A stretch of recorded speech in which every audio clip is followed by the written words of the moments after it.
So, welcome. It is CT's second birthday. I'm kind of excited. We have a lot of stuff planned today. Well, when I say a lot of stuff, kind of just a lot of reveals. We've been hard at work behind the scenes working on the website, and so we're taking up a lot of time just figuring out a lot of new things that we want to incorporate into CT, and especially with the customs.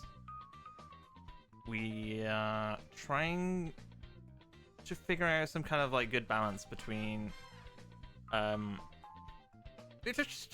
least just trying to make things work, you know.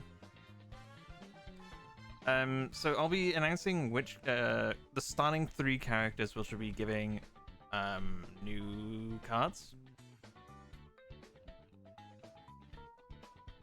Maybe. Oh no, he got to 35 cards. What's the pool? But let's quickly sort this out. What did we give Shimon last time? I actually just cannot remember. Does the deck not reach 40? I don't recall doing anything to Shimon.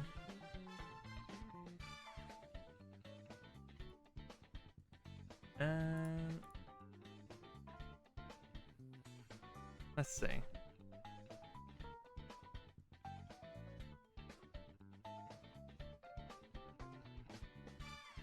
Shimon. Oh, here we go. I missed a card off 5. Really?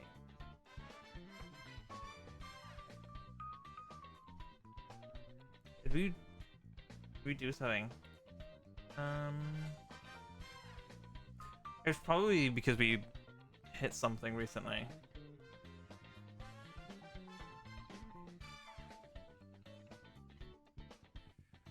Shimon. I can't remember if we... I'm pretty sure he started off with those 2 hits.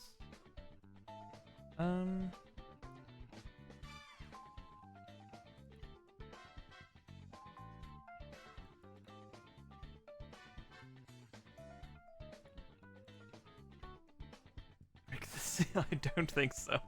I don't think it'll be break the seal.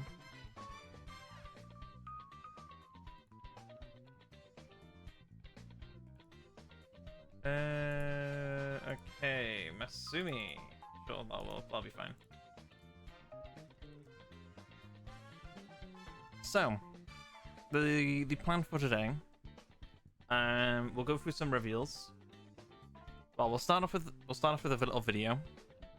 That'll set up for the reveals, and then by that time we'll see how many people we got for locals, and we'll play some games and we'll have a nice chat.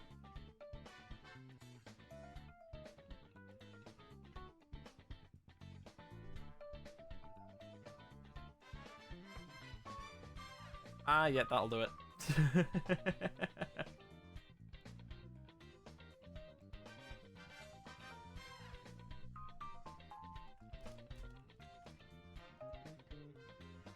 I'll just say yes for that. So, we'll wait until we have a few people here, and then we'll like probably get started.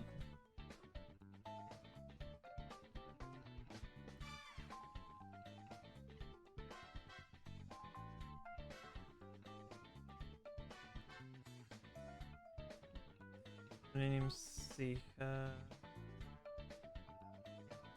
Yeah, it looks fine.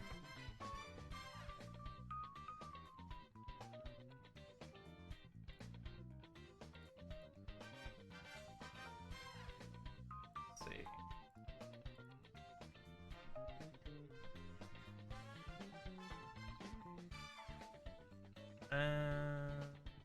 Okay, so I'll take off Shimon.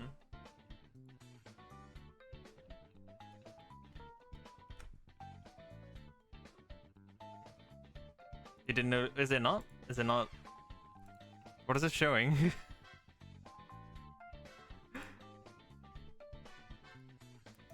Hi Mike, how's it going?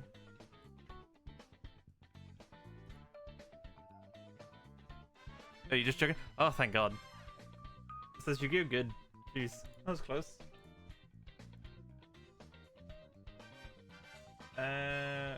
Beta wants to play as Luke. Good.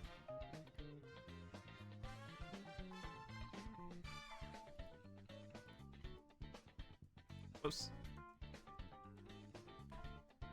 Beta Luke.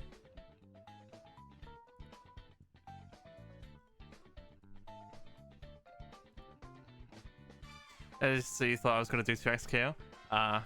So today it's the 2nd anniversary of my Yu-Gi-Oh! Format.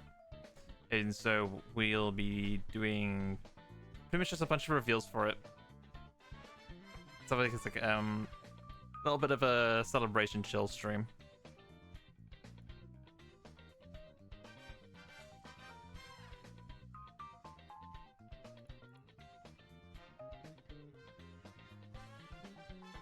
So I'm just waiting for a few more people to show up, and then we'll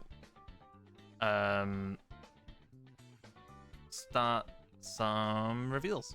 That's what we'll do.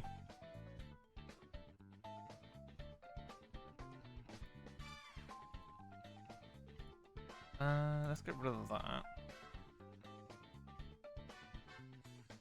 Oh, I'm on the wrong screen, of course. Okay, so this is the screen I wanted to be on. There we go. I didn't realize I was on the wrong screen. Cool.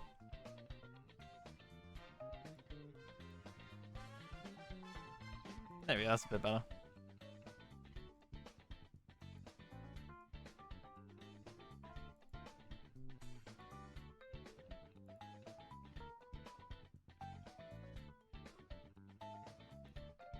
Okay, totally need thing for the skill. Let's get there real quick.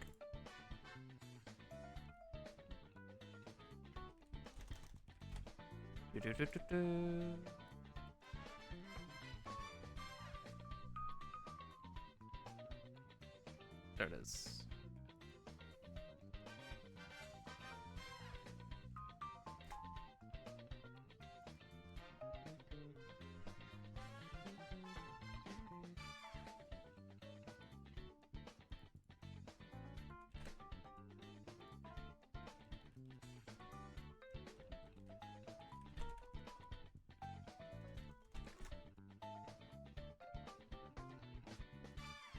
There we go.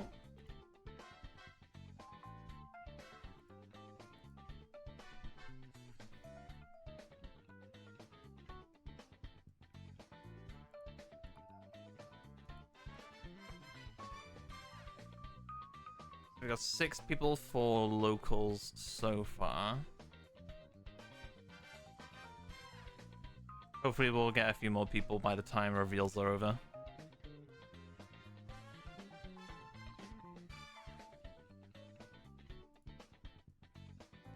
Okay, so I might as well just get things started.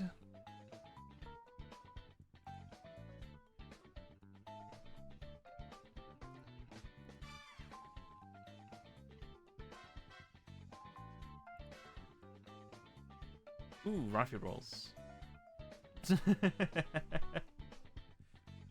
Don't mind me, just having a look at the Raffy opening. I'm not participating, it's fine.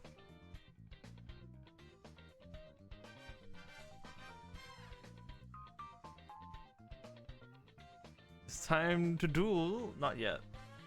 We'll probably get the duel started in about maybe in an hour.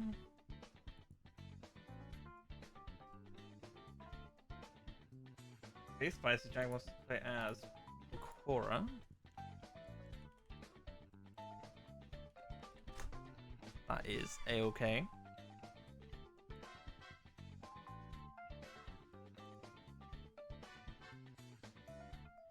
Oh.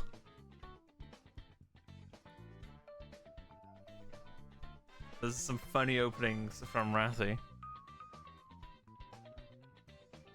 Right, how many people do we have?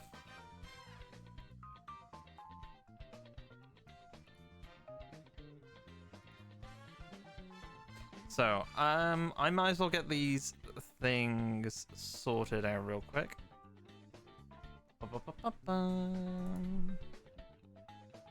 Alright, we're just prepping up for,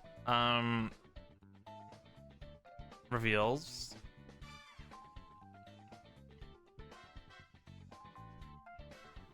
So, as it is the second birthday, I put a little bit of effort into it. And so I've got like a bit of a short video to play. And that will reveal 2 characters who will be getting the custom customs. Since you guys seem to be happy with just whole new cards from CT. So yeah, we'll get started with that. And then we'll have a second video showcasing some new characters as well. So that'll be all for me for about 10 minutes. Nah, not 10 minutes. It's not that long, don't worry.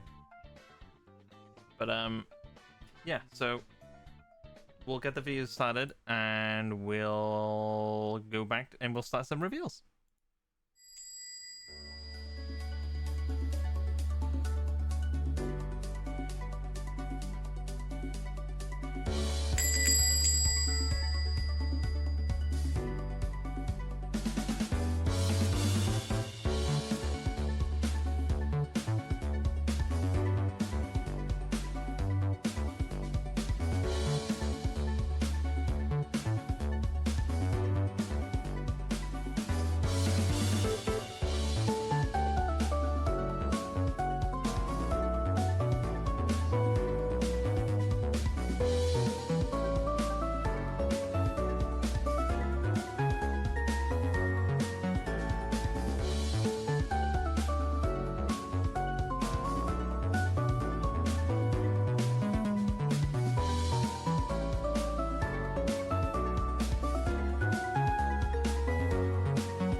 So, with that, we'll get started with some reveals. So, as the video might have given away, two characters I'll be given updates.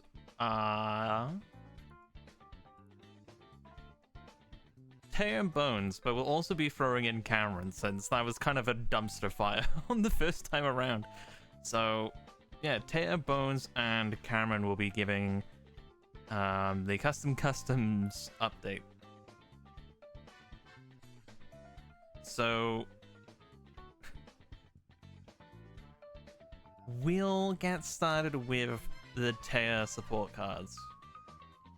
So, bear in mind, this means Taya and Bones will no longer be playing Magician Girls and Skull Servants. They will be dealt with another time.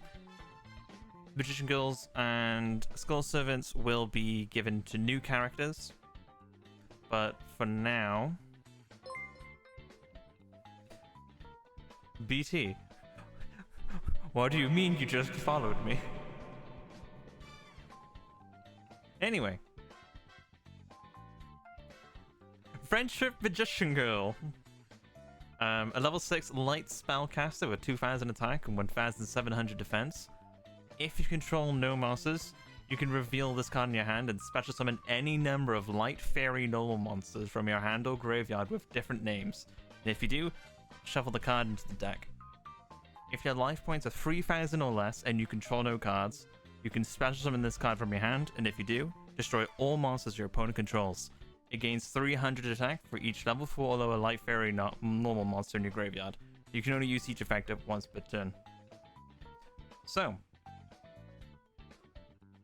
you might be wondering, light fairy normal monsters. What light fairy normal monsters are you playing? Friendship, of course. Taya, the Taya friendship deck is real. The Taya friendship deck is indeed real. So, we'll be moving on to the next card. We have Angel of Shining Friendship, level 4 light fairy with 2000 attack and 1100 defense. You contribute one light fairy normal monster, special summon it from the hand or graveyard. You can only special it that way once per turn. You can return one light fairy normal monster you control to the hand to special summon one light spellcaster from your hand or graveyard in face up attack position or face down defense position.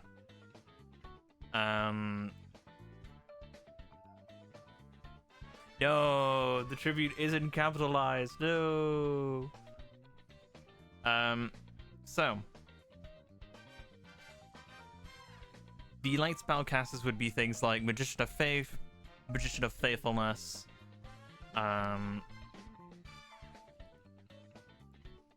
as well as things like our next card, Fairy's Friendship, Retrain of Fairy's Gift, or I don't fucking know. We're working with what we have. So yeah, Fairy's Friendship. Level 4 light spellcaster, 1400 attack, 1000 defense. If it's normal special summon, you can send one symbol of friendship or one level 4 friendship vanilla from your hand or deck to the graveyard. Add one friendship card from your deck to your hand. You can only use this effect once per turn. And you can tribute it to special summon one friendship vanilla from your hand or graveyard. Hand shouldn't be capitalized. Too bad. That's all I have to say. Too bad. I'm capitalizing it.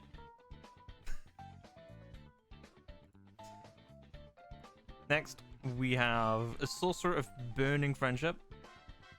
Level 4 spellcaster flip monster. So this is something you can special summon off of Angel of Shining Friendship. On flip, you can discard 2 cards, inflict 800 damage to your opponent, then activate one of the following effects. You can either add 2 friendship cards from your deck to your hand with different names, or special summon two level 4 lower fairy vanillas from your hand or graveyard with different names. If it's in your hand, you can send one symbol of friendship or one friendship vanilla monster from your hand or deck to the graveyard, and if you do, you can special summon it in face down defense position. You can only use each effect once per turn.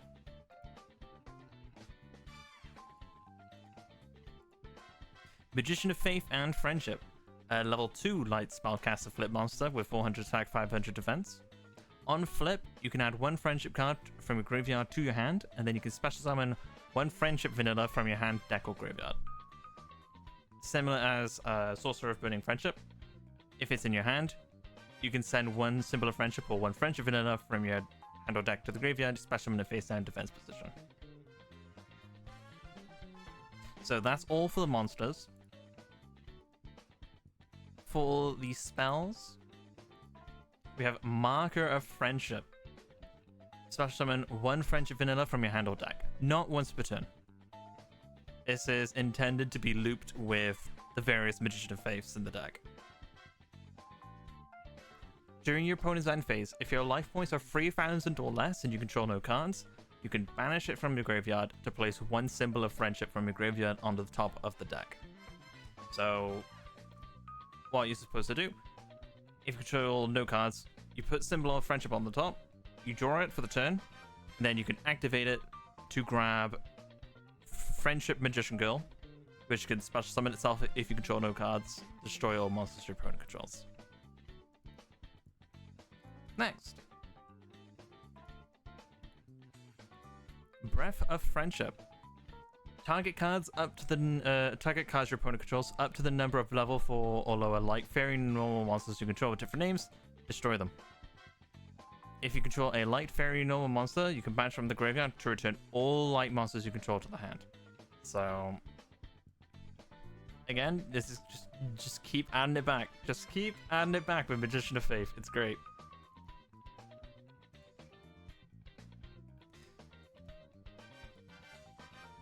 Emissaries of Friendship. Yeah, so the images might be a little bit out of date. I scrapped the 200 life point part. You'll see how a lot of effects might be different from the image, but the text on the bottom of the screen is the up-to-date text. It is, so again, all of these cards are still work in progress. They could change before release. Emissaries of Friendship. Continuous spell. All level 4 light fairy no monster you control cannot be targeted or be destroyed by your opponent's card effects. In quick effect, you can send it to the graveyard. This turn, all light monsters you currently control cannot be destroyed by battle, and also any battle damage you take involving those monsters is halved. During your end phase, you can target one friendship card or one light fairy normal monster in your graveyard, shuffle it into the deck. So this is all we had for Teo. I did have one more card, but in the end I just couldn't be bothered to make it. True story. Yeah, mandatory C2 threatening roar. Let's go. So that's all for Teo. Next up we have the Bones cards. So, real quick, the inspiration for the Bones cards was to make him play similarly to how he played in Duelist Kingdom. So, he had the anime version of Court of the Haunted, which was just a spell card, and you'd bring back all your non-zombie monsters from the graveyard, and you special summon them as zombie monsters. So, these are the ones that came in a dream, right? Yeah, pretty much. So I did think of this in a dream, and I liked the idea so much. I just wanted to make it. I really just wanted to make this. It just felt like such a funny idea. So the entire idea behind this deck, you'll have a handful of non-zombie monsters, and you'd special summon from the graveyard as zombies. So to start off, we'll go with the Call of the Haunted retrain.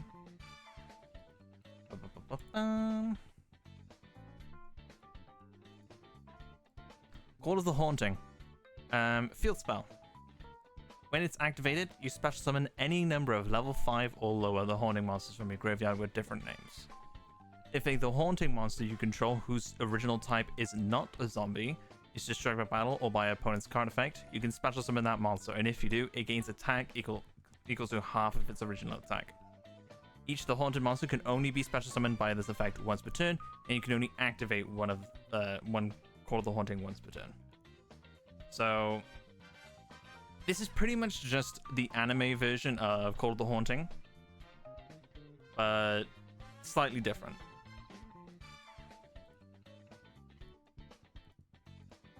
We have Pumpkin the Haunted King. Level 6 Dark Zombie with 1800 attack, 2000 defense. So this cannot this cannot be special summoned by the field spell. If you control a zombie monster whose original type is not zombie, you can normal summon this card without tributing. If it's normal or special summoned, all zombie monsters you control gain 500 attack. While you control it, all Call of the Haunting and all Call of the Haunted you control cannot be targeted by opponent's card effects. And during your standby phase, all zombie monsters you control gain 300 attack. So this is intended, because that's just how it was. I felt it'd be very funny just to have that as well. Do the 10%. No, I won't do the 10%. I refuse. So, next up. Here we go. The Haunting Snakehair. Level 4 Dark Zombie with 1500 attack and 1200 defense. If it's in your hand, you can discard this card and one the Haunting monster, except itself. Add one Call of the Haunting or one Call of the Haunted from your deck to your hand. During the battle phase, if an opponent's battling monster activates its effect, negate its effect. So this card can be special summoned by the activation of Call of the Haunting, but as it is a zombie monster, it cannot be revived when it's destroyed by battle or card effect. Again, because it's anime accurate. That's the only reason.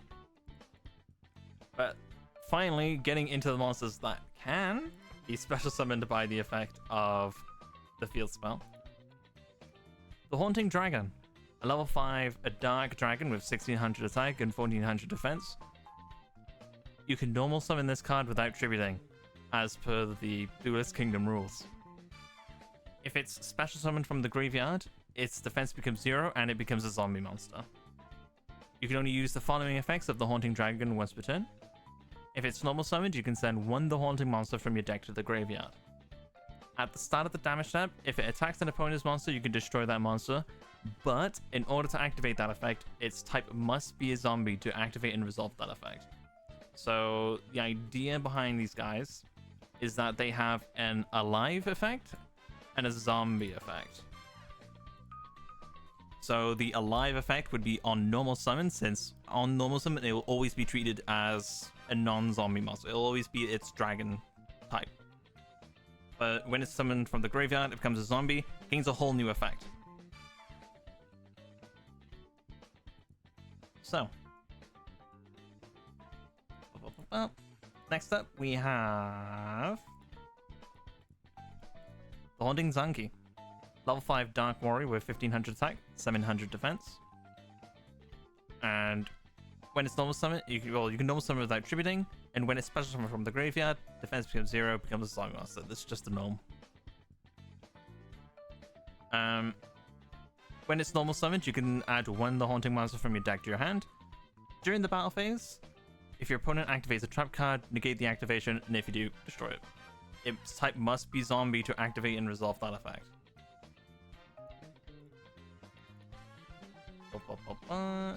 We have the Haunting Clown. Level 4 Dark Fiend with 1350 attack and 1400 defense. If it's special from the graveyard, defense becomes 0, becomes a zombie monster. You know this already. If it's normal summoned, you can target one face-up monster your opponent controls. change both this card and that monster to defense position. And while it's a zombie monster, you can target the haunting monster in the graveyard, change its position to defense, add it to the hand. So, next we have the Hunting Great Mammoth. Level 6 Dark Zombie Fusion Monster. Takes 2 zombie monsters to make, so you need to summon the guy from the graveyard to use those as material first. If it's fusion summoned, you can special summon the haunting monster from your hand or graveyard, except itself, and you can only use its effect once per turn. While you control a zombie monster whose original type is not zombie, your opponent cannot target level 6 the haunting monsters for attack, so this would be protecting it and Pumpkin.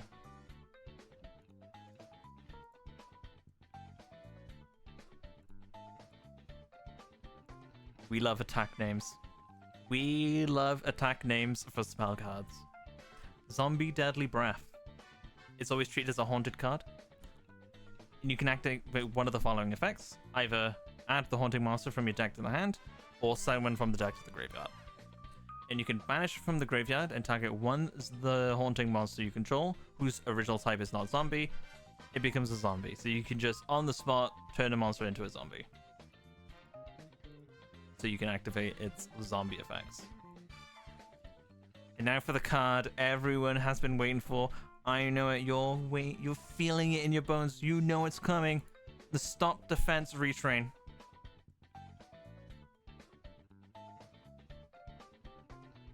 It's definitely Zombie Deadly Breath. It's definitely Zombie Deadly Breath. I watched the episode not too long ago, actually, because I'm currently in a rewatch of Yu-Gi-Oh! And he says it like 50 times during the one episode. So, the Haunted Defense Paralysis. Target one defense position monster your opponent controls, change it to attack position, and if you do, it loses attack equals to the number of zombie monsters you control times 300. You can banish it from the graveyard to target the haunting monster, or one zombie monster you control, destroy it, to add one Call of the Haunting or one Call of the Haunted from your graveyard to your hand. So, pretty much every turn you can get some decent access to the activation effect of the field spell, so you can just constantly bring back a whole horde of zombies. It says zombie monster specifically as well, so you can play Pump Princess. I did not forget.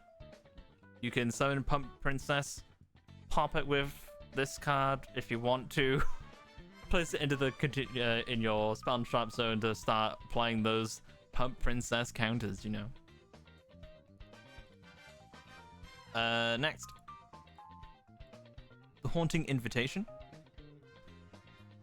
If a monster is destroyed inside of the graveyard, inflict 200 damage to your opponent, and if you do, all non-zombie monsters on the field lose 200 attack. You can only control one of it. None of this chain bullshit. Anyway, during the main phase, you could send it to the graveyard to future summon one zombie fusion monster from your extra deck by using monsters from your hand or field as material. You can banish it from the graveyard to do the same thing as Defense Paralysis. Pop a zombie monster or the haunting monster to add one of the Call of the Hauntings from your graveyard to your hand. I believe that is it for Bones. So, next.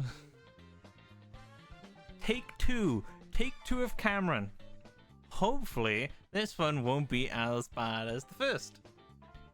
We'll start with the key defender. Well, offender, you know. Scandal Snapper. We love Scandal Snapper. Everyone, make sure you say you love Scandal Snapper because we're going take two. Not like the first one was absurdly stupid or anything. Level 4 Dark Warrior with 700 attack, 2000 defense, as you know it. If you control Camera Clops, you can special summon it from the hand. It can attack directly. If it inflicts battle damage to your opponent, increase its health by 2, and then add one spell trap card that mentions Camera Clops or number 25 Force Focus from your deck to your hand. So, it's your favorite essay. Everyone loves him. Next up, Paparazzi Pest.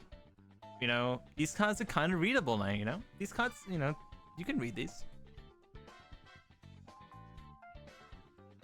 Is in fact a deadly zombie breath? No, I'm gonna cry. I'm gonna cry. I'll change that later. Anyway, if you control camera clops, you can special summon it from the hand. If this card is normal or special summoned, you can either add one camera clops or one monster that mentions it from the deck to the hand. You can tribute it and target. You can tribute this card and target one monster you control, increases level by 2. Nice and simple. Nice and simple this time around, okay? Put the pitchforks down, please. So, moving into the customs. Yeah, I literally just kept them. I know I said I'm not promising anything, but yeah, I just ended up using them. Web camera clops. Level 4 light warrior with 1400 attack and 1600 defense. This card name on the field becomes camera clops. Once per turn, you can target one face-up monster you control. This card's level becomes the same as that monster's until the end of this turn. If it's in the graveyard, you contribute one monster you control. Add this card to your hand. Next, we have, if I can find it, Camera Standee, level 6 Earth Warrior, 1000 attack and 1800 defense. If a monster you control is tributed, you can special summon it from the hand.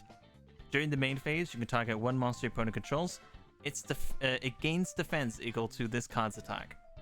So this makes it so that your camera clops can pop monsters easier, I guess. If a light machine exceeds monster you control is destroyed while this card's in your graveyard, you can add it to your hand. You can only use each effect once per turn. Alright, who's ready for Based? I didn't think of this at first, but it dawned on me, and so I did it. Number C25, Future Forced Focus. We're making the C25 before Konami is. Rank 7, Light Machine exceeds 3000 attack, 2500 defense. 4 level 7 monsters. Who's hard summoning this card? If it's Exceed summoned, look at your opponent's set cards in your spell trap zone. During the end phase, you can target one camera clops or one monster that mentions it, add to the hand. If it has number 25's Force Focus as an Exceed material against this effect. Quick effect, detach one Exceed material from this card, target one face-up card your opponent controls, negates effects until the end phase. It's Force Focus, what else can I do?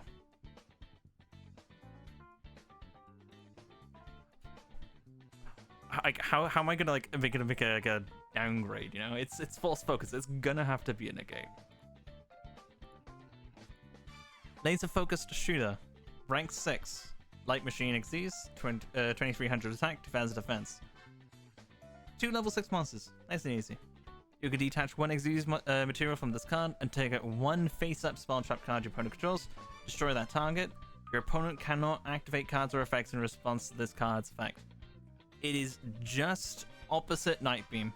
That's all it is, just opposite Night Beam. Speaking of Night Beam, if it's destroyed by an opponent's card, target one Night Beam in your graveyard, set that card. You can only use each effect once per turn.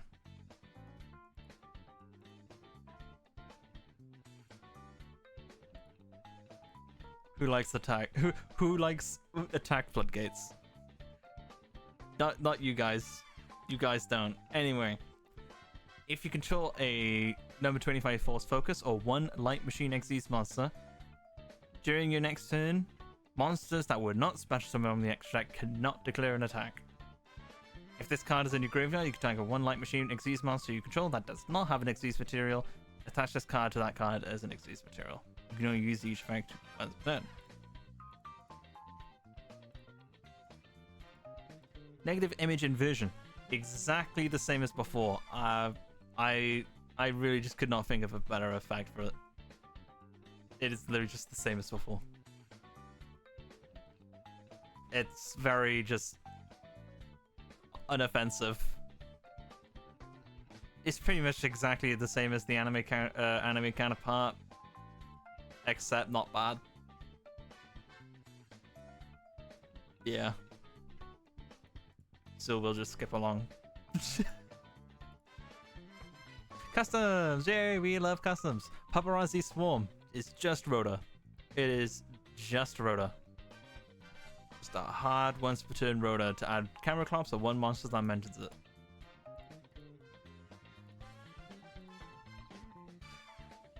So Bigman had this very funny response to when I was pitching these ideas. And then he just said one thing. Rank Up Magic Focus Force. I love that name. It's such a fun name. It's just there, you know? Force Focus. Come on. It's just there. Rank Up Magic Focus Force. You rank up. That's you rank up. And then if it's in the graveyard, you banish it. Target one spell trap card in your graveyard that mentions camera clops or 25 force focus. Place that card on the bottom of the deck. It's a rank of magic. What do you want it to do? Telescopic Lens. The equipped monster gains 400 attack for each card in your hand. And if the equipped monster is camera clops, your opponent cannot activate spell trap cards or their effects when the equipped monster declares an attack. If this card is destroyed and sent to the graveyard while equipped to a camera clops, you can set it, but banish it when it leaves the field. What's right? Well, it'd be a rank down magic now, wouldn't it, BT? It's a rank up magic, not rank down magic. Camera Scandal. Continuous trap. During your battle phase, you can target one camera clops you control. Its attack is halved until the end of the battle phase. Also, it can make a second attack during each battle phase this turn. If a monster your opponent controls is destroyed by the effect of a camera clops you control, you can send this card to the graveyard. Immediately after this effect resolves, Xyz summon one Light Machine Xyz monster using monsters you control as the missing material. During your opponent's turn, at the start of the damage step, if a camera clops you control battles an opponent's monster whose defense is higher than your battling monster's attack, destroy that monster. It is just camera clops effect, but on your opponent's turn. And that is it for Cameron. Again, all of these could change before release. Just saying. So, yeah, so these are all the cards that we had for the reveals. Off the top of my head. Yeah, that's it. So that's all the currently planned customs. So, now that that's out of the way, a slightly more based announcement. But first, please have a look at this.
So, slightly more based, you know. Video games. We're going full on video games. From Forbidden Memories, Nightmare and Haitian are joining the CT roster with the website update. I'm not gonna I'm not going to mind bomb you with the wall of text. Just know they will play very similarly to how they play in Forbidden Memories. So the way you fusion summon cards, you can just normal summon guys. You give them a Guardian Star, and then depending on your opponent's Guardian Star, you gain some advantage. Okay, you cheat.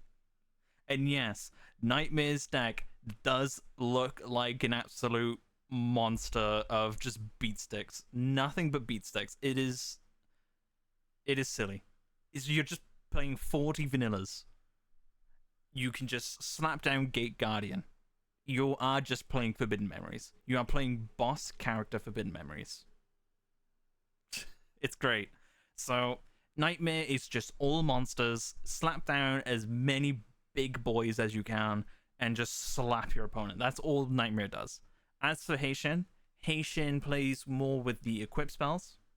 Do you start with 20 cards now? No, of course not. But Haitian does play with equip spells and stuff, so he can just poof up of equip spells from his hand. So Haitian does have an effect where he can discard one monster and one spell card to create a spell card. You'll have a mix of a selection of 5 equip spells to choose from, and you can just select one to add to your hand. These can just be any equip spell. No authentic spells. Hey, look, these are still playable characters, so gotta have some balance, and I'm trying. Anyway, Forbidden Memories, cool. Next, Reshef of Destruction, Game Boy Advanced. Reshef and Sol Chevalsky are joining the roster. So for those who have played these games, well, first of all, I'll just say Sol is playing illusions. He will be our dedicated illusion character. No more being randomly forced into, Pegasus. So Reshef and Sol will be joining the roster, and they will also be given spell cards that will let them play similar to the Game Boy Advance game. Specifically the boss fights. So yes, Reshef will be starting with 20,000 life points or whatever the hell he had. And Sol will be beginning with 15,000 life points, whatever the fuck, whatever it was, I can't remember. But they will be having their Guardian Star equivalent. I forgot what it was. It was the Elements thing. If you play, you know. But as of right now, the skills have not been made, so I can't exactly show you much.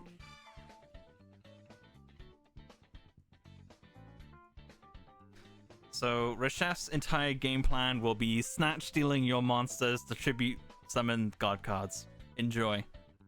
It is unfair. Is it funny? Absolutely. Next.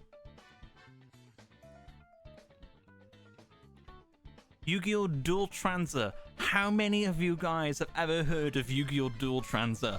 I didn't before researching for this.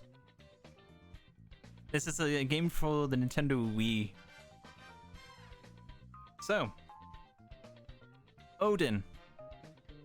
He will be playing pretty much the exact same deck as he played in the game, but more so with almost like dragons from Edison. Speaking of Edison, Transcender here will be a special character where you will be given a random Edison format deck. Remember, Dual Transfer was made in 2010.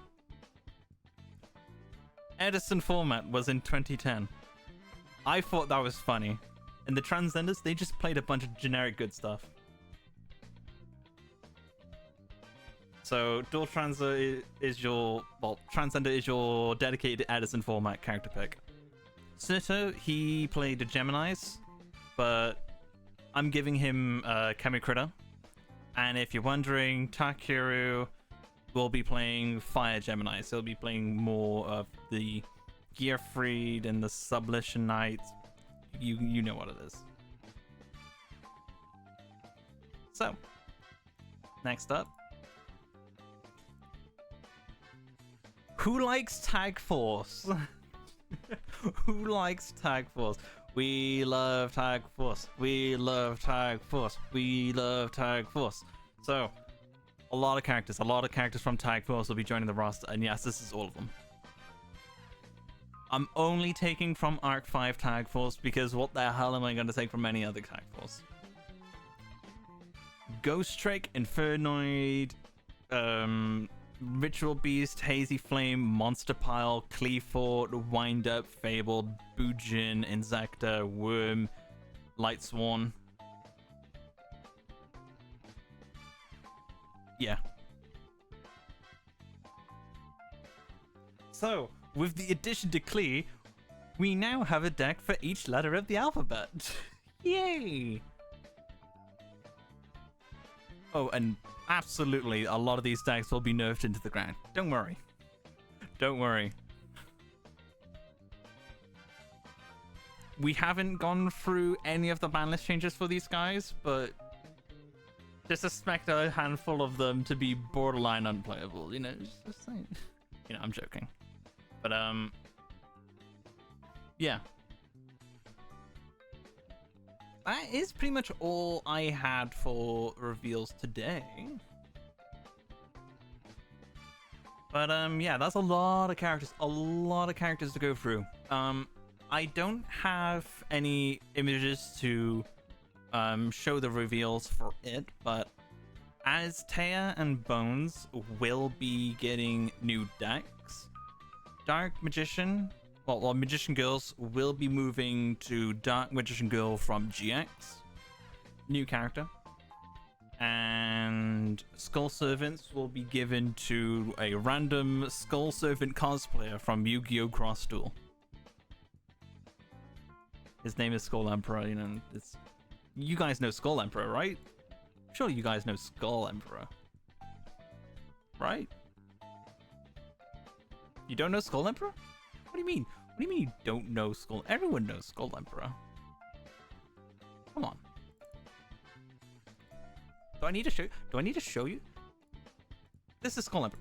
Say hello, guys. Say hello to Skull Emperor. He's your new Skull Servant deck haver, you know.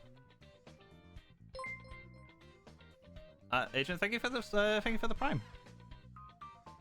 He's happy to be here. He's gonna be a part of the roster. He'll be playing. He's literally me. Well, inside we're all Skull Emperor. We're all Skull Emperor inside. But yeah.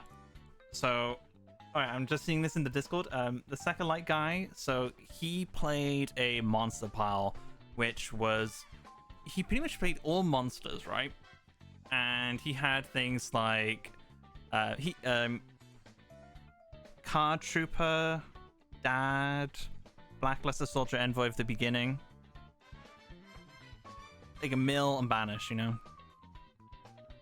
Just like a monster mill. Just generic monster pile good stuff. That's pretty much what the Second Light guy is.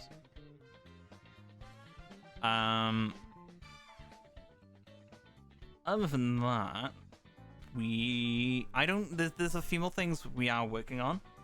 So as you guys know, Tristan is getting an update, because I did show you guys the monkey Tristan. So let me just move to the screen real quick. So what would the Cleepus BT?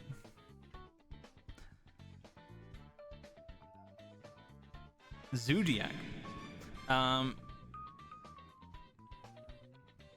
Helmet. True. So, as you know, Tristan is getting an update. He's gonna get a skill with a bunch of other retrains. Well, not retrains. I lied. Updates. Zodiac Joe from Oh, that was right. I was supposed to make a profile for that. Like for the meme. For the memes, I was supposed to make a profile for that. I didn't actually do it. I'll make that soon. But yeah, with that,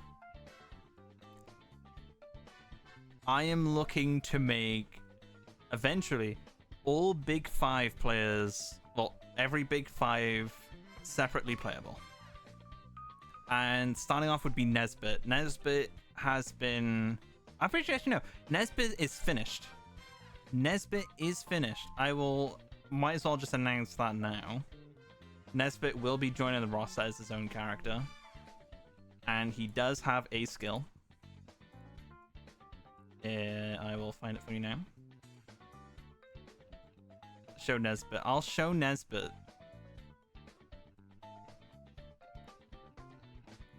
Here we go. Deckmaster, Robotic Knight. Can you read that? No. Of course you can't. Yeah. He actually plays a Deckmaster. Look at that. Look at that text. Look at that text. You know what? I'll read it out to you. You know what? We'll play. I'll just read it out to you. You know what? Where is it?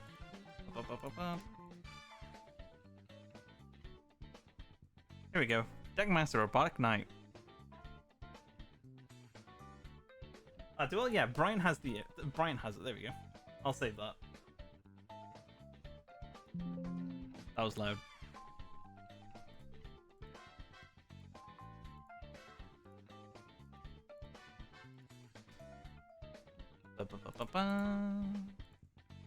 There we go.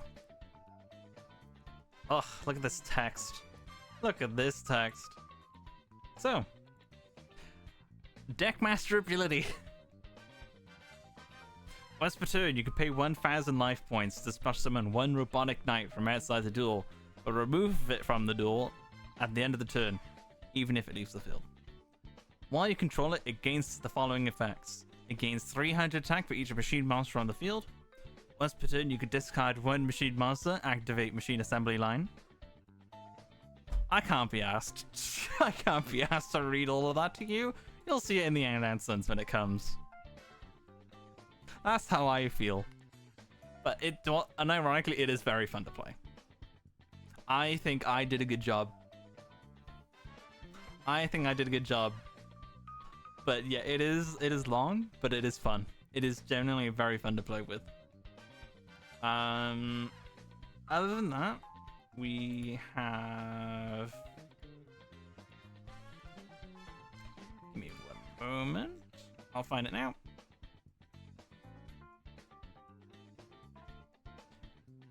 Is Crump still Penguin Architect out? Yep. Crump is still on Penguin.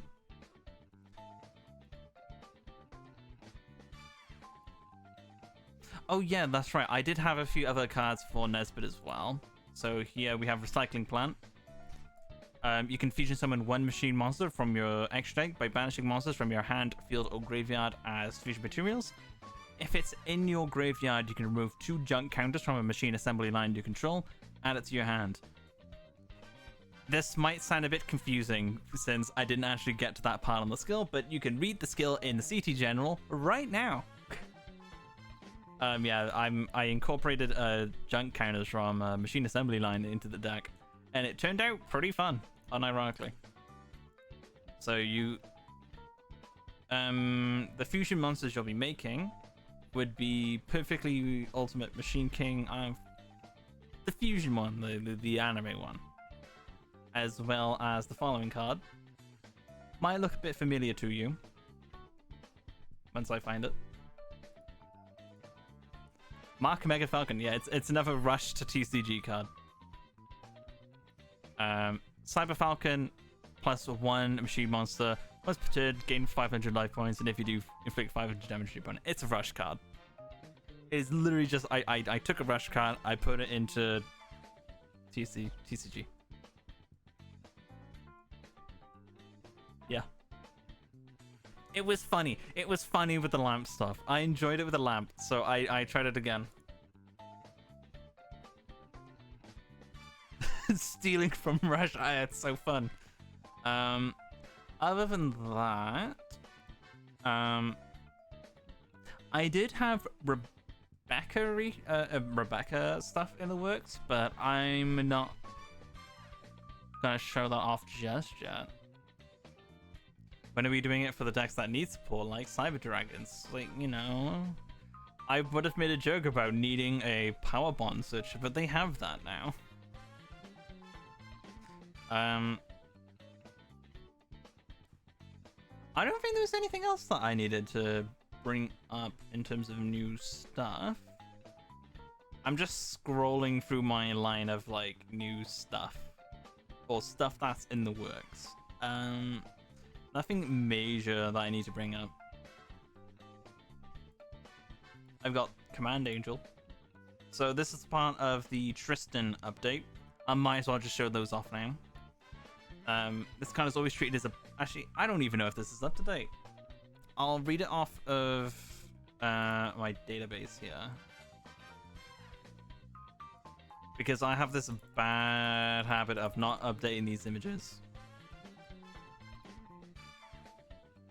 Where is it? Where is it? There it is. So, Command Angel. This card is always treated as a Battle Guard card. If it's in your hand, you can send one Battle Guard monster from your deck to the graveyard to special summon it from your hand in defense position. You can special once per turn, you can special summon one Battle Guard monster from your hand or graveyard, and all Fairy, Machine, and Warrior monsters you control gain 400 attack. We also have Rare Metal Soul, if I can find it. All Super Robo monsters you control gain 1000 attack and cannot be destroyed by card effects this turn. It's a quick play spell if you hadn't noticed, you know. Just saying. If an opponent's monster declares an attack, you can banish this card from your graveyard and target one Super Robo Yarrow in your graveyard, special summon it, and if you do, it gains 1000 attack until the end phase, and it becomes the new attack target. It was Tristan's Deckmaster ability, but I've put it onto a card. I thought it was funny. And yes, Tristan is also getting a skill. It's Cybernetic Super Strength. That's the wrong one. Where is it? There it is. Cybernetic Super Strength. I'll grab the text for you now.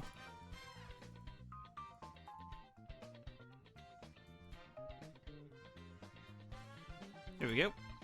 So, all Cyber Commander, Super Robo, and Gagagigo monsters in your possession are also treated as Warrior Battle Guard monsters. All Battle Guard monsters in your graveyard become level 5. All Cyber Commander in your... Oh, that's a typo. There we go. See, this is why we need to like go back and try these again. All Cyber Commander you control and in your hand can be used to substitute for any one fusion material whose name is mentioned on the fusion monster card. But other materials must be correct, so Cyber Commander can be used as fusion sub. You can discard one Cyber Commander, add one Robo Yarrow and one Robo Lady from your deck to your hand. So Cyber Commander is also your Rhoda. Please don't. I'm not going to mess this up, okay? I'm not going to mess this up. Once per turn, if you control a Gagagigo monster, apply one of the effects depending on the monster you control. Gagagigo, tribute one Gagagigo, and if you do, special summon one Giga Gagagigo from outside the duel. Giga Gagagigo, tribute one Giga Gagagigo you control to special summon one Go Giga Gagagigo from outside the duel. Go Giga Gagagigo. You can target 3 monsters in your graveyard, special summon them as level 4 monsters with their effects negated. Massive kind of one. No, I messed up. With their effects negated, and then immediately after this effect resolves, XD summon one Gagagigo the Risen from using those monsters as materials. And if you control Gagagigo the Risen, Tribute 1 Gagagiko the Risen, and if you do, special summon the monsters used as Xyz material. There we go. I did it. And I only messed up twice. Yeah. Anyway, once per turn, you can return one Super Robo Yaro you control. Why was that one the harder one? To the extra deck, and if you do, special summon one Super Robo Lady from your extra deck, and then the same, but vice versa, returning one Robo Lady to special summon one Robo Yaro. This is so that if you special summon them with Feast of the Wild level 5, you can return them to special summon them without their effects negated. Once per turn, if you fusion summon a Super Robo monster, you can set one Cybernetic Zone or one Rare Metal Soul from your deck to your spell and trap zone. It can be activated this turn. Also, monsters you control cannot be destroyed by the effect of Cybernetic Zone. Bigman, when are you finishing this skill? I want to play it.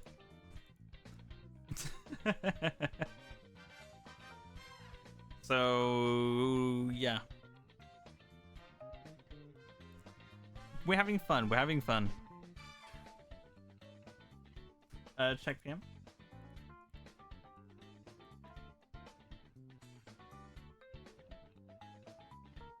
Oh yeah, of course. One sec. I'll show that off now. I'll show this off. Just need to find it. Sorry, because I have streamer mode enabled, I can't see pings that well. Sorry. Where is it? It should be here somewhere.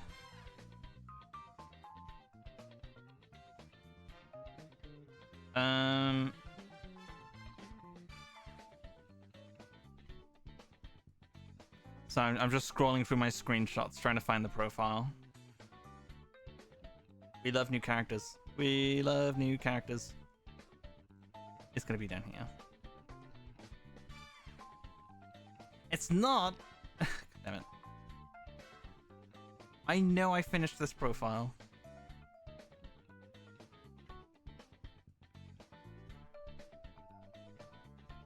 Oh, here it is. New character, Priest Seto. There you go.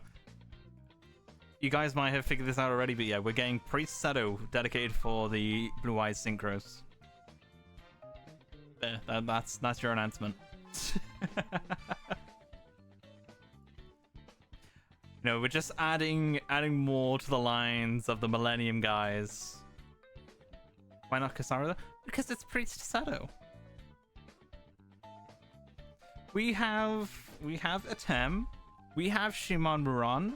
We're adding Priest Seto. It just works. It just works.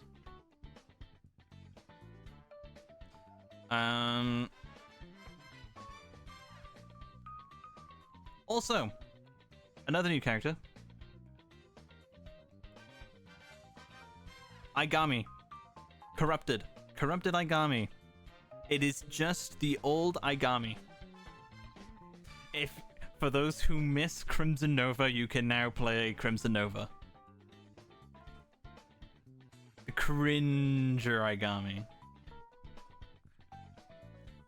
So if, you know, because we have our new Aigami playing based cubics, you can play non-based cubics with corrupted Aigami.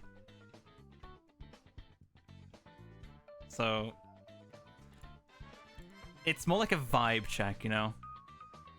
You know, it's like if someone plays this Aigami over the other Aigami, you know something's up.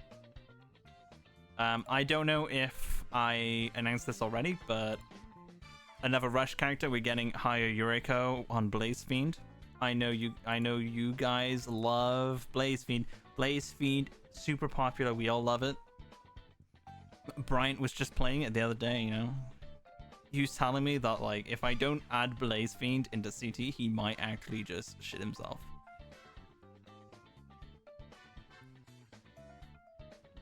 Is the executed character? Well, joke's on you. I was actually planning on adding it. I do have plans for executing. I do in fact have plans. But anyway, I'm not touching Rush at the moment because I'm not up to date with Go Rush. I am a good maybe 10 episodes behind or something. And so I'm not touching Rush stuff until I'm up to date. I've had BT yell at me for keeping Sabias on Darkness. Or the Dark Matter deck. So I'll catch up at some point. Was there anything else? I don't think there was anything else. Oh, I guess I can talk about Swirly. So Swirly's getting a new-ish update.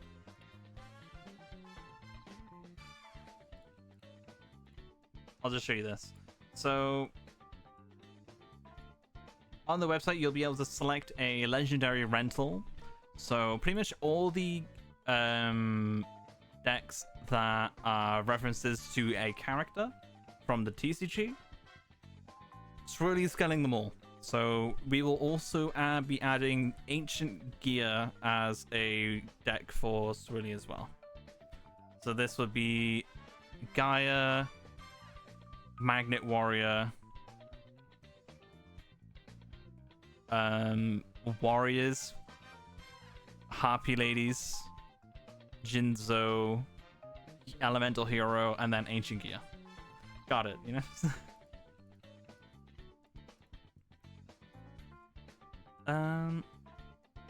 Yeah, Ancient Gear. By all means, we can make more Duel Beasts. You guys have given us the okay of making more Doodle Beasts, so we can make more Doodle Beasts. And yes, we'll have to make them with MS Paint. we will have to MS Paint them. I might as well just drop a few more tidbits. I'm planning on making more of the Dark Signers have a normal and a Dark Signer form. So you can play Reptilian without the Earthbound, but then you can play Reptilian with the Earthbound. And this would be same with Kali. Kali's gonna have like a midish, like kind of possessed, but not really. So she can play Fortune Lady without the Earthbound Immortal.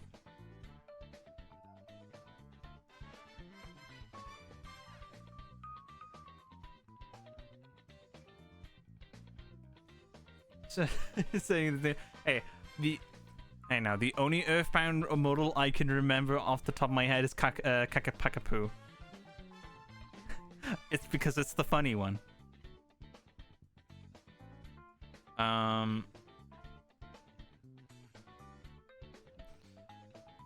I'm just scrolling through my screenshots, just double checking on anything like any new stuff that I need to show off. Because we have like a surprising amount of like new stuff.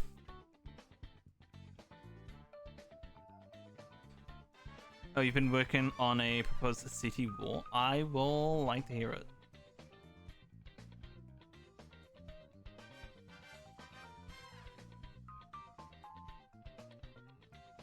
Does that mean Kali is going to have both Fortune Lady and Fortune Fairy, or just Fortune Lady? There will be 3 playable Kalis.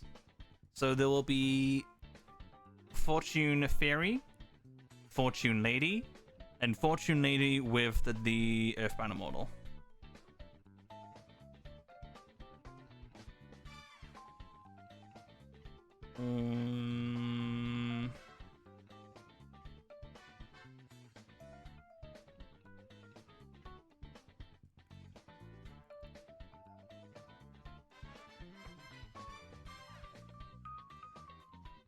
Crazy Dave.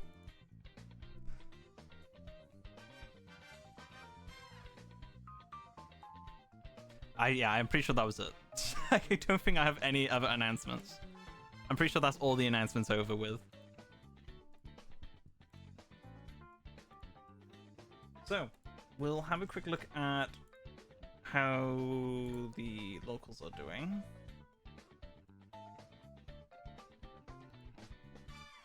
Now, Brian, do you want to play based Daigami or do you want to play non-based Daigami?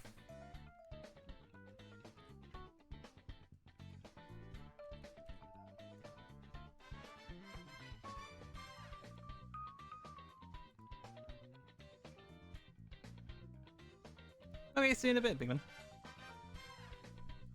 And Melly wants to play this guy.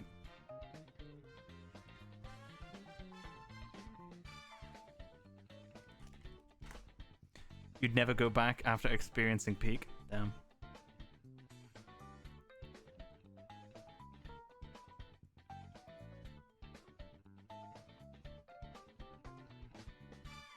I'm just catching up on CT General right now. Risato, Cringe Igami. Alright, Beta likes Swirly.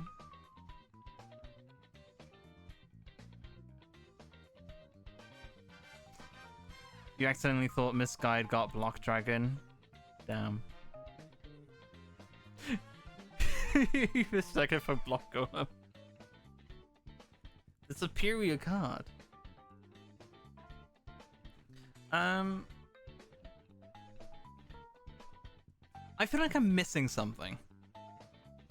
I definitely feel like I'm missing some announcements. So I went through the video games. So yeah, video games is going to be a big part of the update. There's a lot of video game characters. We had the customs.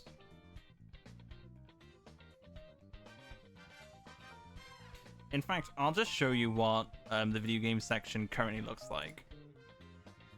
Let me just open it up real quick.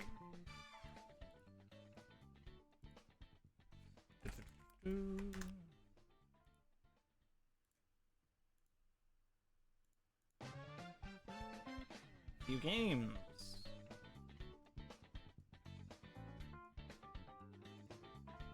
Take a picture of this real quick.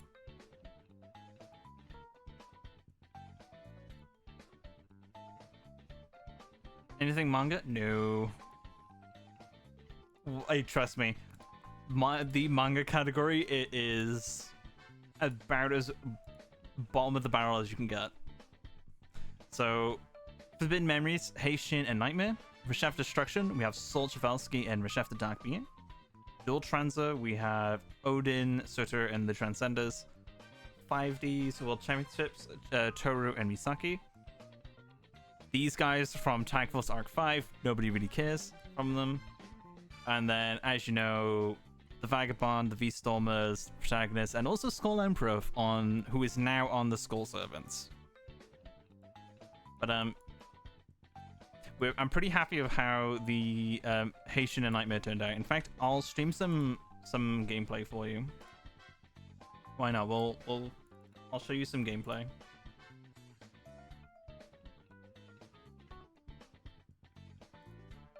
Let me get this up real quick. So not many of these stuff is finished.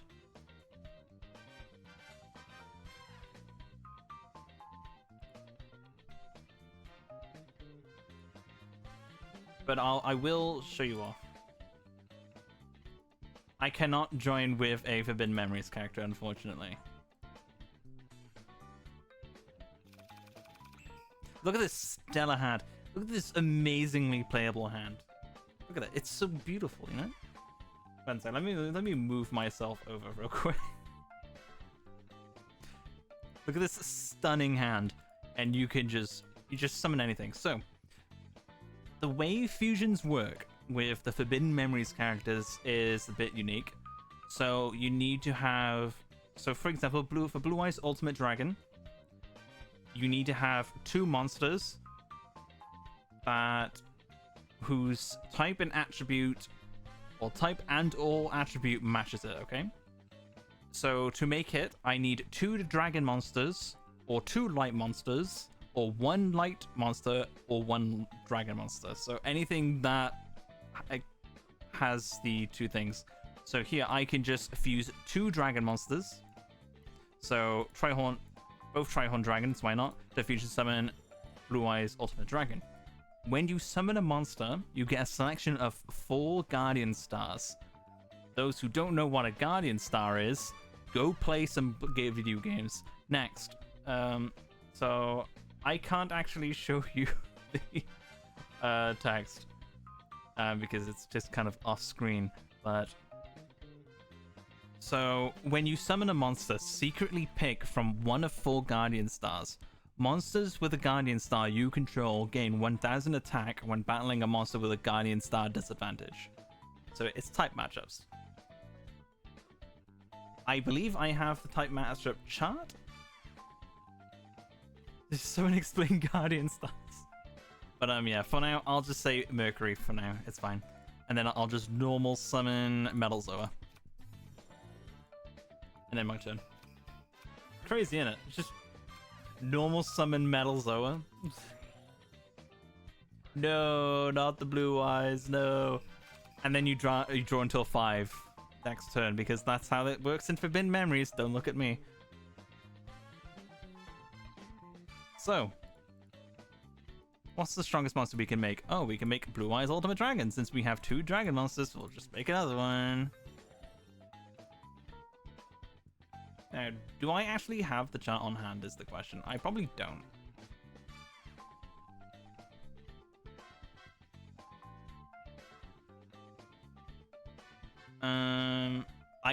I do in fact have the Guardian Star chart on hand. Isn't that great? I'll get it up now.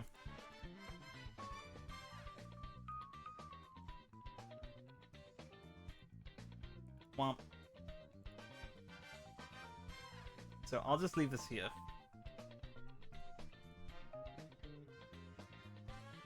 So, when a monster is summoned, they are automatically given a random star. So, Cyber Dragon Infinity is currently a Mercury monster. So, to beat Mercury, I need a Venus. None of them are Venus.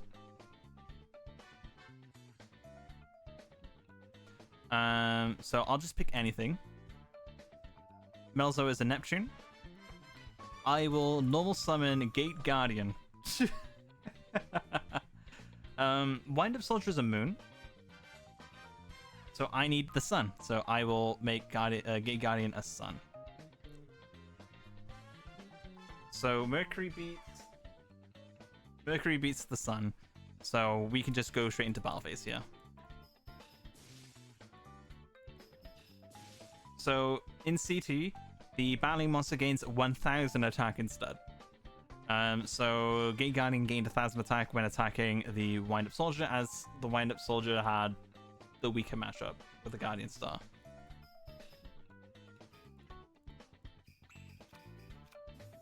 So these are all glass. It's an entire glass cannon deck. There's no protection at all. Can you survive the onslaught of just big cards? That's just it. That's just Nightmare. You just need to survive. So Gaia Thundercharger is a Mercury, same as before. So we currently need a Venus, but we have a Ritual monster. So we can just summon it to the field. And so, for demonstration purposes, I'll make it a Mars. Okay? So, with the skill,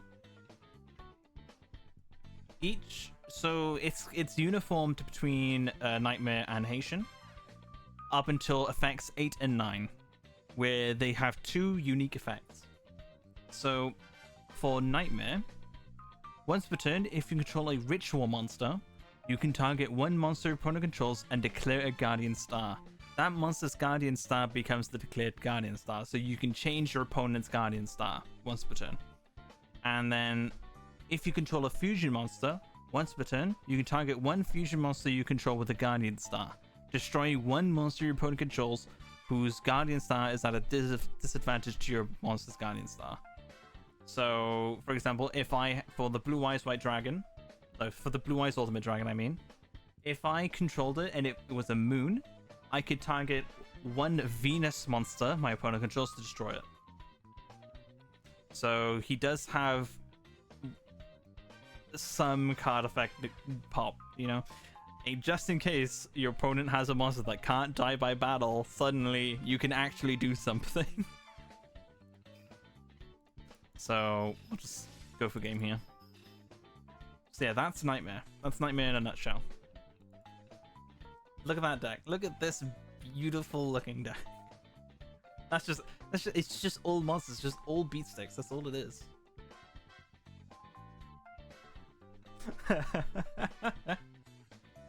This is pretty much what he played in the game. I took only from his card pool that he has in the game.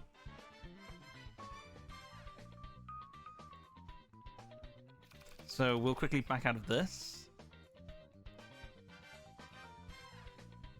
I hate rematch.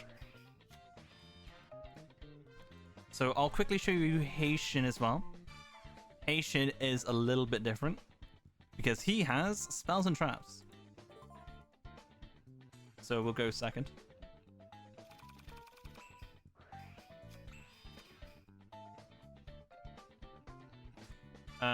If you look at your DB deck in CT General, you see that you missed out on some bricks.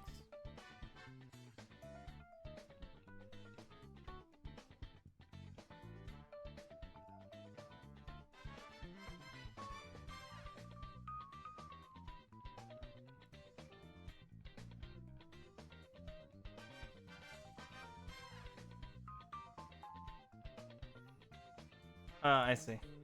It's fine. Next. So, with Haitian, he doesn't get Blue Eyes Ultimate Dragon because he never played Blue Eyes Ultimate Dragon. So we'll summon Black Skull Dragon instead. And we'll make it sand, doesn't really matter. But Haitian's gimmick. I can send one spell and trap card and one monster from my hand to the graveyard to select one of 5 random equipped spells to add to my hand from outside the duel. So I'll send a Cosmic Queen and Swamp Defense to the graveyard, and I can take any one of these equipped spells to add to my hand. Some of them are good, a lot of them are bad. It's RNG at the end of the day. So we will take, why not, Mask of Brutality.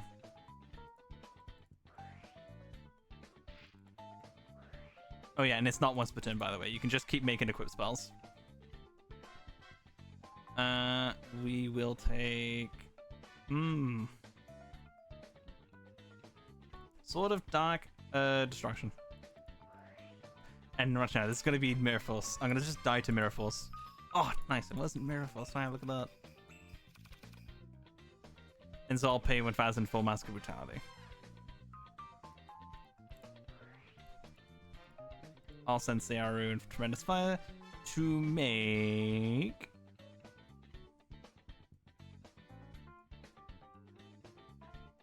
He suck. It's a part of the fun. We'll take the bow. But it's fine, we'll just make something else. You know, we'll just make something else.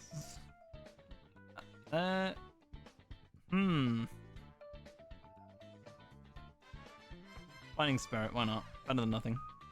And then we'll summon Moth. But yeah, that's how Haitian works.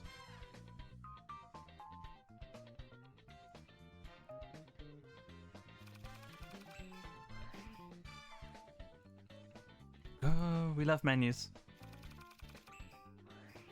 Does Nyankero give 5,000 life points. No. We're playing with the TCG cards. So, I will show you Taya because I did finish up Taya. So we'll test that out for a little bit. Just to show you guys what Taya plays like. So we'll pot a greed.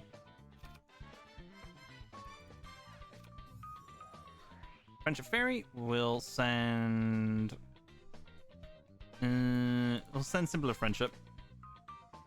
To add 1 friendship card from our deck to our hand.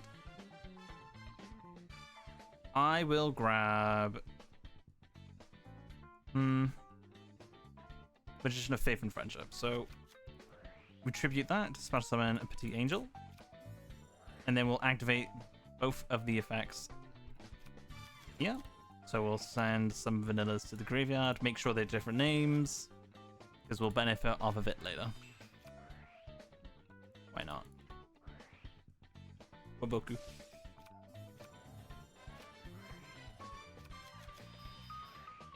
So, effective Sorcerer of Burning Friendship. We discard 2 cards, and we'll add 2 friendship monsters, well, 2 friendship cards from a deck to a hand. So we'll grab Breath of Shining Friendship and Marker of Friendship.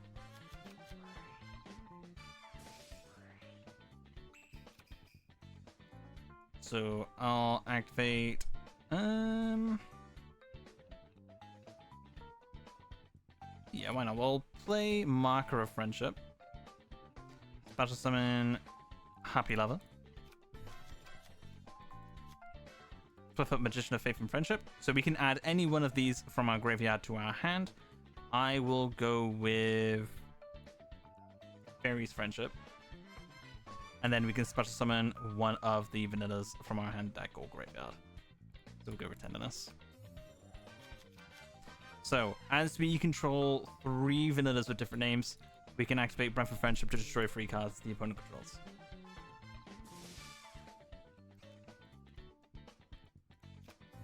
Summon out Friendship Fairy. Sending Petite Angel, doesn't really matter what. We'll grab Angel of Shining Friendship. We'll activate it, tributing Petite Angel. And then we'll activate returning one of the vanillas from the graveyard to the hand. To special summon a Friendship Magician Girl from the graveyard. And it gains 300 attack for each level 4 or lower Light Fairy monster in your graveyard.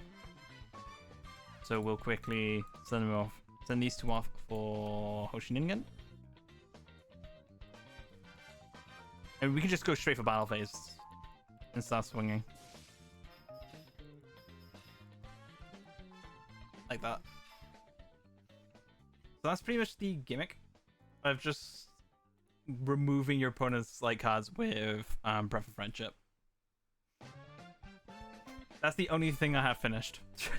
I don't have Bones or Cameron done, so you'll have to wait until that's done. All of this will be post website anyway, so we're in no rush. Yeah, maybe the real OTK was the friends we made along the way. True. Yeah, that's it'll probably be a bit different. Again, everything's still a work in progress. We're still working things out, but general idea is that this is what the deck will look like.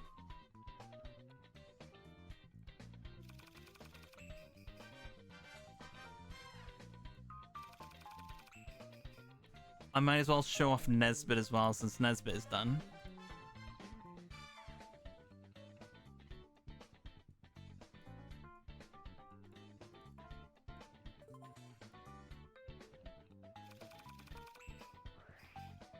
So, with the skill, we can pay 1,000 life points to special summon the Deck Master Robotic Knight.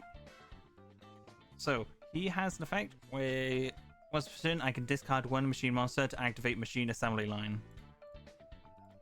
So, we'll discard a Machine King to activate Machine Assembly Line, and it gains 2 junk counters.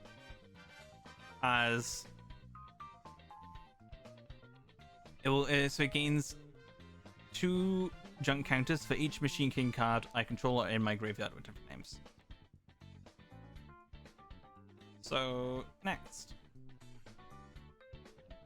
Once per turn, I can send any number of machine monsters from my hand to the graveyard, inflict 100 damage to my opponent for each card sent, and then place junk counters on the machine assembly line for each card. So we'll quickly send these two to the graveyard to inflict 200 damage, gain 2 more counters on machine assembly line.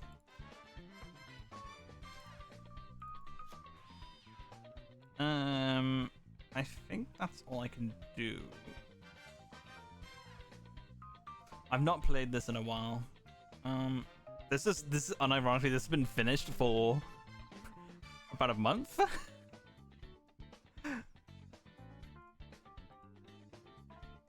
Okay.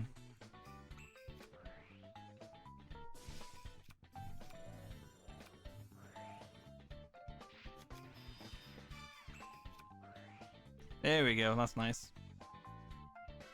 So, during my standby phase, I can remove any number of junk counters from my field to add that many null monsters from my graveyard to my hand. So we only have one, so we'll add this to the hand.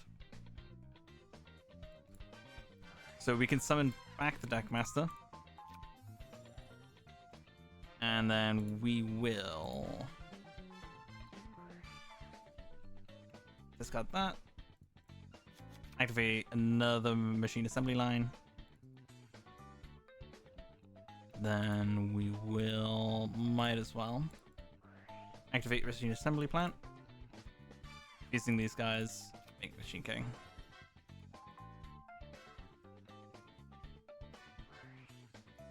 Get rid of one counter. Activate another one. Make Labyrinth Tank.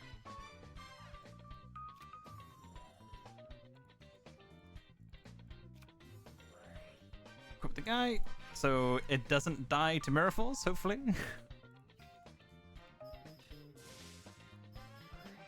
That's fine.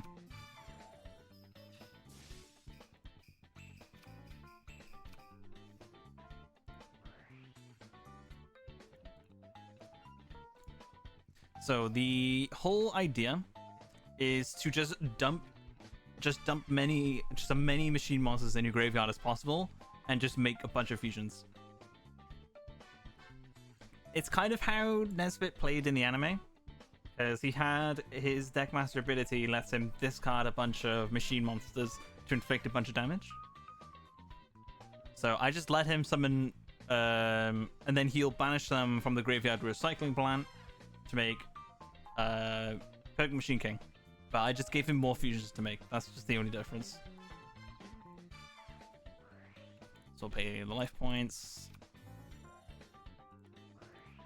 Just got that. Activate that.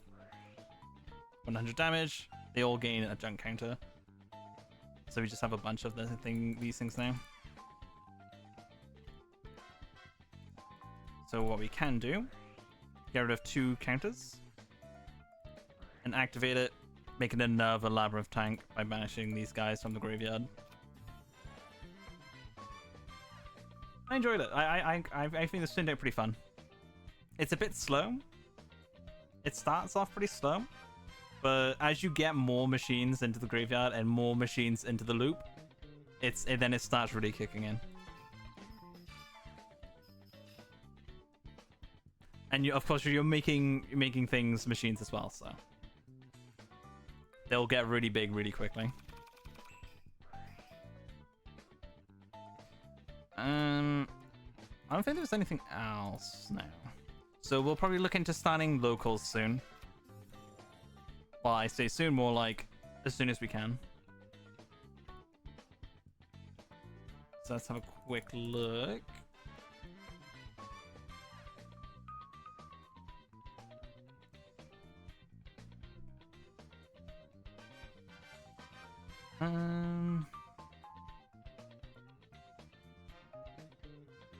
Checking up on the locals deck lists.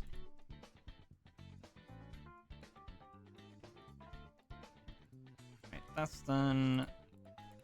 That's done. Shimon Moran is done. Okay, BT. This is Jim.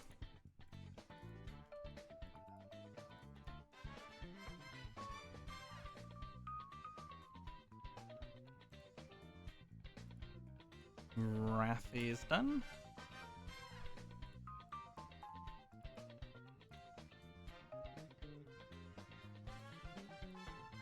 That is a vagabond done.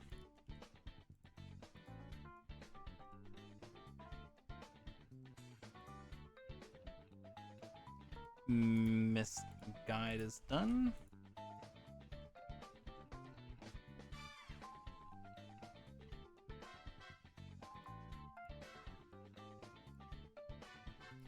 Based Igami is done.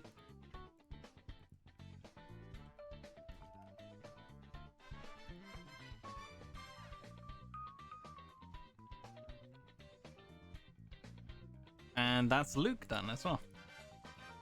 So, assuming we have nobody else, we are pretty much ready to go and start with locals. So I'll quickly make a ping.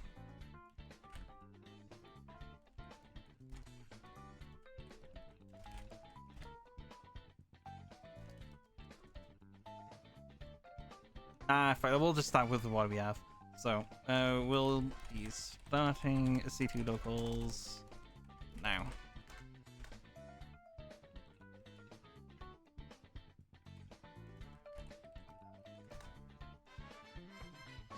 Alright, let's get a bracket sorted out.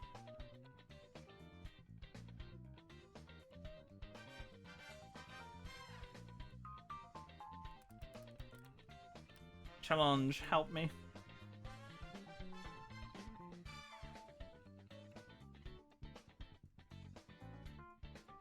Swiss.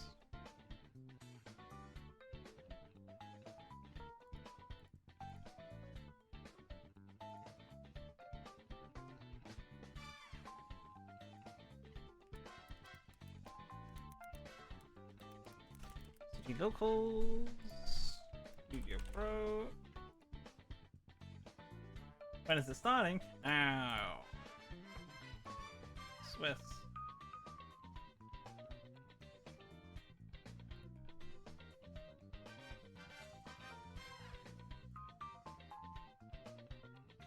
Participant.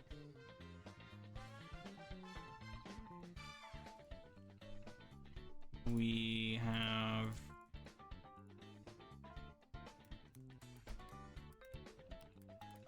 Galaxy, Maki, Kuro, Dakota, Beta, Spicy Jack, Brian, and Melly.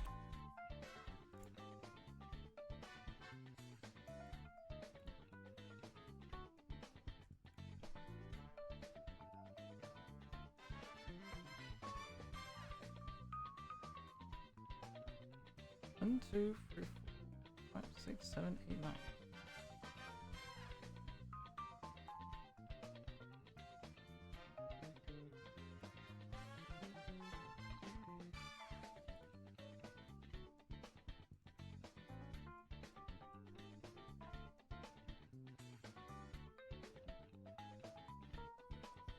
I'm trying to figure out who got the buy here because it's not telling me.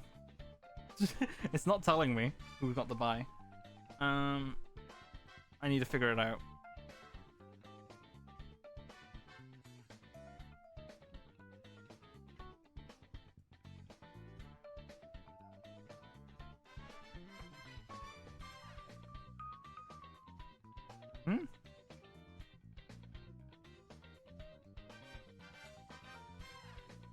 I feel like everyone's there. What am I missing?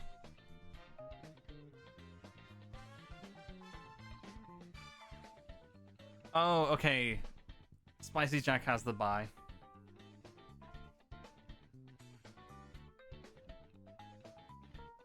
Alright.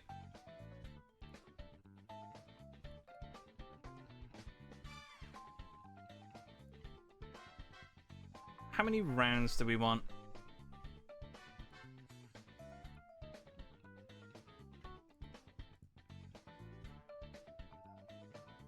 The buy. as we are playing Swiss, and we have 9 people. I'm not actually participating. just letting you guys know. I will be watching though.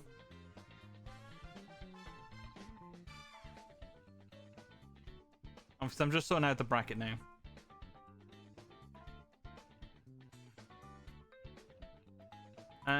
We might as well do, like, how many rounds do we want? Do we want like 6, 7 rounds? What do you guys want to do? It is 9 of you.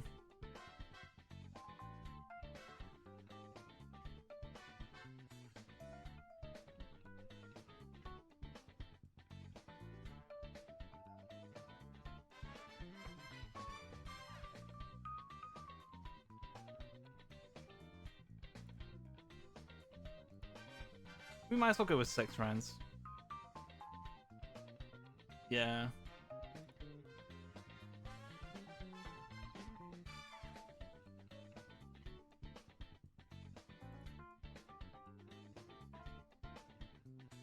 Okay, so I am posting the bracket now.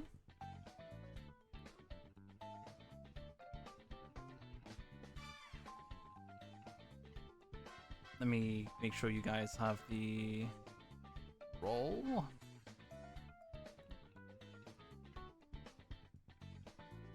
Who should we watch? Who should be? Actually, I think I'll roll the dice. I'll roll the dice on that, on who we watch. One sec. I'll decide that randomly.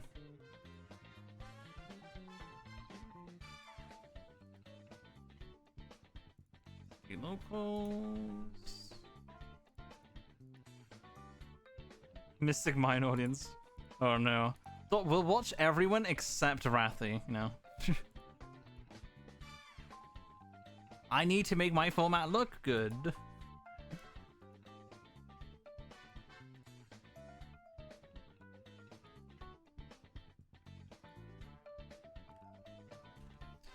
Okay, city locals. Go.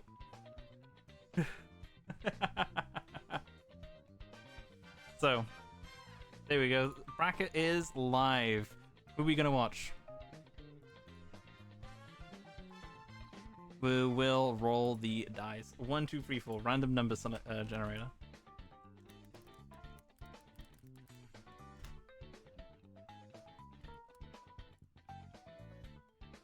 Okay, so we rolled 3. We are watching Totally versus Bryant.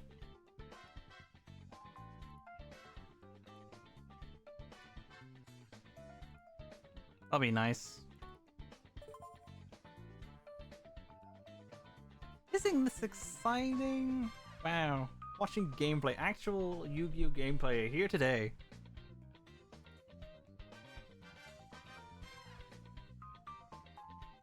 Can't wait.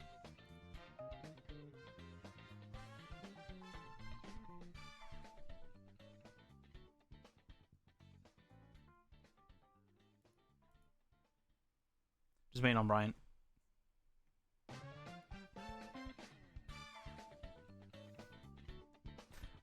Based cubics versus sinful spoils?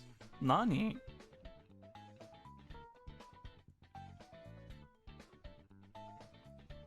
We need to go yell at Bryant. He's being slow.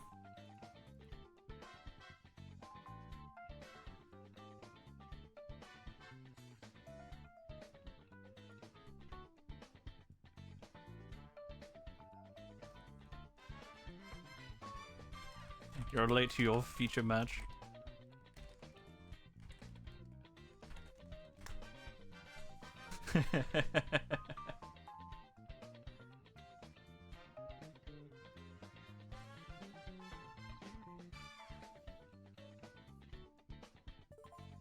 There we go. Can sinful spoils defeat based cubics? We'll find out.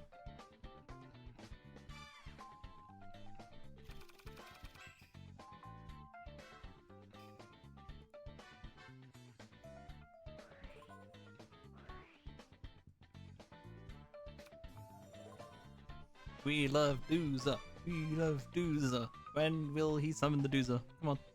Summon Dooza. Do it.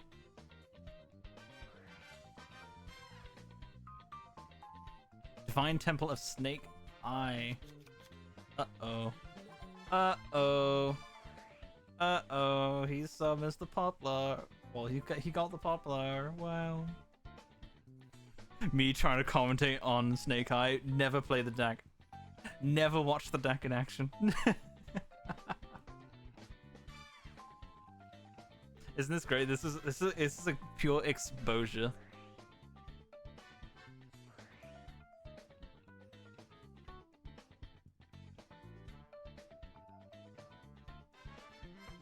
I generally have no idea what any of these cards do, by the way.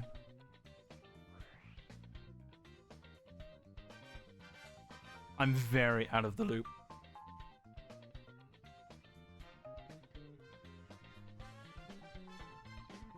All I know, he is searching things. That's all you guys need to know.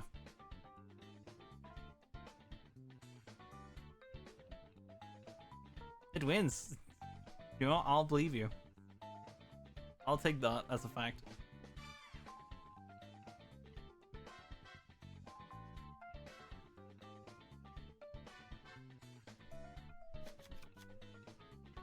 What was that? Let's have a look. Sacred Azamina. Okay.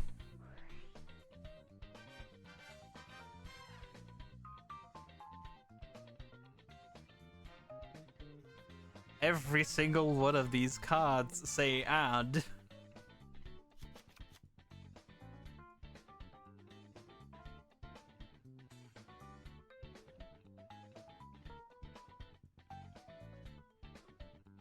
I just want to see the based cubic. Totally. End your turn. I want to see based cubic.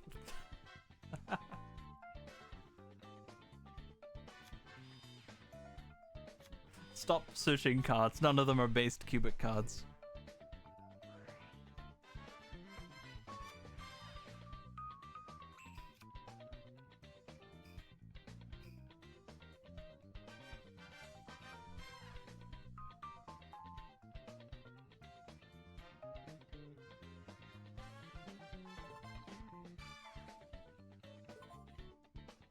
It's a hand.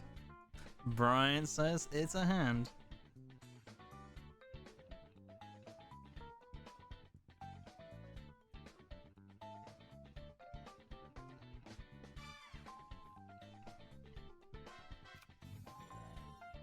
Doug Garnix the Cubic Beast. If it's summoned, it gains 1000 attack, and if it destroys a monster by battle, you can target 2 V-Jumps in the graveyard. Send itself to the graveyard to summon them.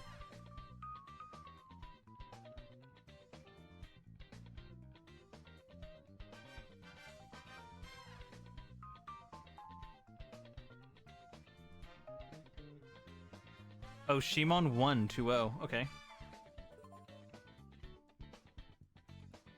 Quickly like that.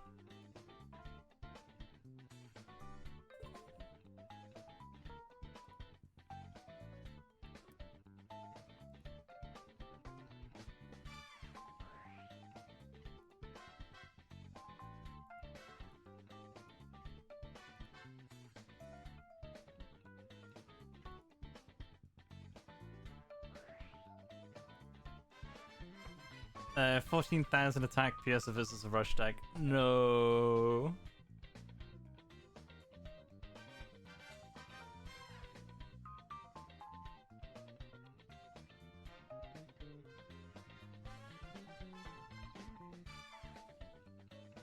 I wonder if there's anything any just generic of the the legend cards. I wonder if there's any legend cards that can just deal with the Millennium Exodia.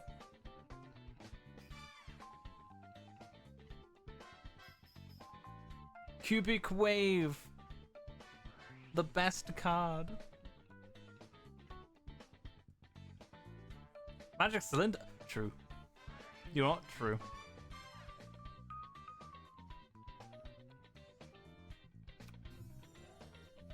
Time to watch Clone Wars. I I keep seeing clips of Clone Wars on Twitter. They just keeps popping up in my feed. It's just funny. It does look a very funny show.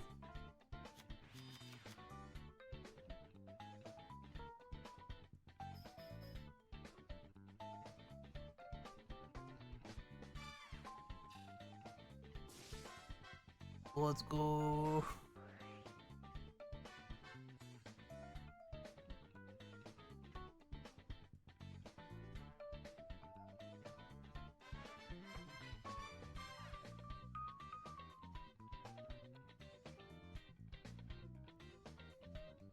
If it's destroyed by battle or card effect, you can add one simple it searches on summon, then it searches when it dies. Why?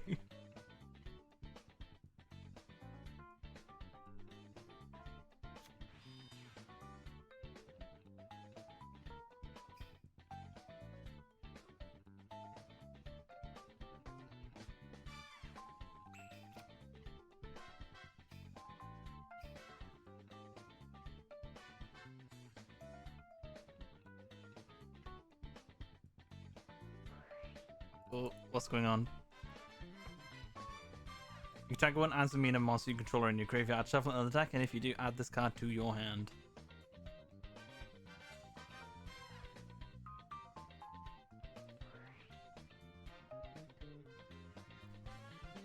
Banish this card from your graveyard and take one simple spell trap cards in your banished or in your graveyard. Place on the bottom of the deck, and if you do, draw one card.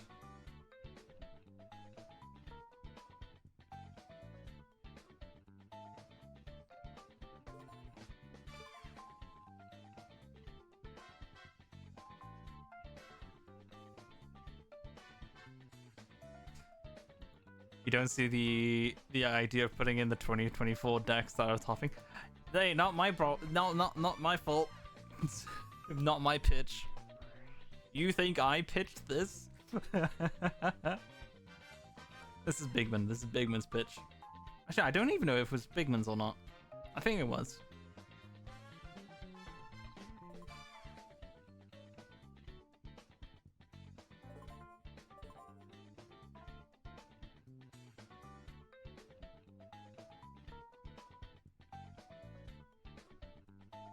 Whenever you see a modern deck, like anything made in 2024, in CT, just know it's never me. It's never me.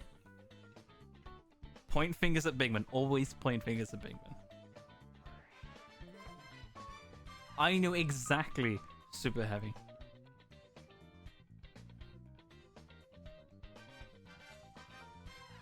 Just wait until I make a super heavy Poplar.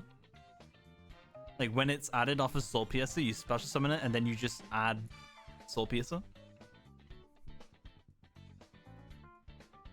And unironically, I am heavily considering of making Kid Gong and Kid Yuya playable, where Kid Yuya is playing, like, forced to play Odd Eyes Dragon and non-pendulum Performer Pals, and Kid Gong has to play super heavy with no synchros, no tuners, no pendulums, just Benkei beats.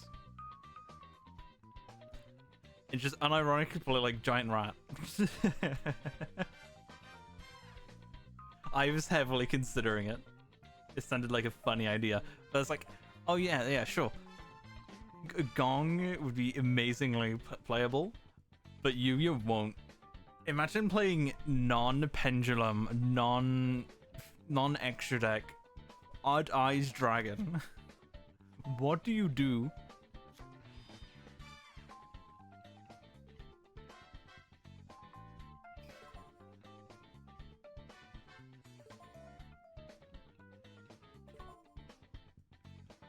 This is the Love vs. Raid Raptor matchup. All advantage can't be one large guy. Damn.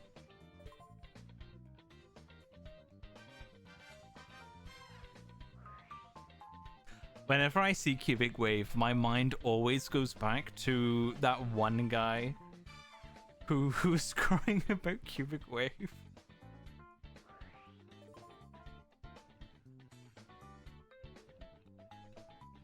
That was some funny time.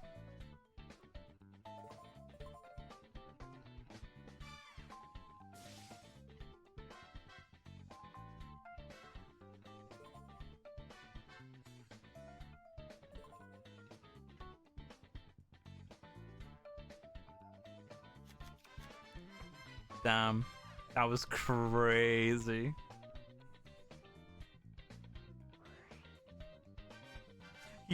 He dodged the negate by MSTing goods.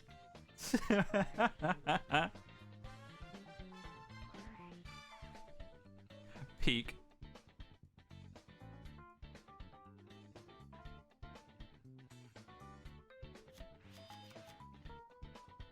We'll just get another one. Cubic karma, let's go. We're adding a cubic monster off of this one.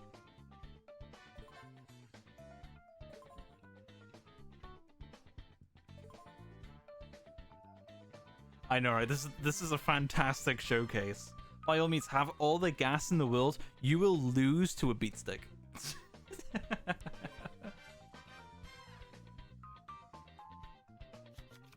Dooza, dooza, dooza, dooza.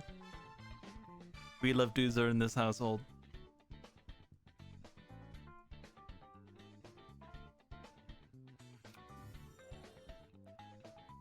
You're never gonna imagine what he's going to... You're never gonna imagine what he's going to send off of this dooza. Your cards are slipped. I see. I see.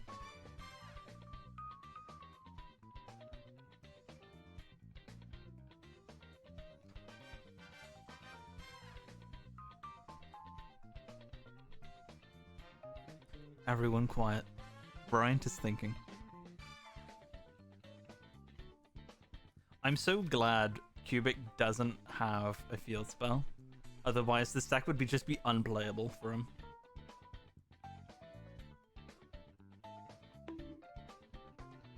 Thanks.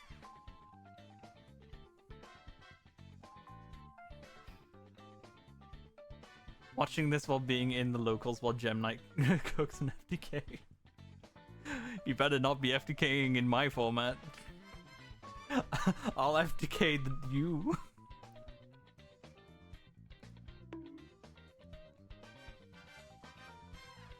It's a Galaxy, please stop playing People Playcraft.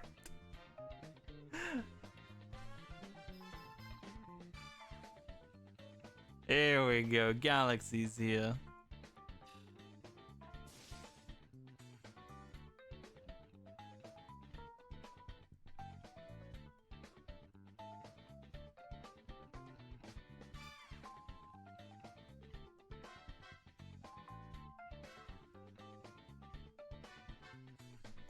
The match of all time.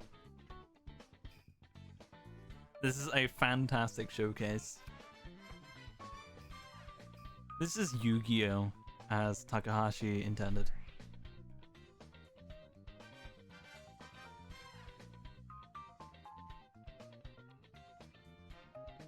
Why do I feel like I could go get a drink and we'll still be in the same game state.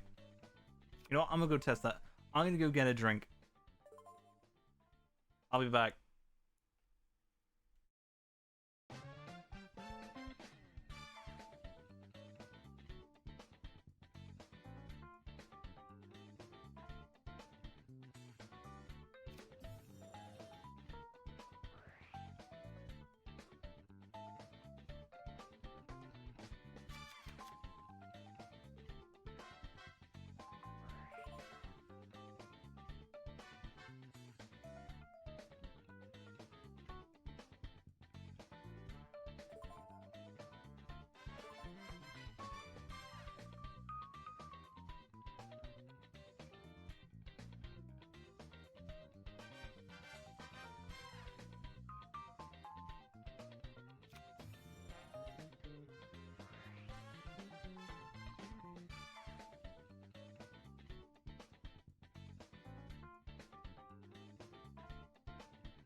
Alright, I'm back.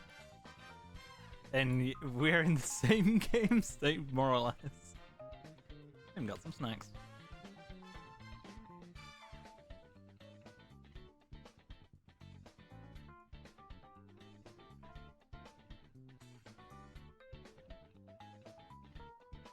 I'm very curious of what, like, how and or if they could even out the 4,000 cubic.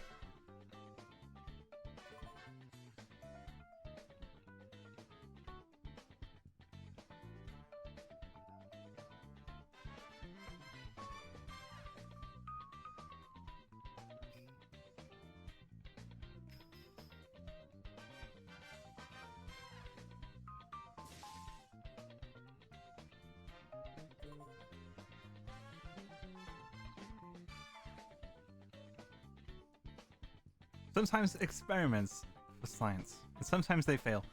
I see this as an absolute win.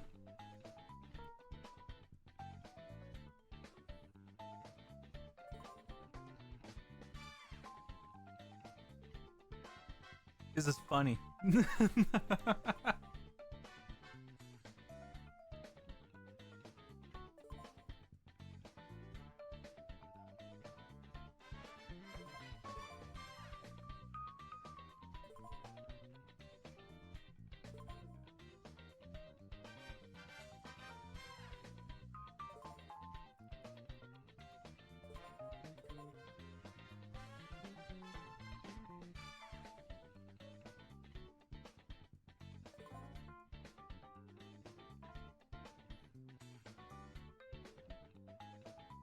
You paused just show to send something? I mean, I think, yeah,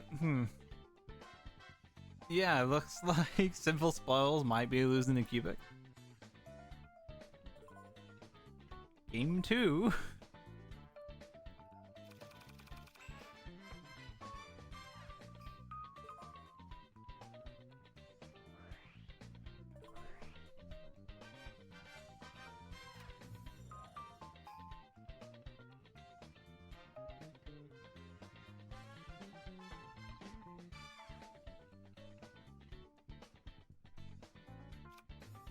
Dakota, I can't believe you would say something like that about Super Heavy Samurai. Why would you?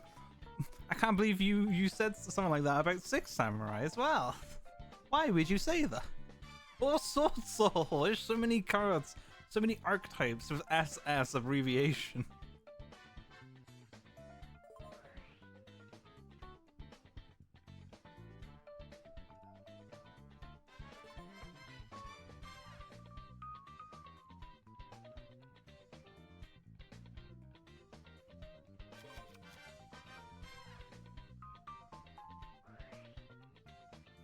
That's a fantastic question.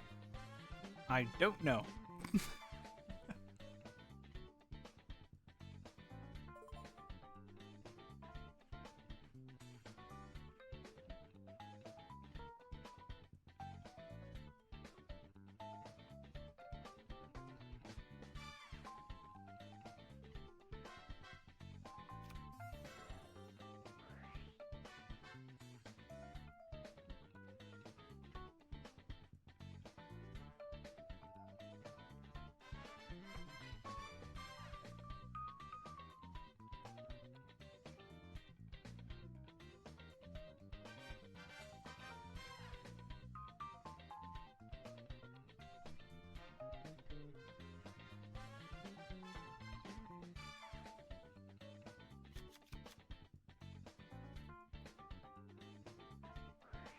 Mm-hmm.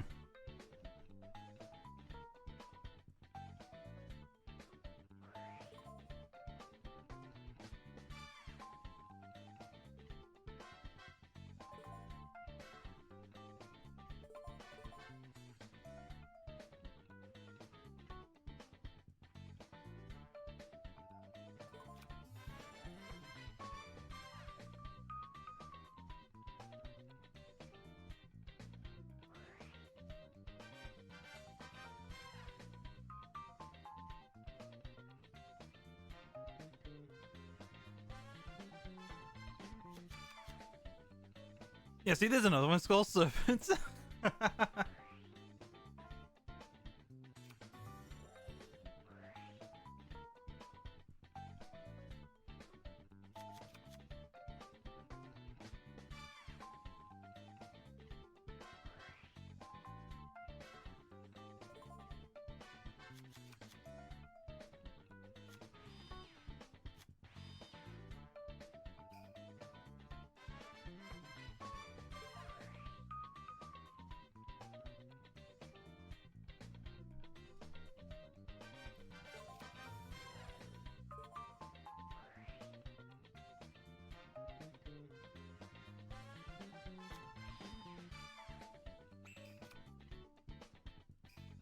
It's this super weird thing, right?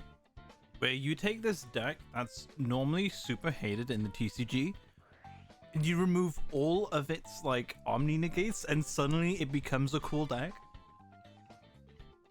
This shouldn't be a precedent, you know. That shouldn't be just a normal thing.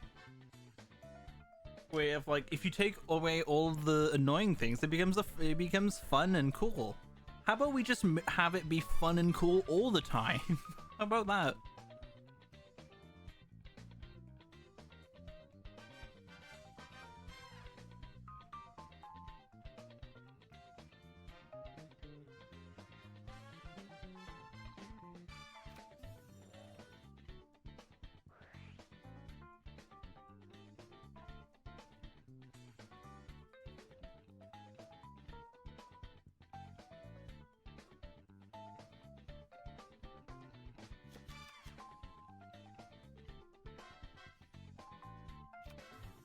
I'm being pretty literal with this case because like everyone is like we were just talking about it. Where like Bigman just says like, oh yeah, you take away the Omni negate and suddenly it's a fun deck.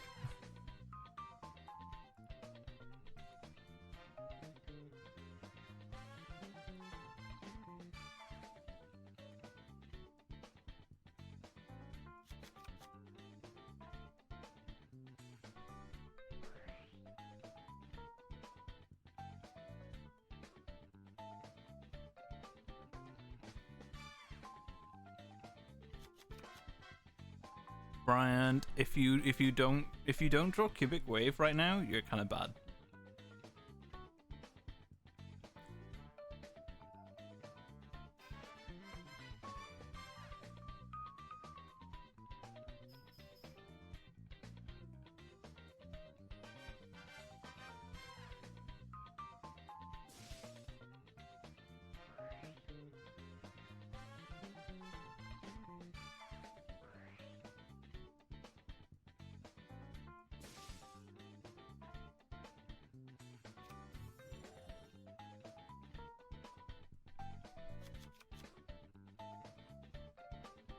So with me, because I'm so out of the loop with everything, whenever Bigman suggests a deck, I'm always super skeptical because it's always like something modern.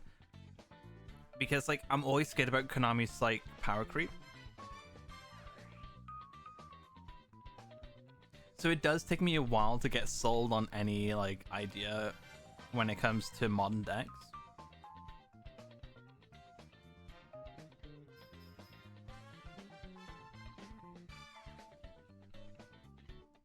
It's not like I just like recently tried to pitch Tenpai Dragon or anything. No, that totally not me.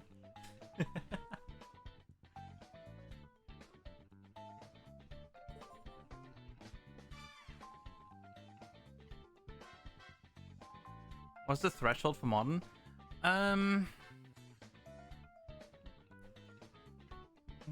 That's a good question. Because obviously it kind of sits in the realm of modern support as well. A lot of recent like legacy support has been really ridiculous and just difficult to balance. And it just gets to the point where I just like throw my hands up and just I don't want to deal with it right now. So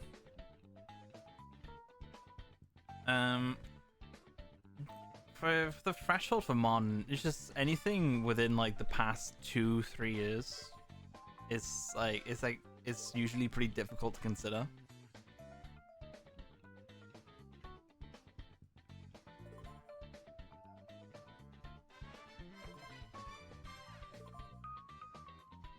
Yeah, I would say Domenico's Mon. I think a strong starting point would be like maybe towards the end. It's like kind of like Vrains onwards.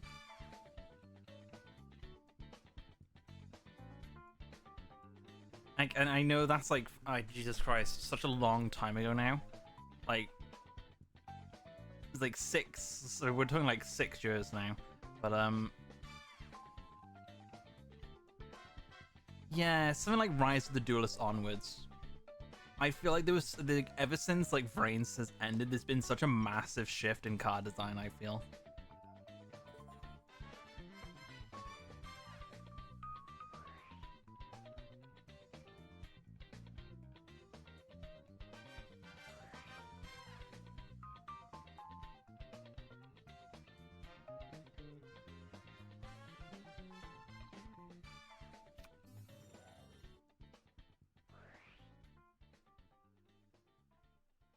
But then again, especially with a lot of the deck building packs, they're usually there's always at least one crazy deck in a deck building pack. And of course it all started with Sky Striker.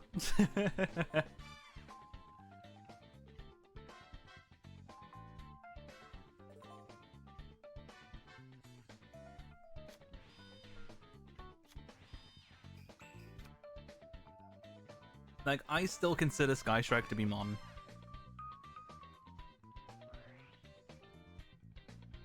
Oh yeah, true. Sorry, yeah, you're right. Yeah, Necros would be the first like crazy deck building pack. Yeah,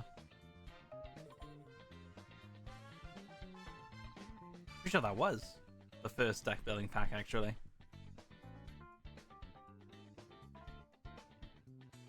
That it's like I'm pretty sure that pack also gave us like Yosenju. What else did it give us?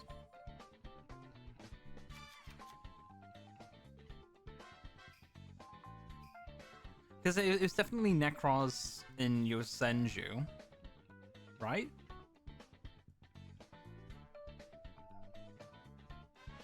Ritual Beast?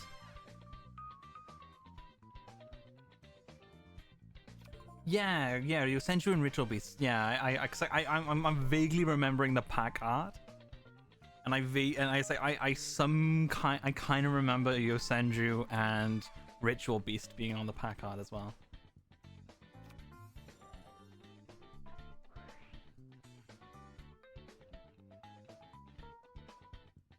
I couldn't tell you the set name though.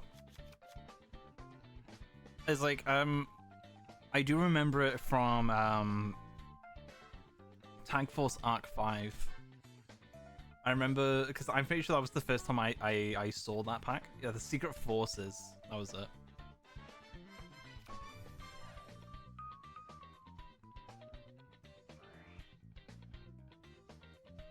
Because I was still pretty new to Yu-Gi-Oh at the time.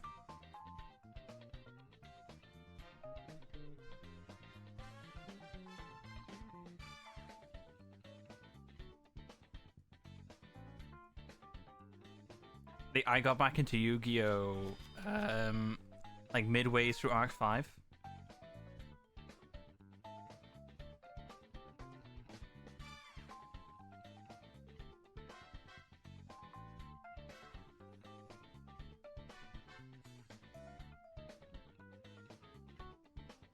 I miss locals. It's like locals when you're first starting Yu-Gi-Oh is always the most fun, in my opinion. It's like you feel that start of progression of slowly getting good, like better at the game. I think definitely some of my most fun playing Yu-Gi-Oh was like the first 2-3 years of playing Yu-Gi-Oh. at locals.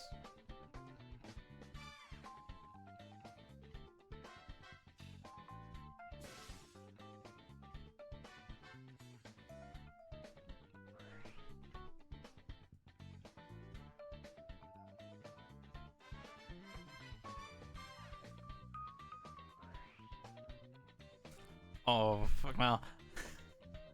Brian literally just played Scapegoat. Oh no. He gets the special summon 4 sheep tokens.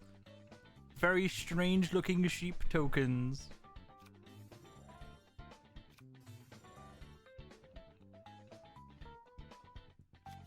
No shot, all 3 of these deuces are triggering. Oh my god. That's so funny.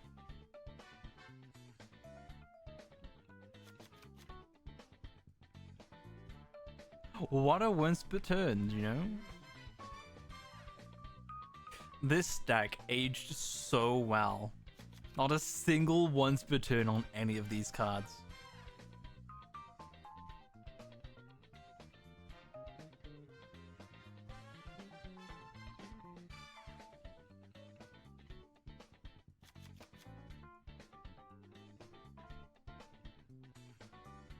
Like, I remember when like, so I have a friend who is like deathly in love with Cubic, and he was showing me him link climbing in like with nightmares and Cubics. Some of the funniest shit I've seen. It was like, Dooza, send unification, make nightmare goblin, normal summon another Dooza, send wave. Actually, no, it was like just send another unification and just keep like link climbing.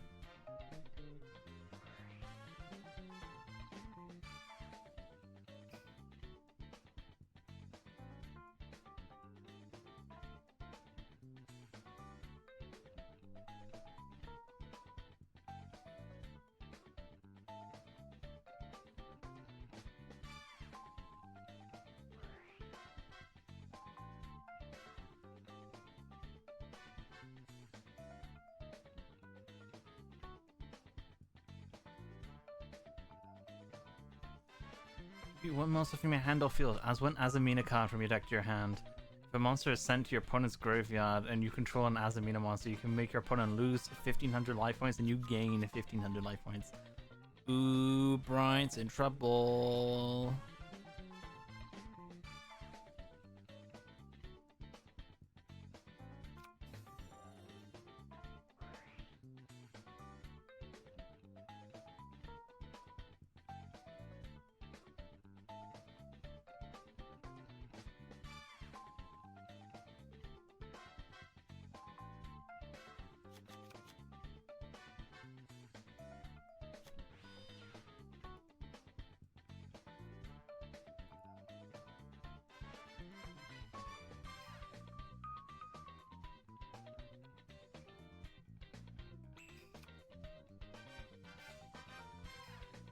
Can he out the V-jumps?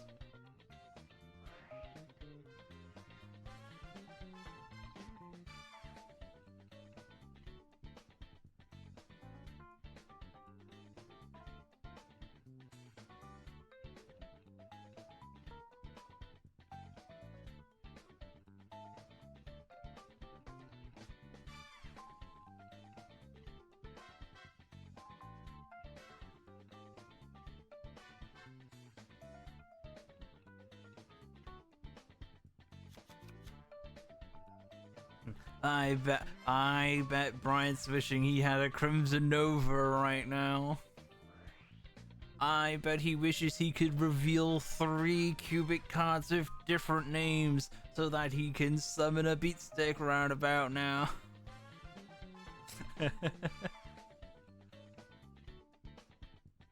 Proceed to end phase and die.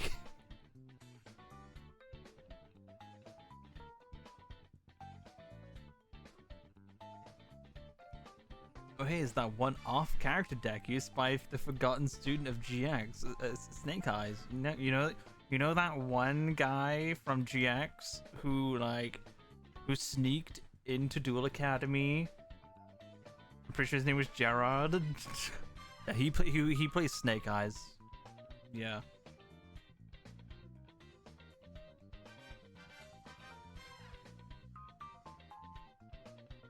He was a Snake Eyes player. You just didn't see him duel, so. My dad works at Konami, he told me. That's why I've been like able to make CT, because like I know what all these characters play.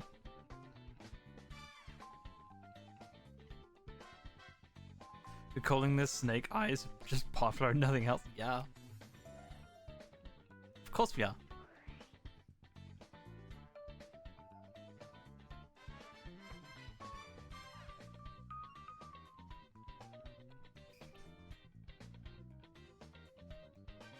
We still call decks, we still call decks invoked, even though they play one invoked monster,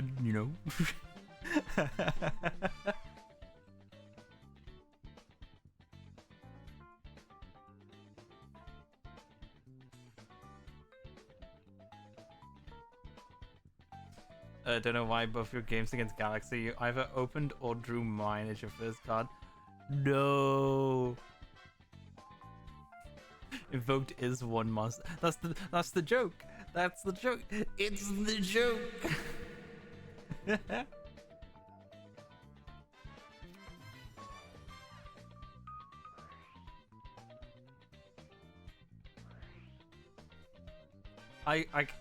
I wish we just called decks by every archetype incorporated, even though it's just the one card. Like, imagine, like, especially when decks were siding in Terratop to make MX Saber. It's like, oh yeah, this is my Lunalight Zodiac MX Saber Speedroid deck. And Elder Entity. It's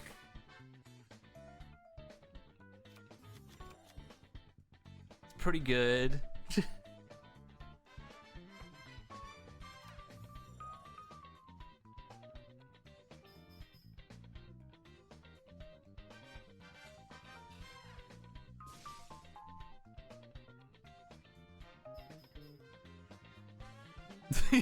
yeah, this is my polymerization / fusion deck.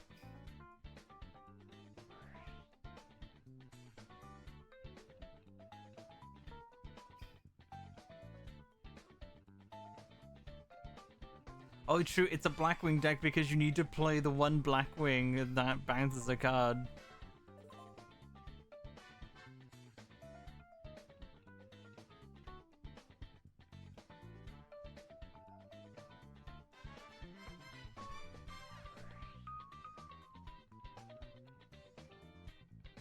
With 500 life points left, is there anything Brian can do to win?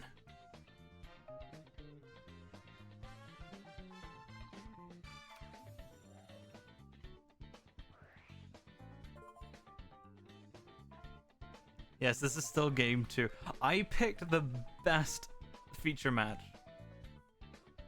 This was the absolute best feature match I could have picked.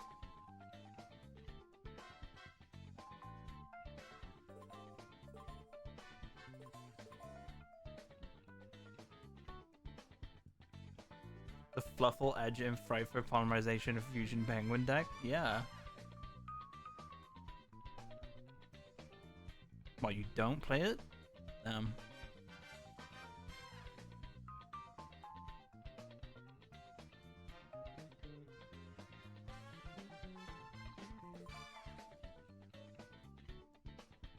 Imagine Earth Machine Pile players. It's like, oh yeah, this is my my super heavy Infinitrack Machina Railway deck.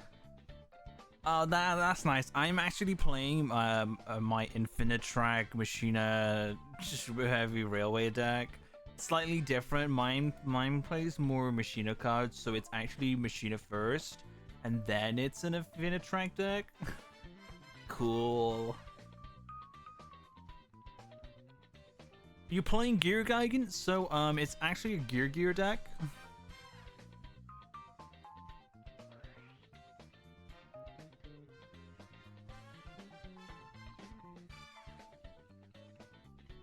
Emancipator Vertisil Super Heavy Shizu. Ew.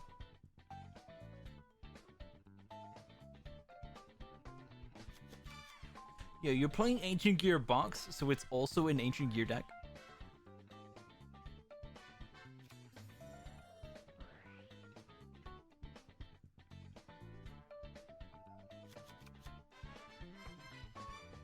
And do I see a Platinum gadget? I think that's a gadget deck. Thank you very much.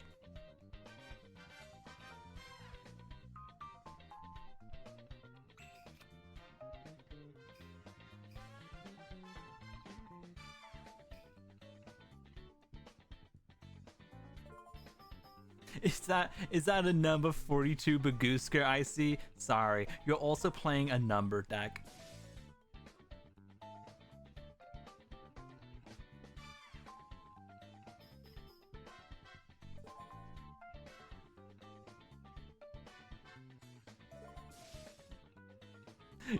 You're playing Pot of Desires. It's a pot deck.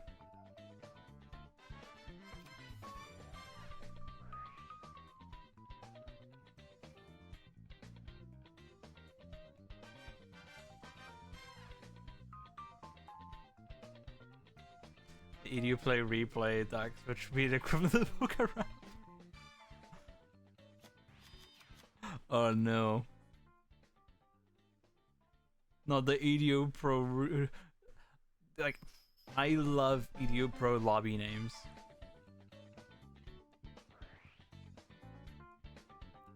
It's like I used to be one of those people who would like host random character duels on EDO Pro many years ago. And it would just be simply just like themed decks. Like you could just play. It's pretty much how we do handle CT now. I love this. It's like no synchro, no Xyz, no pendulum, no link. Also another deck that I just personally don't like.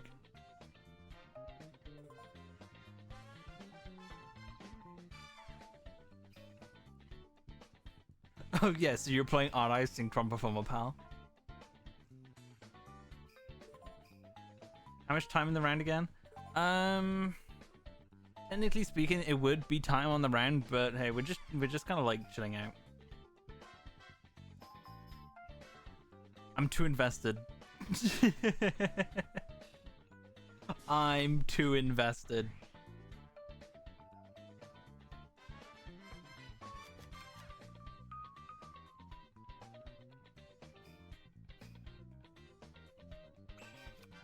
Infinite gas versus one boy. Who's gonna win?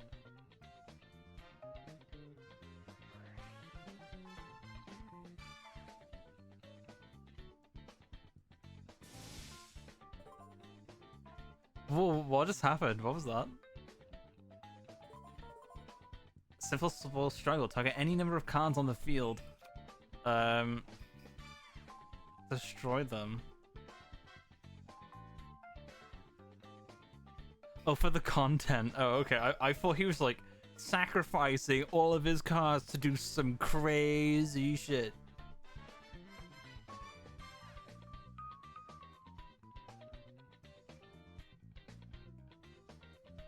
Oh, read it properly. If this set card is destroyed or banished by an opponent's activated effect, you can target up to you can shuffle up to 2 cards on the field into the deck. Oh, so he was planning to shuffle Buster, maybe? I don't know. So let's have a quick read real quick. Right. Let's quickly start the next round. Galaxy 120. Bryant 120. And Wacky versus Melly. Who's playing Misguide again? I'm pretty sure. Who was playing?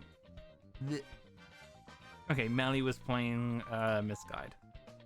So Melly wins 2-0.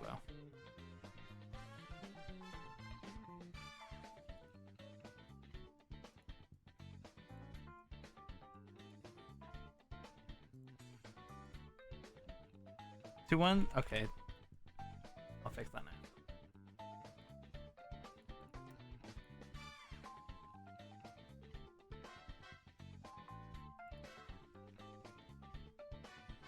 Okay, so let's roll that dice. Let's get that feature match.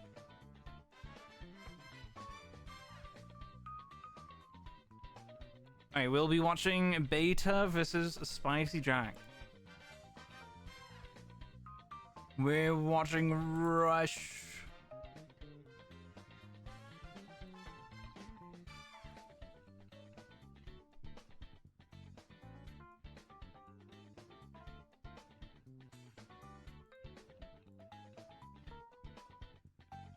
Get that room open.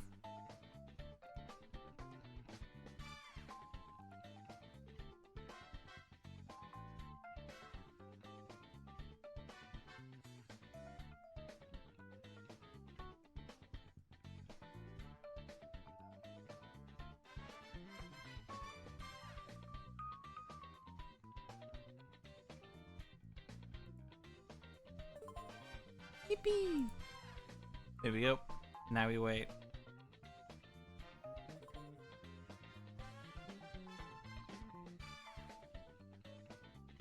How excited we get to see Rush. Due to the effect of the King of Rushdall's skill, we got 2 Dragon Upsetters into the graveyard. Oh well, we have a Dragon Upsetter and Setter Upper. Praise for charity. What do they pitch? A Dragus and Hypernova. Okay.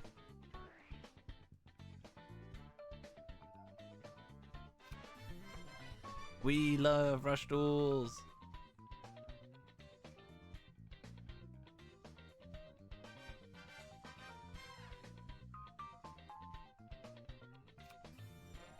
Mirage Geass.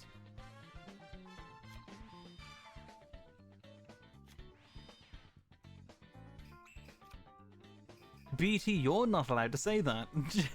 You're not allowed to say that, BT, unfortunately.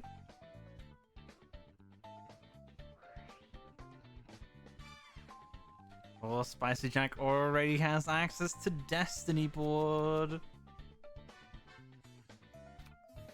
Possibly already has it in hand.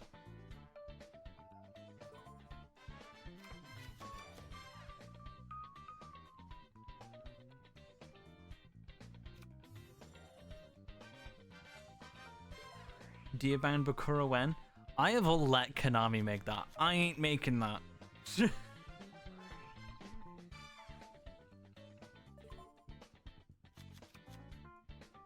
When Konami wants to make Dearbound Bakura with Zork, I'll add Bandit King Bakura. Until then, I have no interest in making that. I feel like I would mess that up. I don't trust myself in making the Diamond deck. I want it to be cool.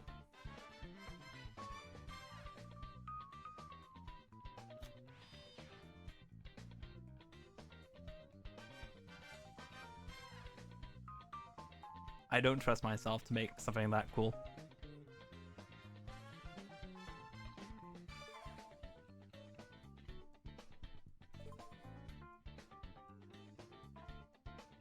No, it's not Destiny board. He put it into the wrong zone. You always want to put Destiny board in this zone right here.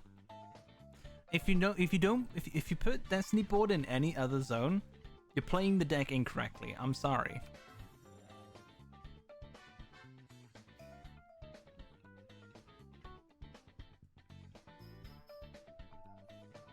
Welcome, Ventu. Welcome. How's it going?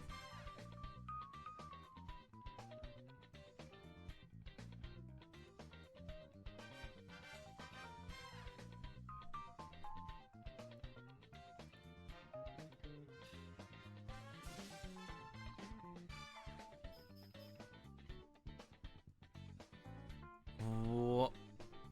Dark Necrophere has been destroyed. So it will trigger in the end phase to steal that Mirage Gears.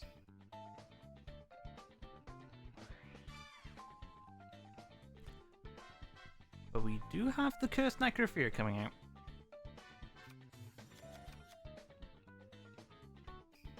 Just working on your latest deck for locals. They run both TCG and OCG, so you're currently building your OCG deck. Fair. Are you playing your Maxis?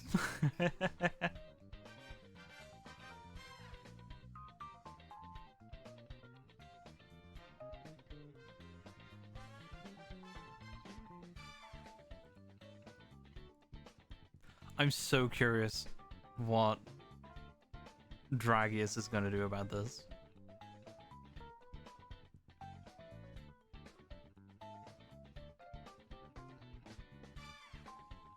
Your Fury crafted a new Malice cards. Fair.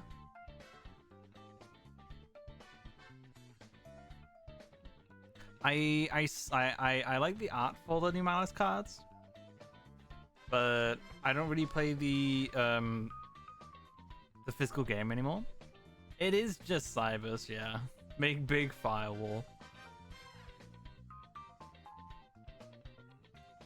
If a deck isn't like related to a character, I just kind of like skim over it.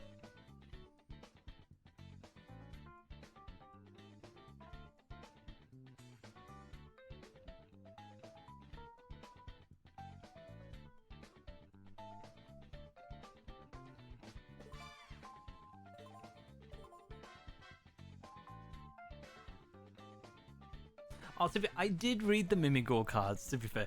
I did read them. It is like that was funny. That's a very funny deck. I do very much like Mimigor as a concept.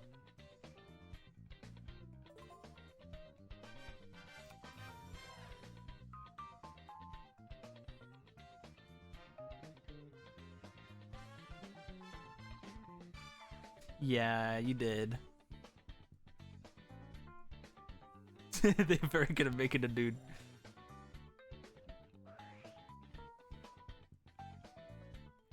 Just like, hey, if we ever need to make a character who doesn't really make rank 4s very well, boy, have I got an idea.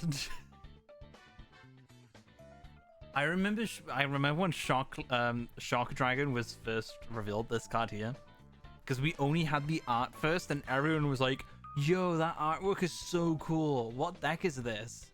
And then it was showed off to be a rush card, and just everyone no longer cared. I think it was like one of like the first instances of like people realizing, damn, rush art is so cool. And then they revealed it as a rush card later on, and then like everyone's like, oh. Snowburn, thank you for the follow.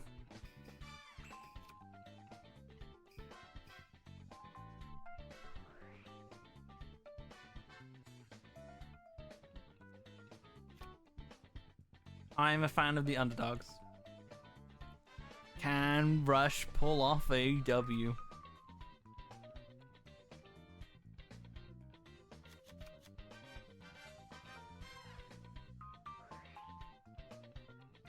You're still getting messages from people complaining about the rush art.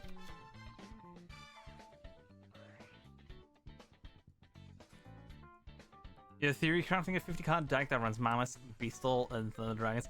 I remember when I was first told to play Beastal. That was fun. It's really funny when someone sees Cyber Dragon or Harpies in Rush and complains they're stealing support from the DCG. I do find it funny when I think it's super based actually, because they take in these decks and then they just make entirely new cards for it. I think it's super fun. I think it's mega based, especially with like the Harpies, and they turned the Harpy Lady Sisters into a maximum monster. I think that was cool. I think that was so cool.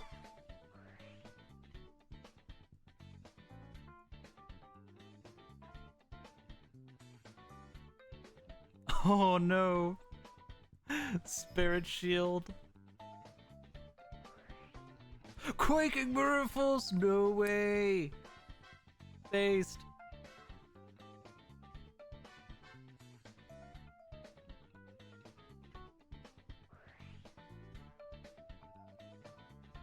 Oh, Dark Spirit of Malice.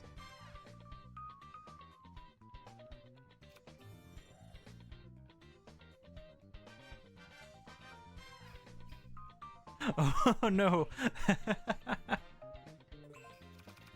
Dark Necrophier is summoned to the field and immediately flipped. Not that it matters.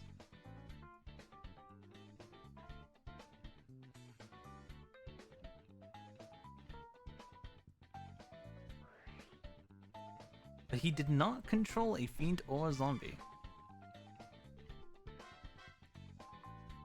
So Spirit Shield is unfortunately going to go to the graveyard.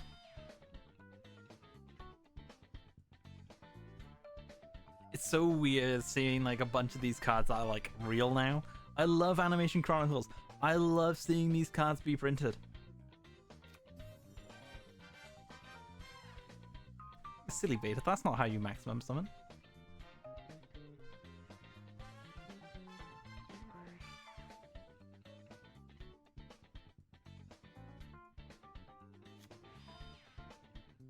Oh, that's a Hypernova.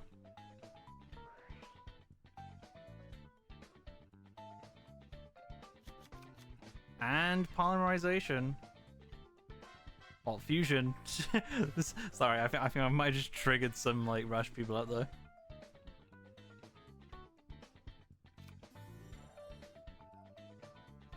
A second Shock Dragon.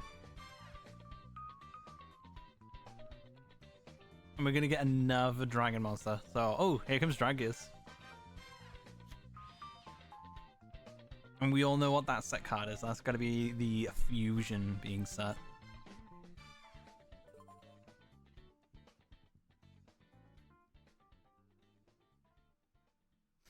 Shock Dragon. Until the end of this turn, all face-up monsters with the highest attack on your opponent's field lose attack equal to the attack of the highest monster on your field. Okay. You're so curious what Animation Chronicle will do when a series runs out the cards, like 5Ds, and to a lesser extent Zaxel. I think they'll just make more spots for the other series, or just move to the manga, because manga is getting cards printed slower, because they only print the manga cards through premium packs. I feel it'll be fun to start printing like larger manga themes in Animation Chronicles. Granted, they're not animation. Yeah, they will never run out of stuff. Well, to be fair, of course they'll run out of stuff eventually, but yeah, it'll take a while.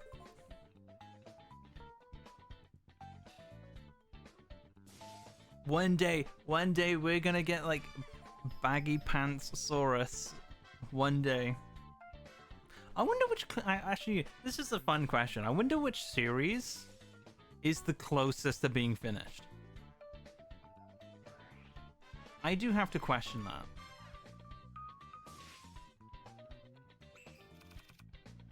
You don't think there's a lot of notable stuff to print besides God from the Arc 5 manga? Nah, this so much from the manga that still that needs to be printed. Like Hell Insects from 5D's manga, Vehicle from the 5D's manga. There's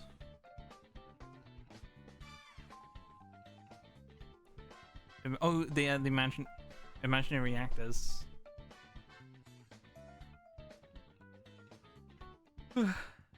Yeah, we have the Eve stuff. There's the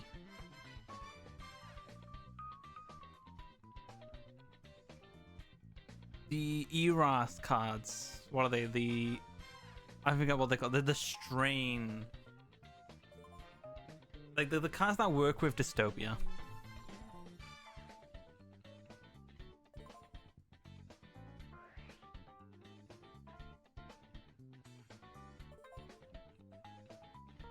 You run Infinity Fiendsmith in the TCG? I was recently shown what Fiendsmith does because I've been very out of the loop for the past like 2 years. So because I run this character-based format, and I've stopped playing the traditional, like the actual TCG. And so I was recently shown what Fiendsmith does. Just like fucking hell. Any two monsters. It is literally just new Orcus. It's just new Orcus. So just any two monsters.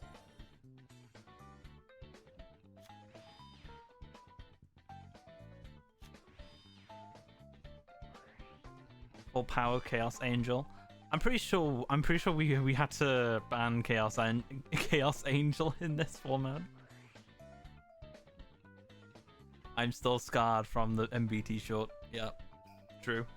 Any two monsters.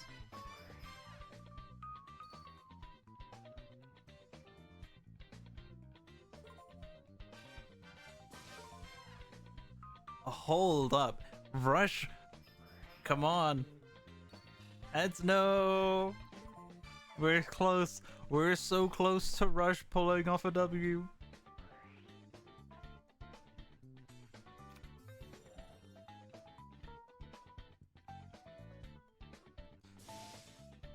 But unfortunately, due to the effect of Curse Necrophy, it will be popping 2 cards, which included the fusion. Come on. Show us that legend card. Show us some major W. Show us the Mirror Force. No, in fact, show us the Magic Cylinder. Give us the Magic Cylinder. That'll be funny.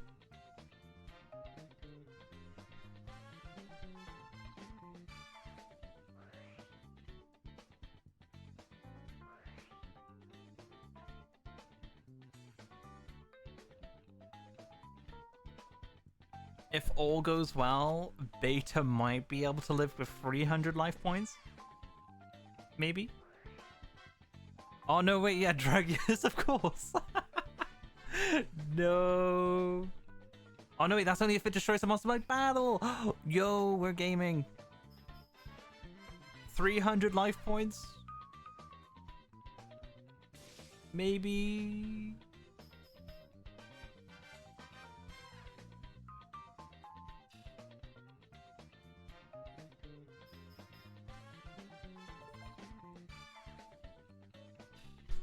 Come on, Beta. Draw 5. Get the win. Come on. We need a Rush win. That's what we need. We need Rush to pull some wins. Pot agreed. Wow. What a gamer. 7 cards left in deck.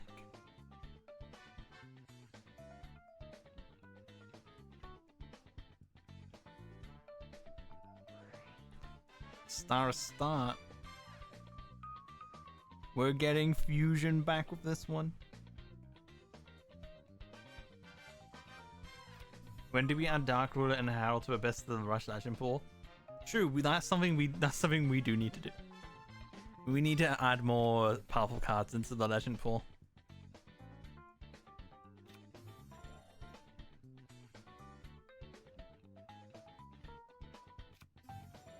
Mirage Gears. Fusion?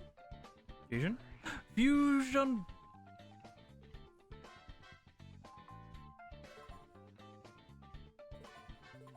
Let's go gambling! We are seeing the second Hazy Strike Dragon Mirage Staff's F. Let's see. Up to 3 monsters. Oh wait, well, which effect are we using? It can make a second attack.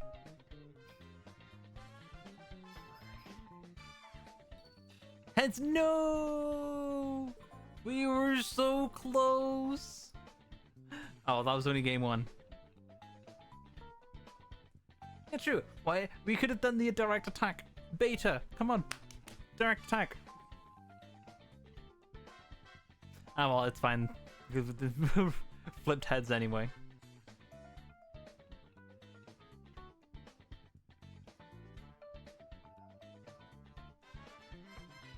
Chat, did they know? They wanted the gamble. I respect it.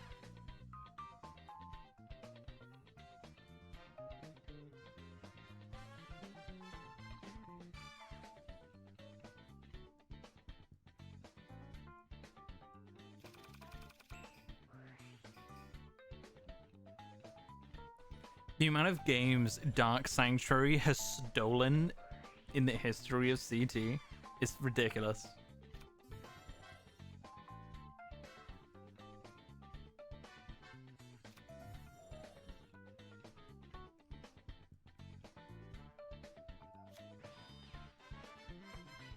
So Dragonic Slayer, it do be an MST.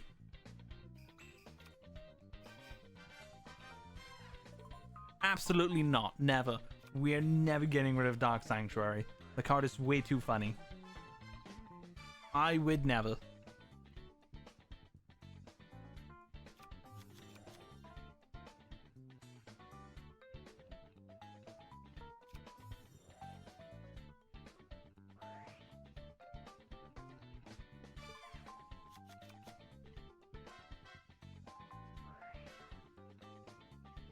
I'm being so good with these rolls.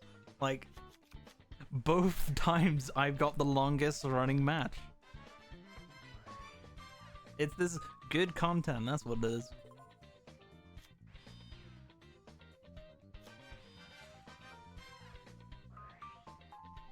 Oh, we got the occult combo.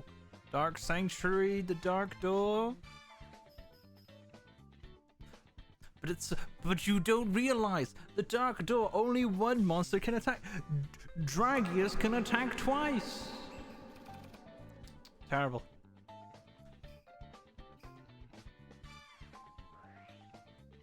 Oh, we will destroy one spell trap card. Will we hit? Oh no, never mind. Spirit Shield. It doesn't target though. Destiny Blood? Destiny Blood? Oh, getting rid of Spirit Shield, okay. Then again, we do have Dragonic Slayer, so maybe we can still get rid of the Destiny board if it is set.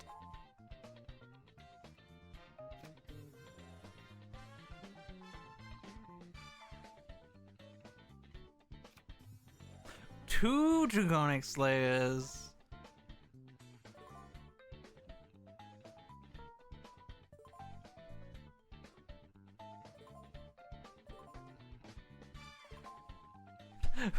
But Bakura doesn't have Mirror Force.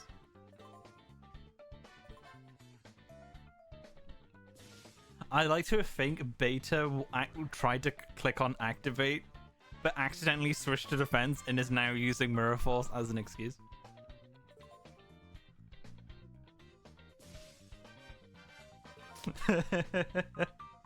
Oh, there goes the Destiny board.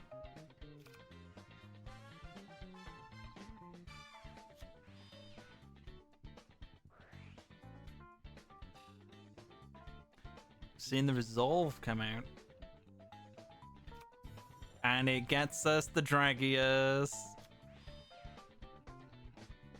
Which can attack twice, so it is beating the Dark Door allegations.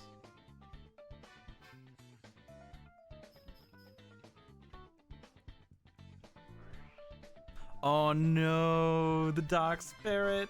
No. Sag. Hate to see it.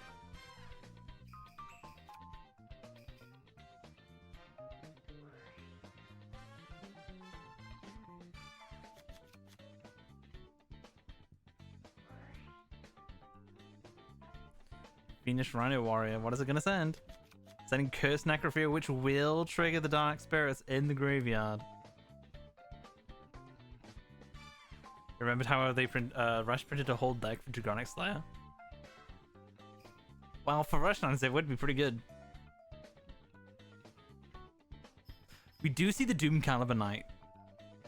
This is like, I feel like a lot of people forget about this. Oh no.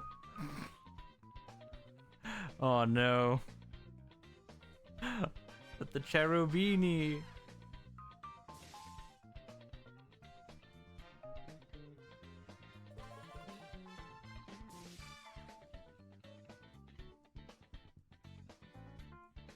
But yeah, Doom Caliber Knight. It is a mandatory monster negate, and so I feel a lot of people don't like Doom Caliber Knight.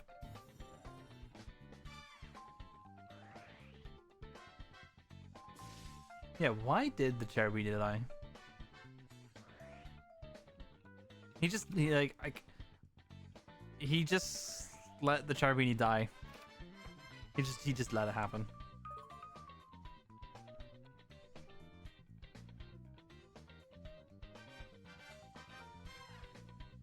Yeah, the protection is optional, yeah.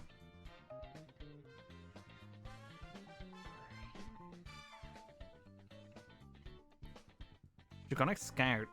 If the only monster in your graveyard are High Dragon and or Dragon monsters, send the top 3 cards of your deck to the graveyard and increases cards level by 4. Ah, so this was the card definitely made for Draconic Slayer. There goes the Dark Door. But he can't seem to out the Cursed Necrophore just yet. We might see some answer for it now. There it is, there's the answer. Because we're going to fusion, maybe? Yeah, we're going to fusion. I forget what the Dragius fusion does. What is its multi-choice effect? Let's have a gander. This turn, it gains 900 attack and also can make 2 attacks on monsters. Or it can make a second attack and it also does piercing. It attacks twice. No way. I didn't see that coming. Yeah, this turn, it can attack twice.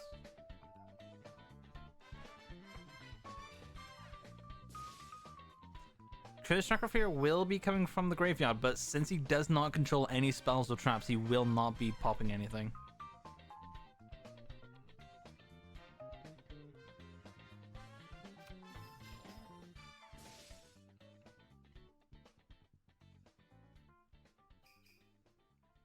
Dragius is slowly creeping up on that card advantage, but does Bakura have Dark Spirit spell in the graveyard?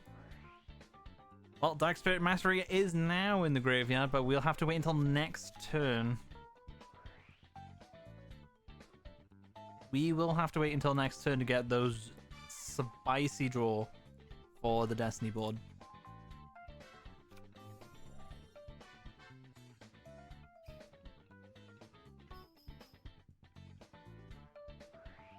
Dragon's Tenacity. When your opponent declares an attack, the attacking monster loses attack equals to the level of one dragon monster in your graveyard times 100.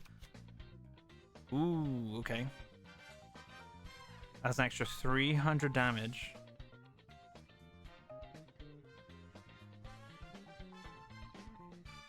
Not much.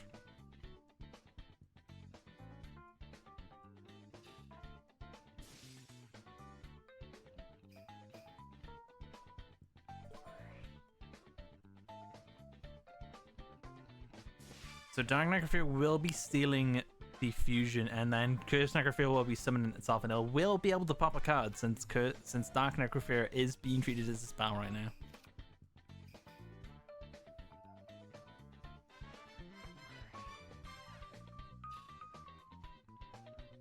I don't think we saw any good rolls there. No, we did lose the Monster Reborn. Kind of sad.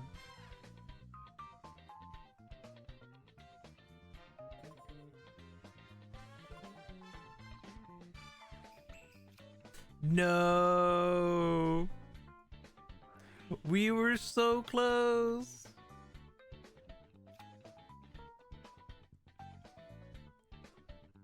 Seems like Bakura will be taking this W.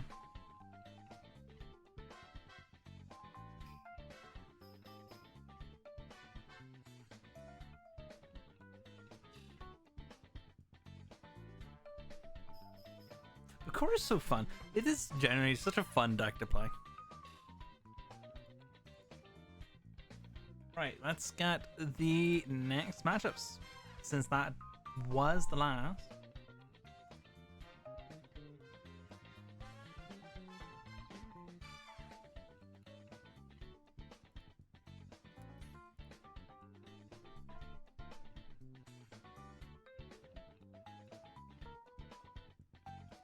Gem Knights.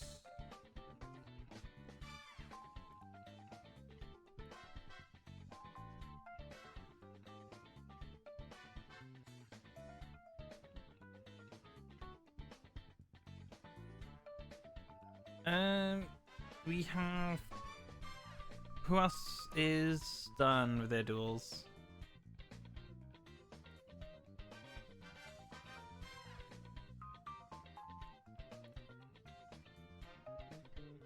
Melly and Dakota, if you two are here, what was your results? I don't think I see them.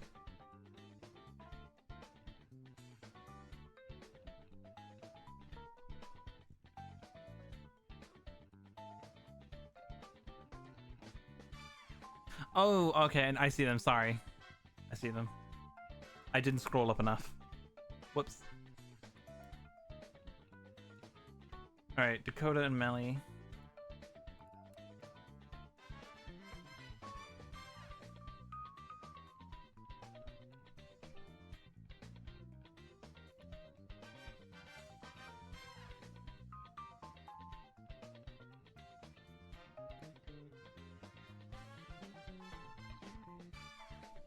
Why isn't it showing me the... It's not showing me round 3. One sec.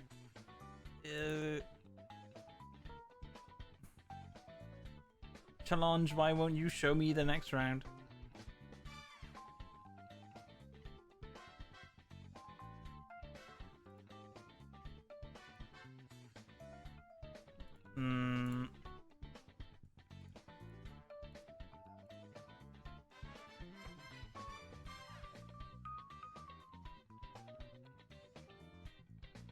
Yeah, it's round 3, but it's not showing me the results. Oh no, here we go. Start the next round.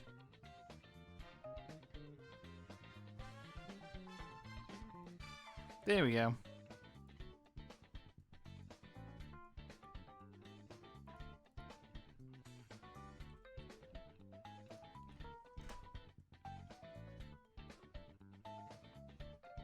Dakota versus Melly, Spicy versus Galaxy, Beta versus Brian, and Wacky versus Kuro. Random generator, who will be our match?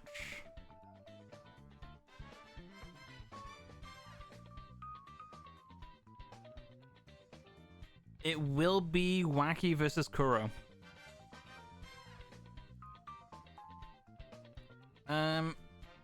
Sure, Bigman. If you want to co-host, we'll get it. We'll sort that out now.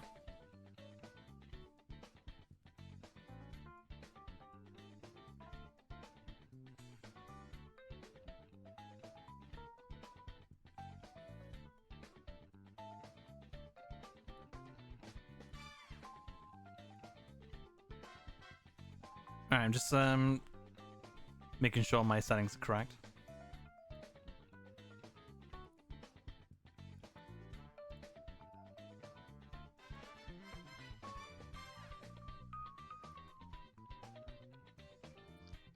There we go. Hello. Hello. I don't know if I can hear me. They can. Okay. I can see your thing lighting up on stream, so you can be heard by the audience. Nice. What's our feature match? Our feature match will be Kuro's. Bigman is a little low. Okay. Bigman, speak. I speak. How's that, guys? How is that?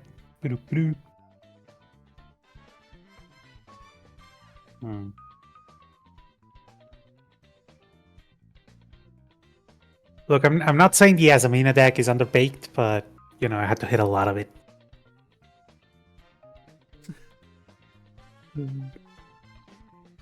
It's still a really cool concept. I'm always terrified. I'm always terrified whenever I get a new Vagabond pitch. I believe I wake you up at night with a ping and saying, "Hear me out." Yeah, just whenever Bigman says, "Hear me out," I'm always just like, okay. Uh, There we go. So see. I believe,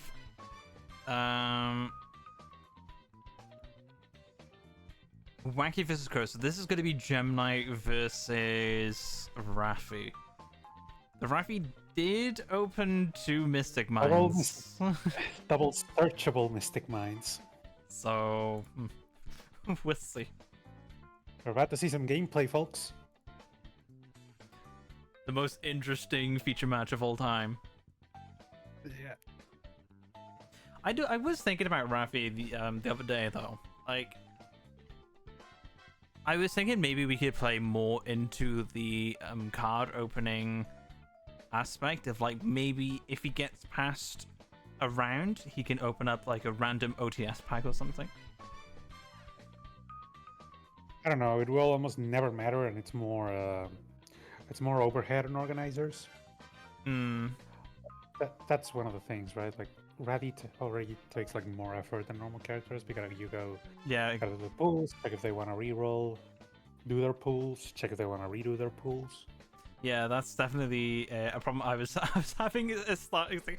I was starting the stream, getting everything ready, and then suddenly Kerr's like, "Can I play Rathy?" I'm like, I have too much to do.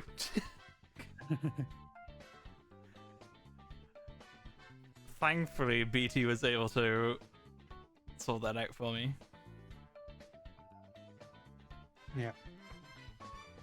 We've been pretty lucky getting the longer feature matches, and not just. I had to leave through a couple of ones. So, how did the Azamina one end? Like, was it a good feature match or just I think it was guests funny. staring at a cat? I don't think it was too much of it. I feel like once it got to the point where Bryant was in a position where he got like a big monster on the field, it was just kind of over. But getting to that point was interesting. Yeah.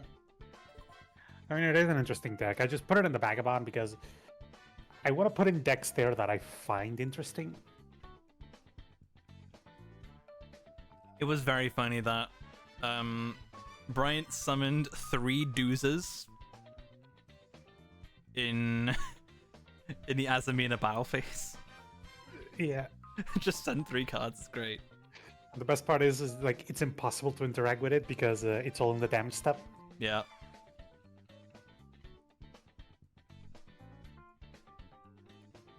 We're just waiting on Wacky right now. Yeah. I was like snooping around the other feature matches.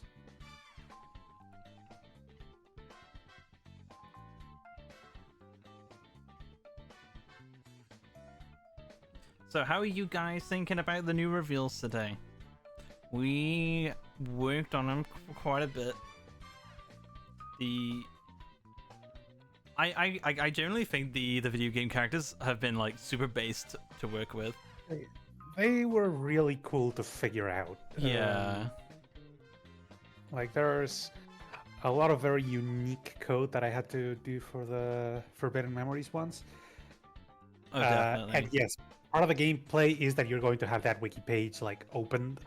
The Guardian Stars alignment chart just on at all times. Just constantly Yeah. looking back and forth like, Yeah, you're going to have this open. Yeah.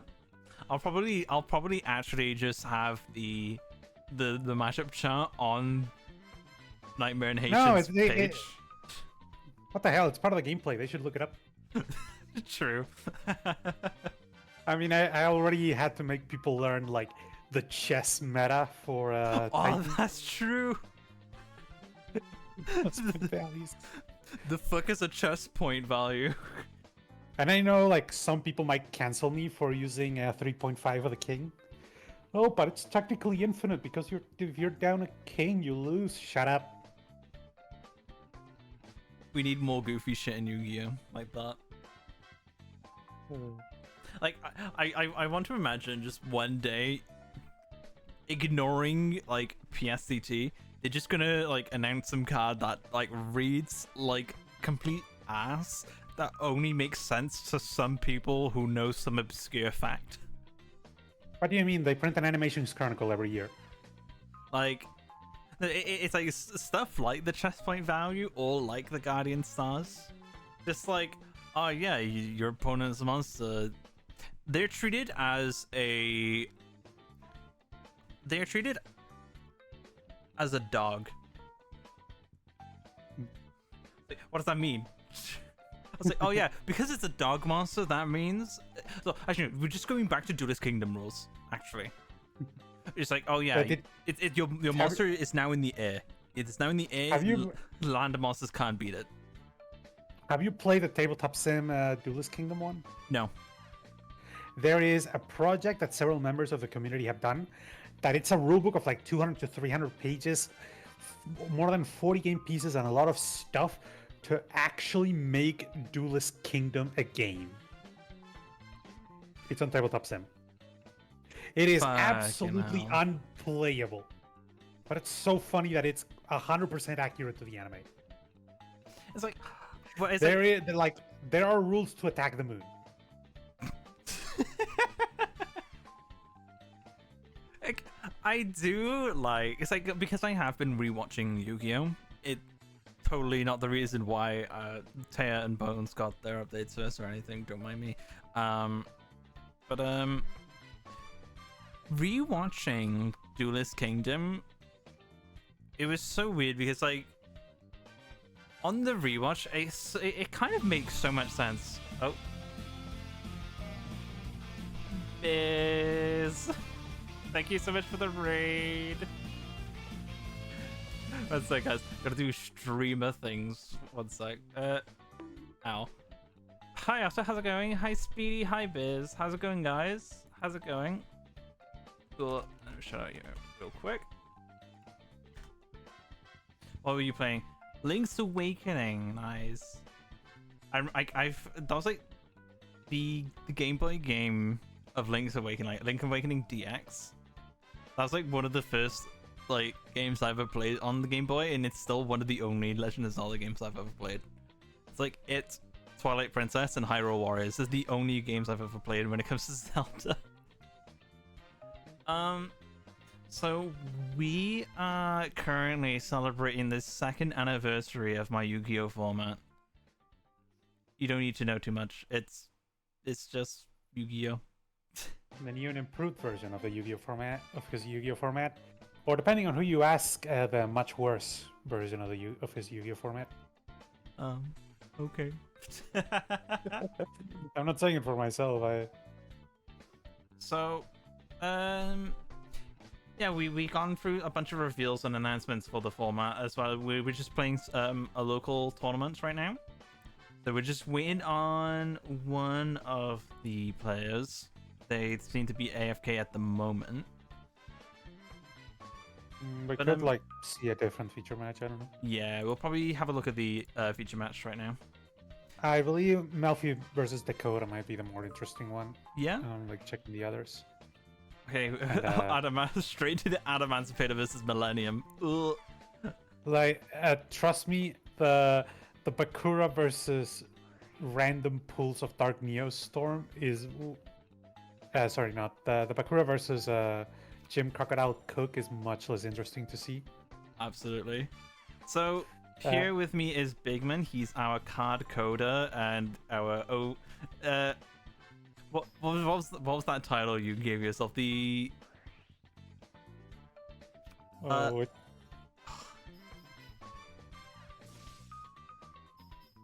Which one?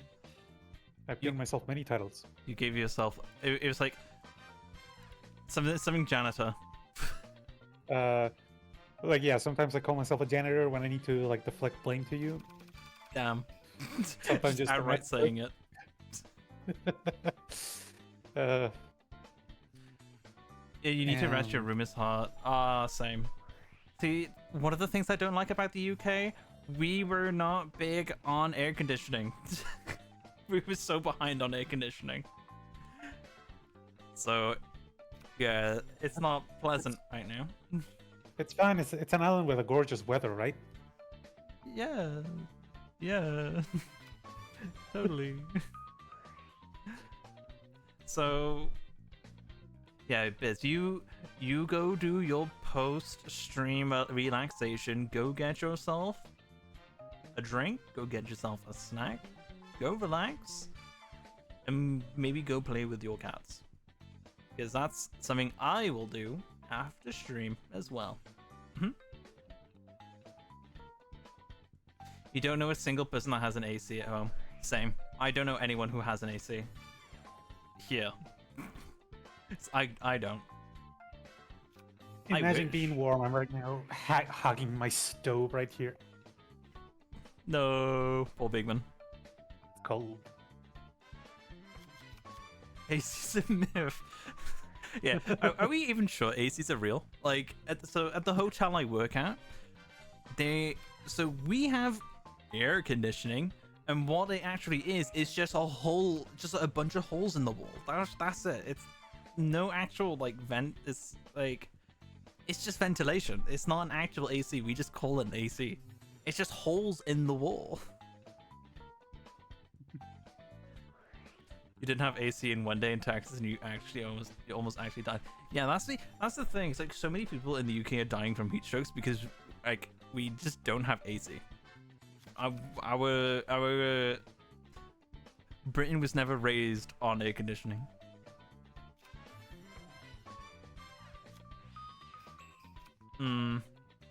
Yeah, I feel that, Brian.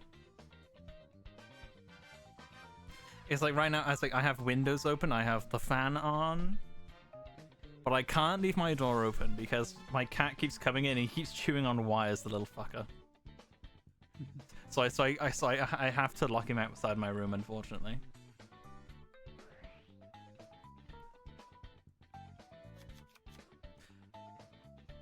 So, Adamantipator. Anyways, this game is over. Unfortunately. Because, as you can see, I didn't think that the problematic part of Blue Eyes of the Heart would be that it searches Millennium Monk without summoning a guy. Let's see.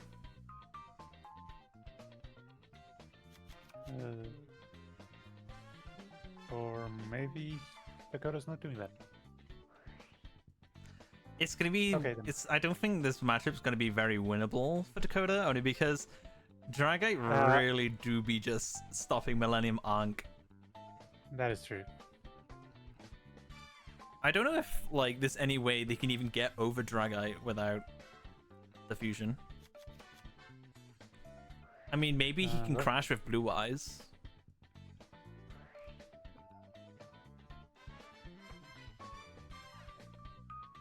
Yeah, probably the Blue Eyes. Like, it is weird though because the Blue Eyes doesn't have the summon effect, so it just needs to be normal summon. Yeah. Well, it's not. It's not like Shimon's using the normal summon anyway. Yeah.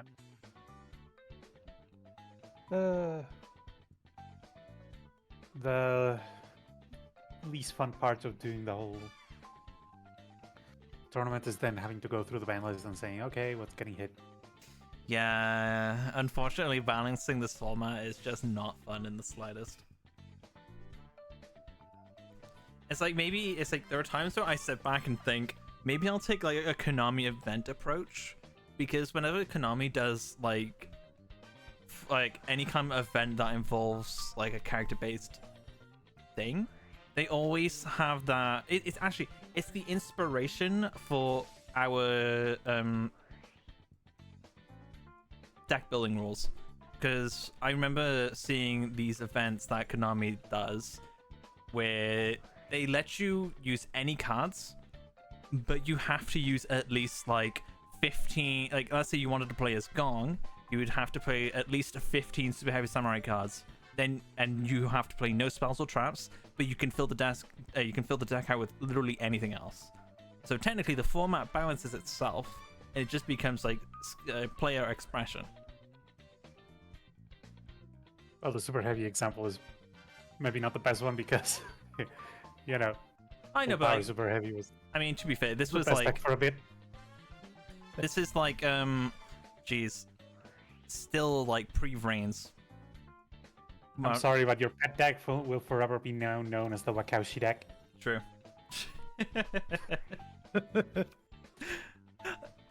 I'm still upset. My life is ruined when it comes to Yu-Gi-Oh! My name tainted forever. It's crazy. How did we let Animatopeda keep like multiple Dragons? This is crazy. With all the big dust. Unfortunately, this deck just has like no power other than Dragite. This deck is nothing otherwise. It is like, you know, the super funny thing that the joke of the structures manga is that they play the real deal. So like these are actually nerfed. Like they are banned from using any card that isn't a part of the archetype that they used. Yeah. Because this girl in the manga played with Block Dragon, Union Carrier, the Buster Lock with Savage, the whole thing. Do you know what the funny thing is though? I feel like Misguide is a character that has been played a handful of times, but it's just like I feel like Misguide has just never done well. It's because Adamantipator is kind of Brick. hard, and The amount of bricks I these wouldn't call it crystals. I wouldn't call it a bricky deck, but it's definitely a deck that can randomly just end its turn. Especially when you don't have like all the, you know, generic rock support. Yeah. And oh yeah, Kuran Wagi are finally playing. Yeah, let's see what's going on here.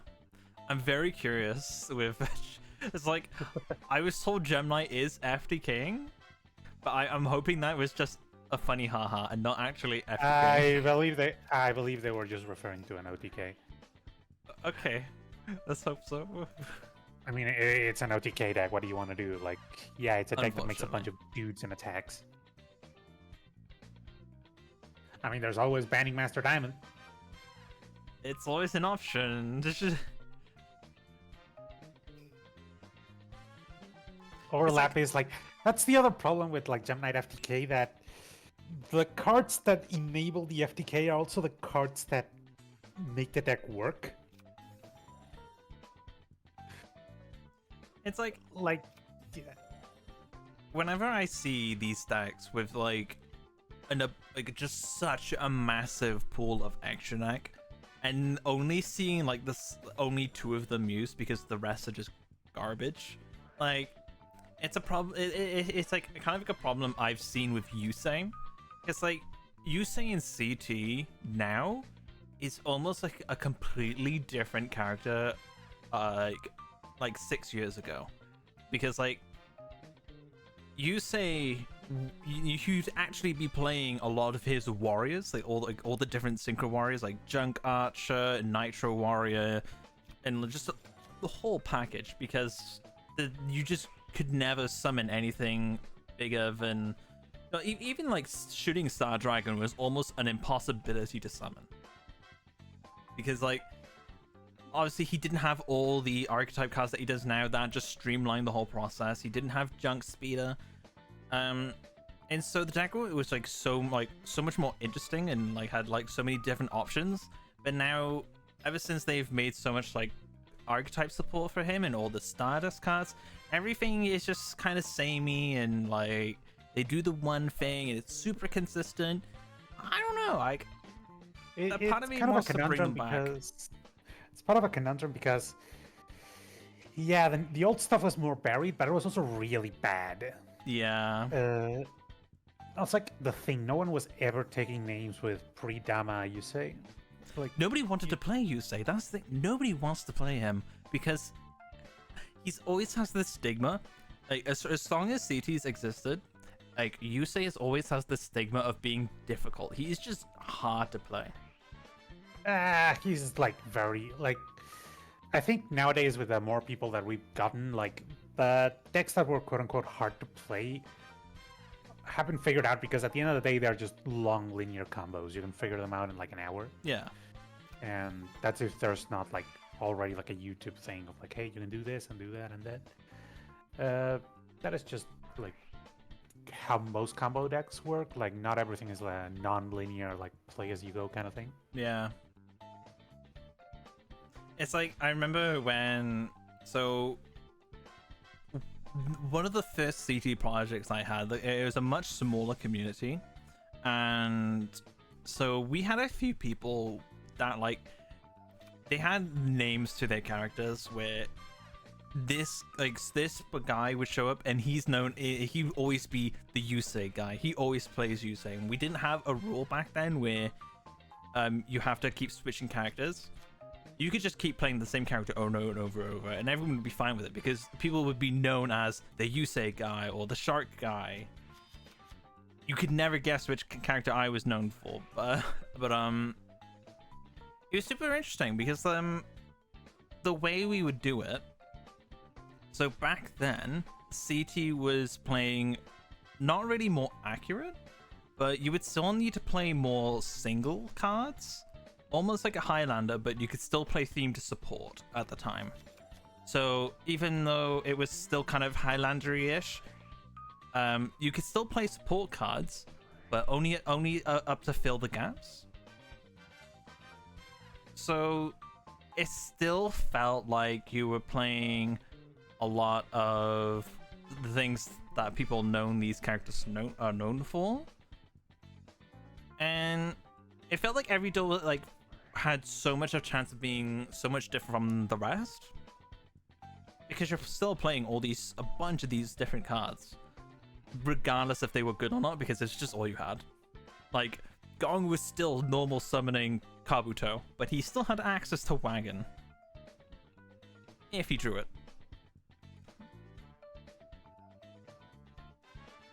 But you know, it did come life goes at a on. cost. Characters like Shark and Yugi was so much more stronger than like everyone else. There was I think it was even more unbalanced than it is now, because obviously people like Weevil would still be forced to play the original Cocoon Larvae Moth combo, whereas Shark is sitting over here drawing 101, drawing the 7th one into C101. Who is outing C101 in accurate format? No one is. It was such a big issue, and especially because we were letting characters play all the anime cards, and they can choose to play the anime or the TCG version. And so, unironically, we had Yuri playing Ivybind Castle. What a mess. You know, We did have life goes on. We had one tournament where we did let Yuki play Underworld Circle. Have you read Underworld Circle? Yep, banish your entire deck. Only because it was funny. Yeah. I do like that recently, like Konami has put in a very real effort into making these playable character-inspired decks. Like, obviously for formats like these, it's kind of annoying that, you know, you have to ban or skill nerf everything to the ground, but it's actually, they've actually done like very interesting things this time around. Like, 100%. it's not just like a dude. Or not even that, but also like giving gimmicks to stuff that didn't. Like the new gimmick puppets. They are obviously they're strong as hell, but they went from the most boring rank imaginable to like, you know, now they do something. Yeah. And now when they announced the second dual terminal box, like the first one had the support for, it was what? Ice Barrier, Gen X, Ritual Beast, and what was Infernoid. And they just announced the second one, and they said that Jurax are in it, and I'm like actually jeez. excited to see like I thought Gen X was unfixable, and they proved me wrong. You know. So I'm actually it's the kind of stuff that makes me very excited to like, okay, how are they gonna do it this time? Same thing in like the Animation Chronicles of like, oh, in the cover card in the cover art we see this anime archetype that is complete and absolute dog water. How are they gonna make it playable? Like, I wish we were at a point where we could just see like a brand new wave of support cards and we just don't have to hit any of it. I wish we could have a format like that, but unfortunately it's a bit They are difficult. made for IRL. Like they are, like you read the support and it's absolutely made to be able to play through Ash Blossom, to go to locals and have a good time against, people not necessarily playing like, Snake Eye, Fiendsmith Piles, Ubel or whatever, but Yeah. like people grabbing 3 of a structure deck and making a good deck and saying, yeah, okay, you can grab these animated inspired cards and also have a good time there, Yeah. which obviously puts them way out of reach of stuff like ours. Because like I've always thought how bad it would be if we just let everyone play. It's like almost like just no ban list, just go at it. And unfortunately, it wasn't really a good idea in testing. who would have thought? Yeah. It's just not fun. Yeah, the problem is that favors the newest decks in a way that isn't even that fun. In that the TCG right now, it's a race to the bottom of who can play the smallest engine possible to just stuff the rest with hand traps, Yeah. because starters are so incredibly powerful right now. So in our little experiment of, okay, we minimize the ban list, you can play 1 billion hand traps, it was Ignis turn. Hmm.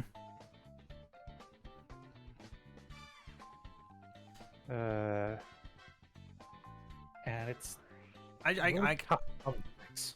I do question if there's anything that we could like do to increase, like to minimize the ban list, but like In a way, like that was the purpose of the skills when we began, of saying, okay, if we race the hell out of the bottom of the barrel, can we start bringing things back? Like, if we raise the power level in general, can like the more egregious shit in the past just come down?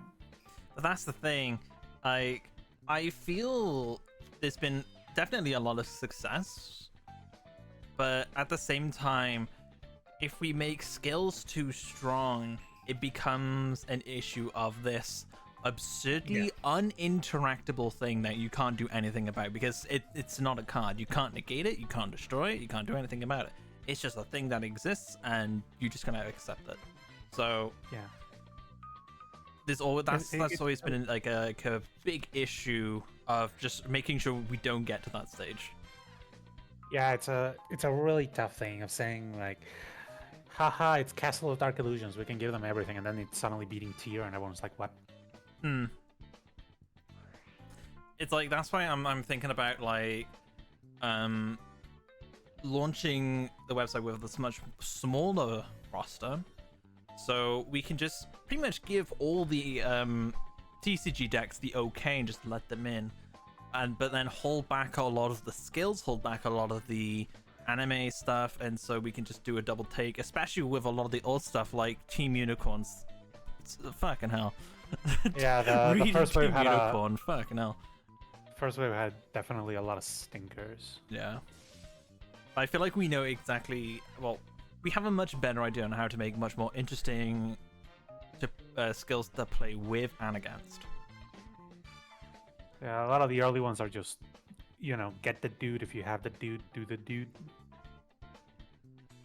Yeah. There was a lot of these ones that could just didn't stand up to the test of time.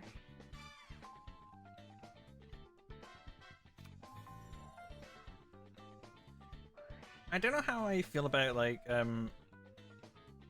OTKs, because I feel like only recent times with this CT project has OTKs ever really been a issue of it's like we just need to stop OTKs. Like, OTKs is a bad thing.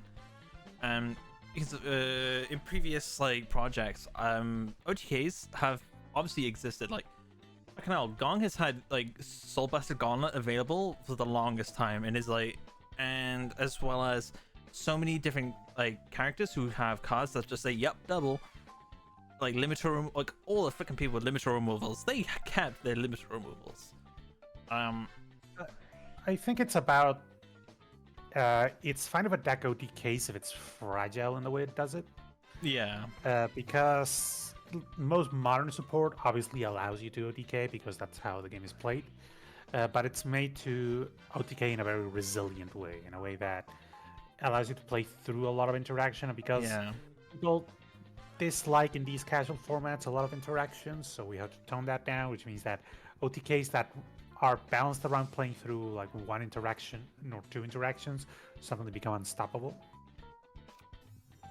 I think that's where like the main root of the issue is. So at that point, it's either okay, you make the deck more fragile, or you make the deck do less damage.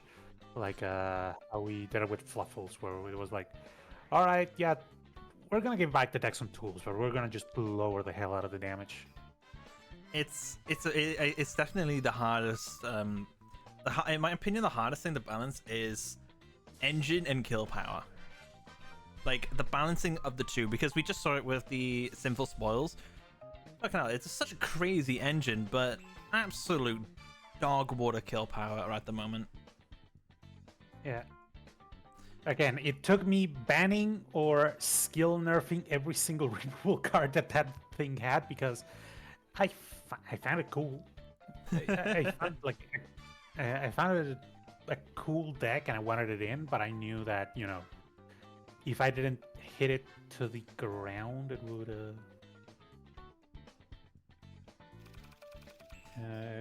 take over everything.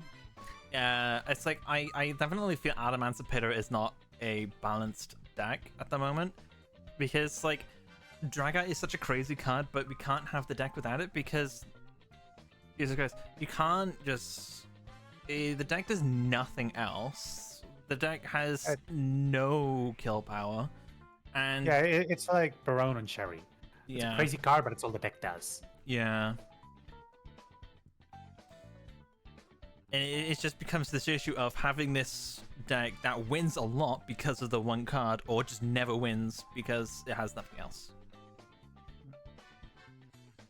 There are some characters that just kind of exist to be strong because there's not much else we can do about it.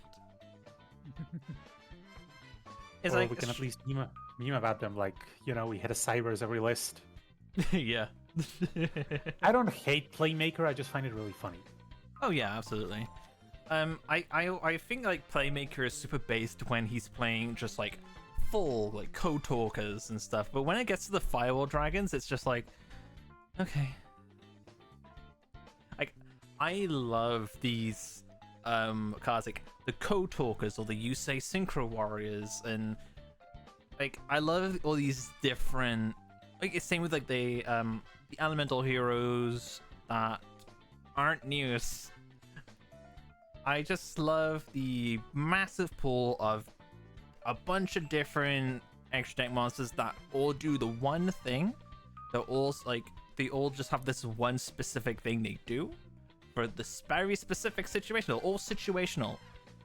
Like, oh yeah, Thunder Giant he just pops a small monster, but if you want piercing damage, you go for this other monster. Or if you want to get over this tall monster, you go for this one.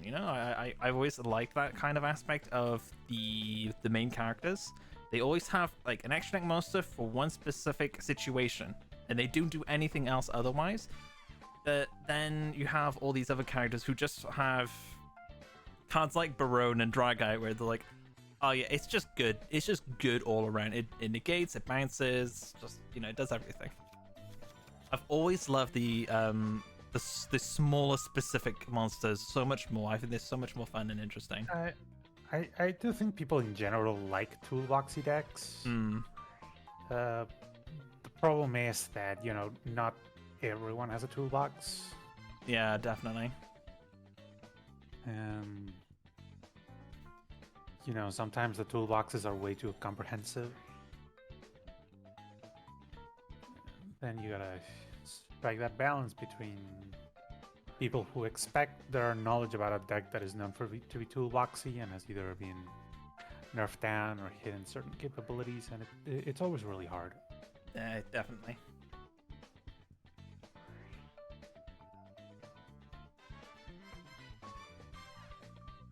It's like Gem Knight kind of fills that bill as well, because they also do have like a massive like pool of extract monsters. But realistically, we're all talking about a Brilliant Diamond and Master Diamond. Okay, but to be fair, all the other ones are like Vanillas. 15 years old, 15-year-old vanillas by this point. True. They're not even vanillas. They're vanillas that are fusions of vanillas.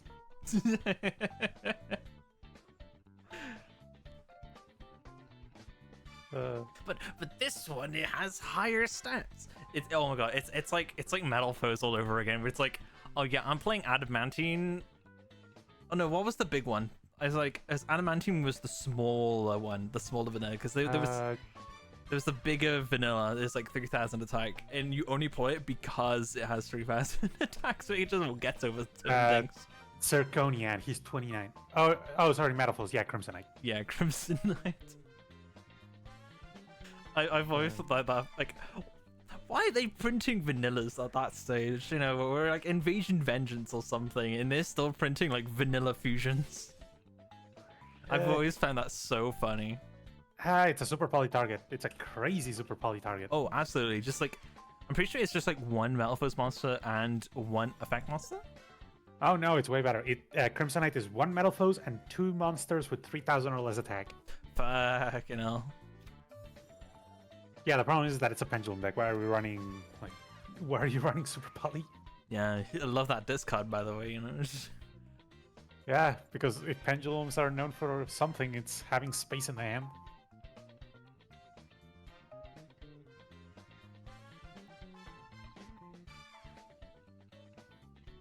I love like it's just like zoning out and then just like back to focusing on a duel, especially if it's Raffi, because like, all right, let's look at the game state. We have 2 Dino Wrestlers and Destiny Hero draw hand.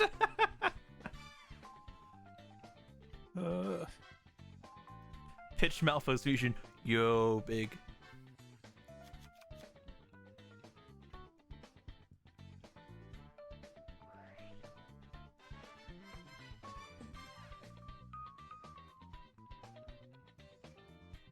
I do. If there's anything I like about modern Yu-Gi-Oh at the moment, it is the fact that it's like such a I don't know why, but it's such a massive focus on character decks. It's been such a big focus on legacy support. It's just because like we haven't had a Master Duel anime in a very long time by now, so Yeah. the slots that would usually go to here's the Beatstick battle deck of the villain of the week Yeah. actually go to like, all right, let's sit down. We are here to do one thing. We know Raid Raptors need a big wave of support. What are we doing?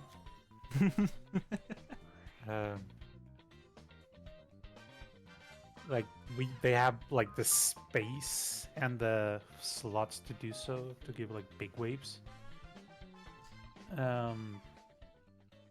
Obviously, like, it's a double-edged sword. I think obviously like the new player experience to Yu-Gi-Oh has kind of fallen down because there's not a new anime, but at the same time, I don't want the new summoning mechanic. Like, I think our base is pretty well covered, and this is, again, I love modern Yu-Gi-Oh. I play it all the time. I'm like, that's why there are randomly 2024 decks here. But I don't think that we need like a new summoning mechanic or anything. I also don't think they should make a, like what some people say of a Duel Monster, like a Duel Monsters remake. See, I'm on the fence that says I would like just like, not essentially well, it's quite literal a remake where it's like, only because there's not a single Yu-Gi-Oh anime, be it season 0 or the entirety of Duel Monsters, neither of them follow the actual like canon plot of Yu-Gi-Oh.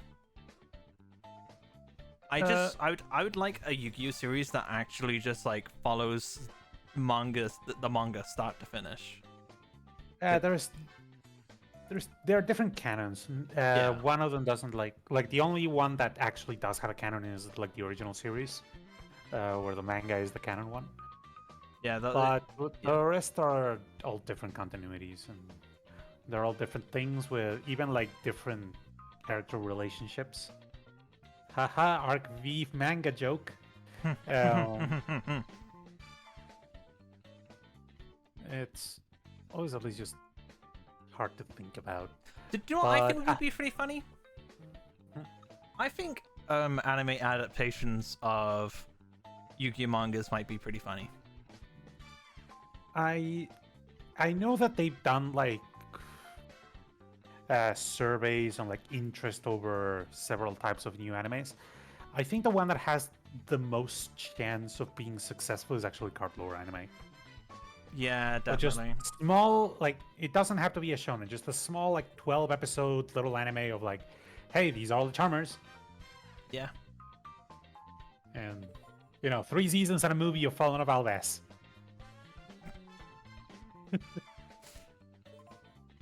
Oh dear. Like, Uh, I don't know how I would feel about card lore animes, because obviously it all comes back to, hey, is it joining CT? Like, and my answer will be, I don't know. hey, I mean that's why I do the vagabond experiment, Yeah. to know ahead of time. Like, okay, bestials are fine. This is what we do because we already did it. Or yeah, at some point I gotta write down my plan for Fallen of Alves. Oh no, not the Venn diagram. Yes, the branded Venn diagram. No, no. What goes to Pistiles? What goes to Despia? What goes to Alves? Yeah, when is Elemental Hero Clayman getting his own anime? More people need to learn about the. Yeah, I definitely feel that. It's like, I feel card lore anime is like definitely something a lot of people wish would be a thing, but I don't know if people would actually watch it. Yeah, there's like 2 ways to go about it. Like you just make it like a generic anime of the season, and just like put the Yu-Gi-Oh connection on the very bottom, like how what was it, the Fate Go anime, for example. Like you didn't need to know that it was based on a gacha game, that it was based on a visual novel. If the branded anime doesn't end with Ash Blossom destroying everything and don't want it. But at the same time, it's hard to gauge. Like, the Ray manga actually outsold some okay mangas. Like, it outsold Hunter x Hunter, Damn. which is wild to me. But That's kind of impressive, actually. Jeez. I think that's more of an indication of how far Hunter x Hunter has fallen than, like, it was like the what, 20 or 40. I need to remember where it was, but So yeah, I can probably see that. I can definitely it being an issue of Hunter x Hunter rather than Yu-Gi-Oh.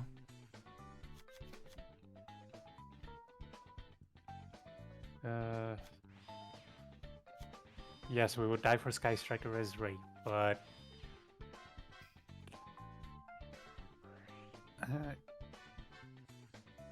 I don't know. Yes, we need the white lore. White lore.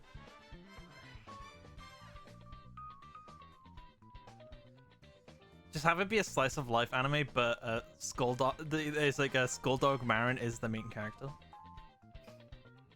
No, I need the backstory. Why did King of the Skull Servants finally decide so he's done with politics and he just wants to grill?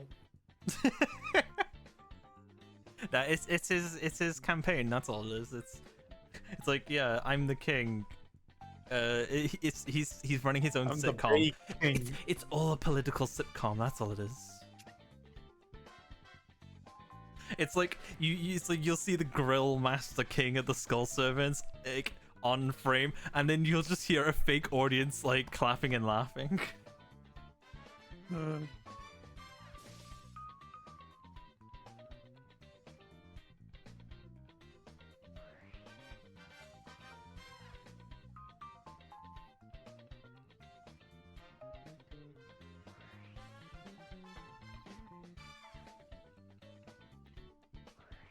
The yeah, Hunter x Hunter getting one chapter every 3 years, that doesn't help either. That's true. No. And to be fair, the Ray manga was actually acceptable. Like, I've definitely read better, but it also wasn't bad. It was. If I were. Like, it's the most solid 7 I've probably given in my life. Well, I think that's good because at the end of the day, are we really expecting like masterful storytelling coming from card lore manga?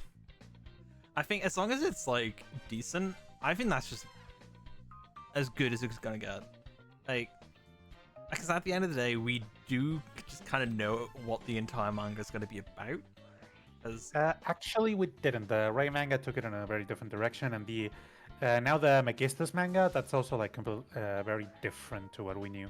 oh, okay, fair enough then. Because I didn't actually read it. So. The Megistus manga is just starting, so I can't give many like thoughts about it. The Ray one had some interesting ideas. They just didn't explore them much. You did the King of the Skull Sevens to give family barbecue advice. The White Prince will. I just had this mind blown. We just like have this joke about like having no meat on the bone. Hey, his barbecue's vegetarian. He's grilling sweet potatoes, I think. Let me just make sure. Wait, baking. White baking. I think he's grilling sweet potatoes. That doesn't look like meat.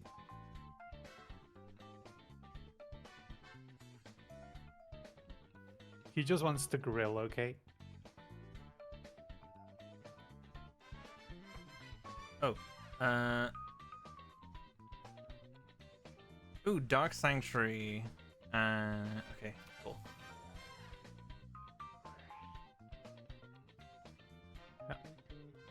This one's.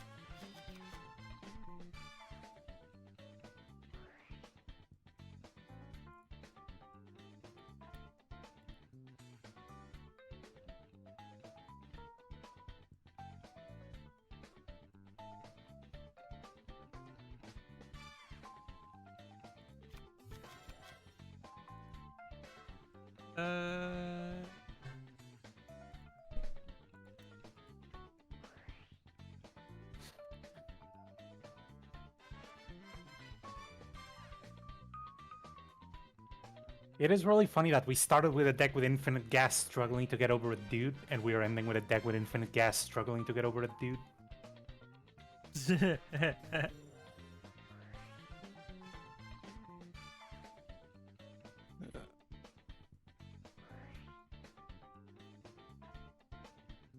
Oh, here we go.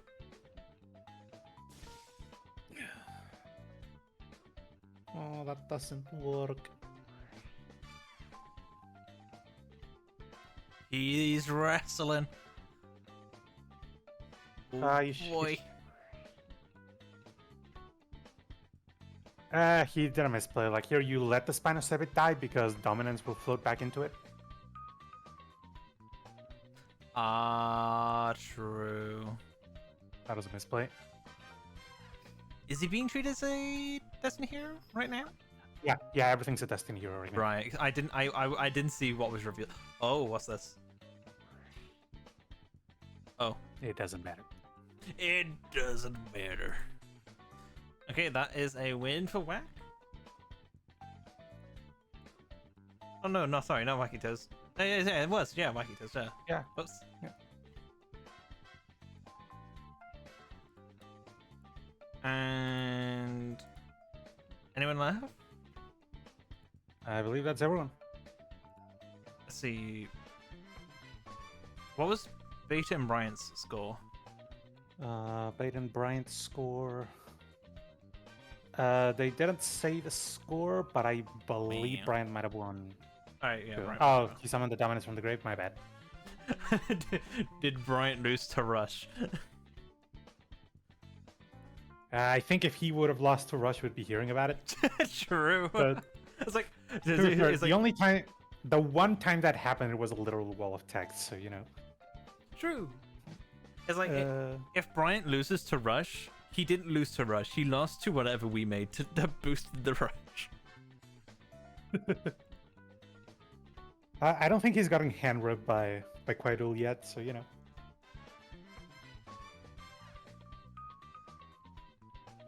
It's okay. I'm not sensing molding behind the text. It's fine. So, let's see. We have Amelie versus Spicy, Kuro versus Totally, Galaxy versus Bryant, and Dakota versus Wacky. Oh, random number generator. 2. So, Kuro versus Totally. Do we want to watch that? I don't know, maybe? That would be Diaval Star versus Mystic Mind. Oh, is this the fabled spy win? Wait, no, he has no way to out Fusion Destiny. Fusion Destiny into dominance means he loses. Damn.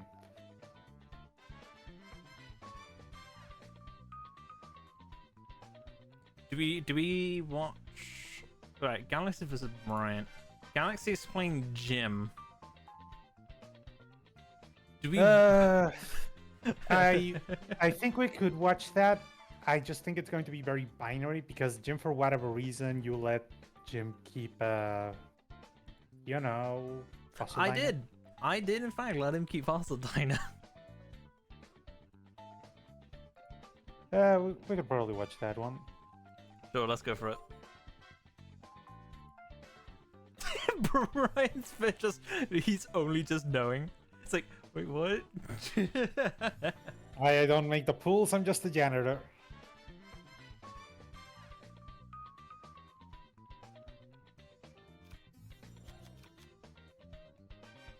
He's playing Sample Fossil. He gets to steal a normal monster. Okay, he's dead here, right? Surely. Wait. Is that set what I think it is?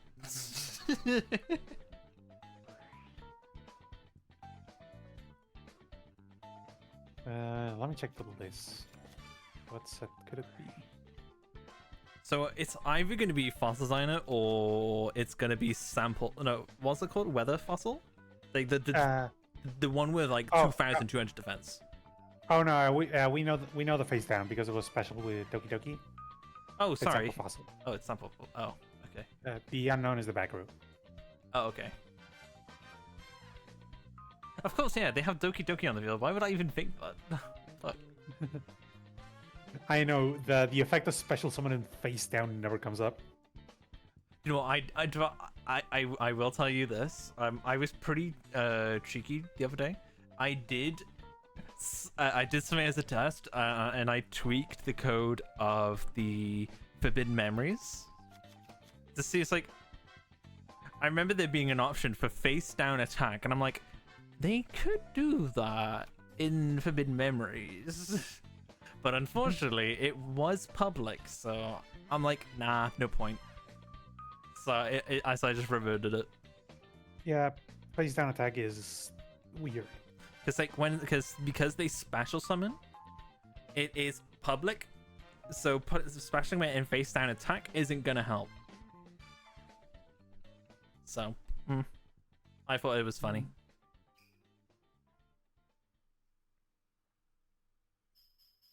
He's doing his best. He's a Russian kid doing everything through Google Translate. Yeah. You know, on team events, he almost single-handedly lost his team the whole war. No, don't say rogue. that. It's so mean. No. Oh, we're seeing the Cataclysmic. I love this card. I think this card's so funny. The Cataclysmic cards are fun. They're fine. Like, Nope. they be like peak pack filler. Yeah, they're definitely peak pack filler. Like, generally, pack filler is some of my favorite cards, and I'm sure Bryant would agree with me on that one. It's like KDR and CT are handshaking on pack filler. The face of KDR is a random pack filler from, what was it, Dane? Let's see. Photon Hypernova, damn. Random pack filler common from Photon Hypernova became the face of his format. God, I forget just how many of the Fossil Fusion cards were actually printed. Like, now Flint Trigger. I think they're all printed right now.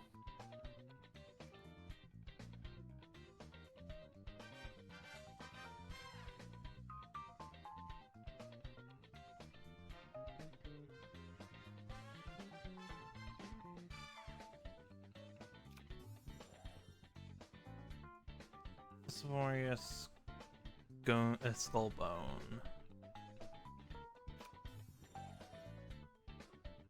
Thought Gaia Plate.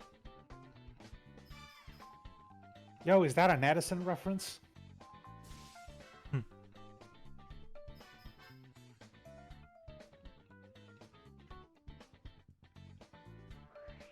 So, how's he dealing with a defense position Bijan? That's a great question.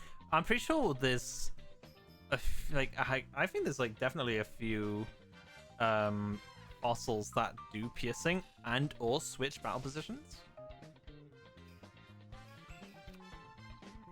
So I don't think I think that Vijam is in trouble if it stays.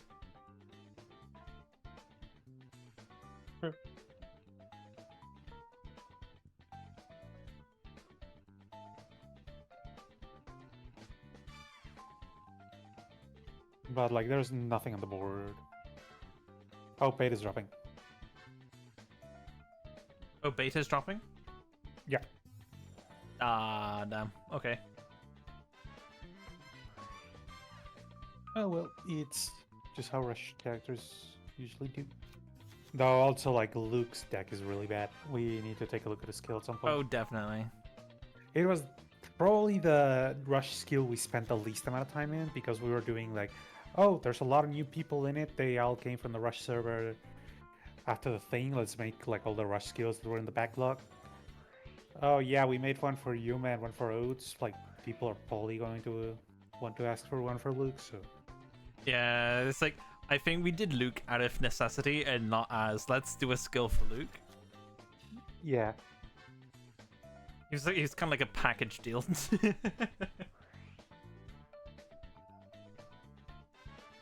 Oh, that's fine. Beta was given the buy for this round anyway. Okay. I think Galaxy might be dead here. If Bryant...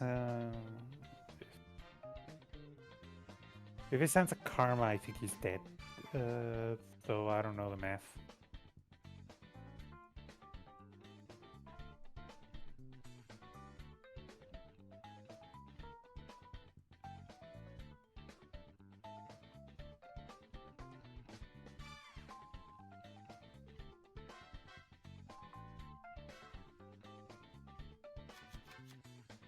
It wasn't even a card pool issue, BT. It was just that none of us had any idea what we wanted Luke to do. Like, No. we had a very clear vision for Oats and for Yuga. With Luke was Luke, the only thing I had in mind was I wanted him to play a lot of the different dragons. That was about it. I just wanted him to play different level 7 dragons. And that was the only thing I had on my mind when I was making it. Like, and that's the only thing I remember. I don't even remember the effects of the skill. Granted, I don't remember a lot of the skills I make. Especially the older ones, like, fuck no.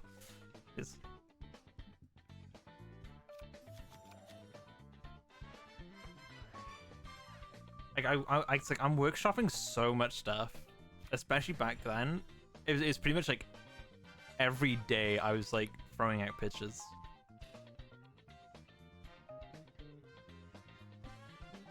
yes.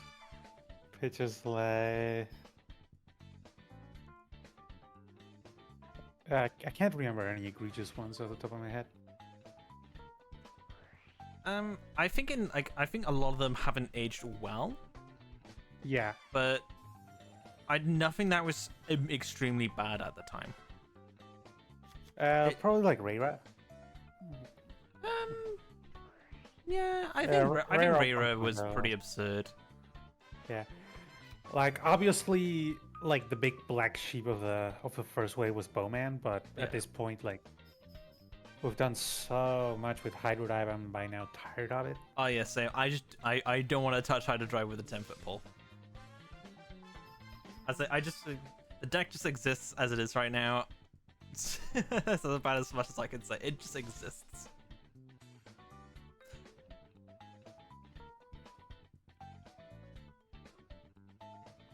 Every time Dakota shows his face, I'm like, oh dear, oh god. Are we gonna have to change things up again? I would like to finish Rayro though. I think it'd be very fun to like finish off CCC. Maybe that's something I'll do at some point. I'll finish off the set of CCCs. Like I'll make customs of cards that should exist but don't. I want you to like do the quick napkin math. You need a fusion, a synchro, and an xyz of each of the like of 4 different pairs of levels for Yeah. all 6 attributes. Yeah. That is 4 times 6 times 3, which is 12 times 6, which is I believe it's 84 cards that you need to make. 84 card extra deck, by the way. It's fine. He could just And side, that is side that is disc them, and you that know? is single, and that is a singles. Like at the very least, let me open up the second instance of Video Pro just so I can like check this out. CCC. So it would be I would want to at least make oh, that's right, because of because there's all the different attributes as well. That's the thing. Yeah, that's why. Like, I believe it would be 84 cards to make. Because you would Fill need in, like all the to do like fusion, synchro, and xyz for each of the like pairs of 4 levels of every attribute. Hmm. It does sound fun though, surely. Like, I feel like that's like it's just funny. I think that would just be funny to make. It's like, here, have your like 84 CCC cards. Additional rule: you can customize your extra deck before each match. Maybe.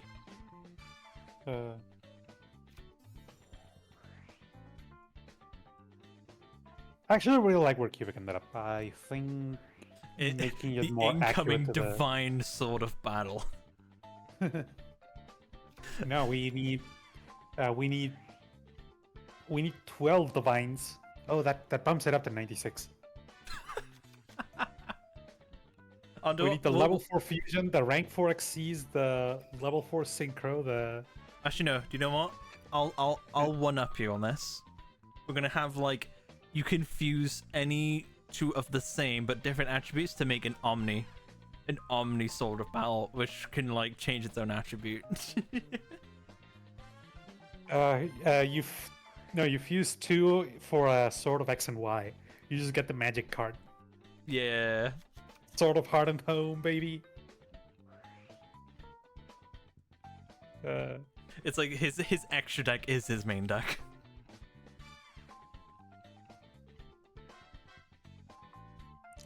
Back to the days of Astral crashing the game. Oh god, that's true. It's like Jesus Christ. How did you even fix that?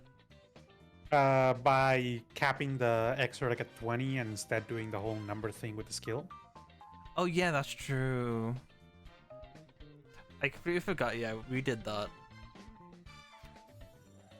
I shouldn't be forgetting that. Astral turned out to be very good. Like, that was actually a very good update, I think. Yeah, Astral is definitely among the best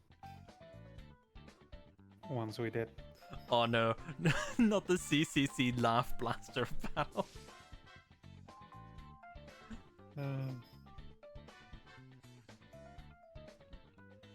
No, not the V-Jam. It's a fine. He'll just get a Dooza. Yeah. I am still shocked there was a guy saying I'm not gonna play Unification. I don't want a fusion summon. Oh, oh, that hurts. Oh, that hurts. That hurt me so. That hurt me in my soul. It's like when someone is just so wrong, it hurts your soul. Like if, like I think Cubic would literally trade away the first effect for just send this card to the graveyard, and would be a better card. Look, you have two options. Option one, you keep it as it is, or second option, I'm sorry, we're gonna have to remove your fusion monster from your. It's like your cubic fusion never existed. We're just gonna errata your fusion monster never existed. The movie didn't happen. It's like instead you get destroy this card. It's like on field effect, destroy it. It does nothing else. You flip it, it dies. It's in the graveyard now. It's like the ancient warrior spell, where it's there's an ancient warrior spell where like they all have graveyard effects that you want to proc. There's one that specifically says once per turn flip a coin. If it lands on heads, destroy this card. Because they know that you just want to blow it up. Just get it over and done with, like, you know. Oh, you didn't like draw one of your starters that blows this up so you can do your actual thing? Okay, it's fine. Everyone has a bad day sometimes. It's like you just see one person just molding in the corner. He's just like, why? Well, what's wrong with him? It's like he keeps winning his coin tosses. Winning his coin tosses, but not drawing anything.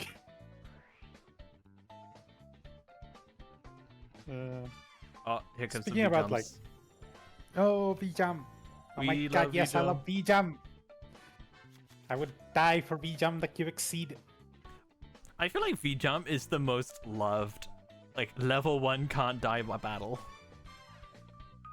It's my favorite marshmallow. It's like everyone hates Spirit Reaper. Spirit Reaper, no one likes Spirit Reaper. We love V-jump. What is your favorite marshmallow? Super heavy samurai blowtorch.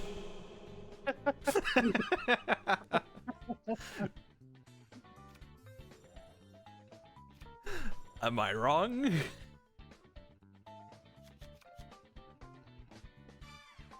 To be fair, I haven't read any of the super heavies that weren't used in the Wakaushi combo, so I don't know. You can tell me that Trumpeteer is also non-negate, and I'd believe you. Oh my god, I just got reminded of a time. So there's one day at locals where I was losing pretty bad, okay? And so I was still playing a bunch of like crappy super heavies in my deck. Like I was still playing things like Blowtorch. And like I don't know, right? I was still playing like Blue Brawler and Swordsman at the time because I still wasn't in the know. But because my opponent, you know, he's like he was a pretty competent player, but he's like, look, it's just some guy. He's new to the game. I'm not gonna read all of his cards. You know, just do your thing. You know, so that's the way my opponent was. So I might have cheated. And I was like, oh yeah, this card's a tuna. It wasn't a tuna. And I just synchro summoned using new two non-tuners, but I still lost. It was funny. Huh. It's like it's just that every now and then where you're just like, oh, to be fair, I knew this one guy at locals. It's like everyone,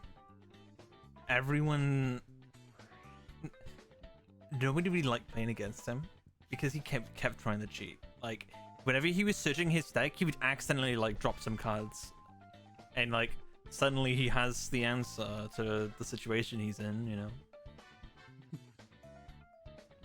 like, ugh.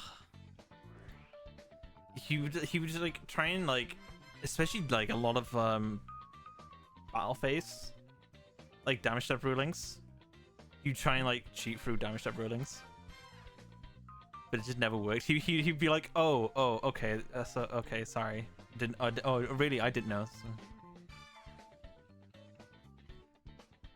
It's like this is the third week in a row. What do you mean you didn't know?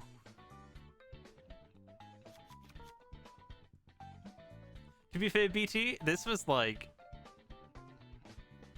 jeez, when did Raging Tempest come out? 2017. 2017. By the way, shameless plug for those that liked the format before Raging Tempest. I'm hosting a tournament for next week. Always gotta roll the ad. Roll it. The one for this week is Tier 0. The one for next week is not Raging Tempest, but like the format like 2 days before the release of Raging Tempest. Oh my god, is that Cubic Wave? I love Cubic Wave so much now. It's like the card was funny before, but ever since that situation, I can't look at Cubic Wave and not smile. It's definitely one of my favorite Yup double cards. But like even more so after the situation. I keep a collection of the copy pastas of the children raging in CD General. Cubic Wave might be up there. Though I don't think much is topping the one for the Arrival. Oh my god, yes. Like the amount of times I keep seeing when one card gets banned and then suddenly it's like yeah, this deck's dead, never playing this deck again. This deck is unplayable, it's awful, it's garbage. And then you realize it's Ignister and yeah, the like, card ban was Arrival. Yeah, like you can just play that IRL. Ignister's fine. We do have kitty gloves with stuff that is obviously impossible to play IRL.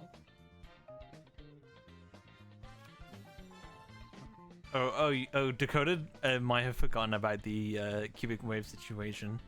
So this is my memory playing. So there was this guy, well, I'll say guy, but you know, child, who joined the Discord, and he was upset that Cubic Wave was banned. And he was like, well, in that case, Cubic, you know, the deck's bad then. He's like the deck has no kill power. You can't kill anyone with Cubic without Wave. How are you supposed to win? And then like saying, well, the only way I can win is if I make the fusion. Like the deck doesn't do anything else. Like, and then everyone is just staring at him, wondering if he forgot Crimson Nova even existed. And then like he's like, well, Crimson Nova's not even that good. Like it's not, you know, it's not a towers, and it doesn't attack twice, and it doesn't deal 3k burn in end phase. Like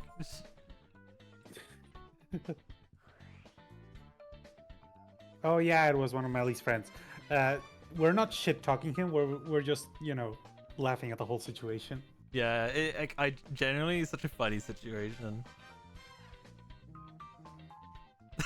Brian, no chill. It's like, you know, we're not making fun of it. Whereas I'm making fun of it. No.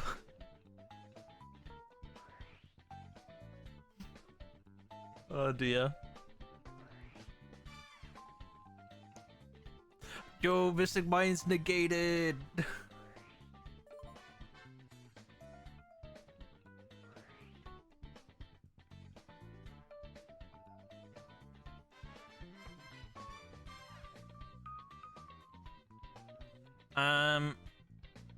Sinful Spoils of Silveria.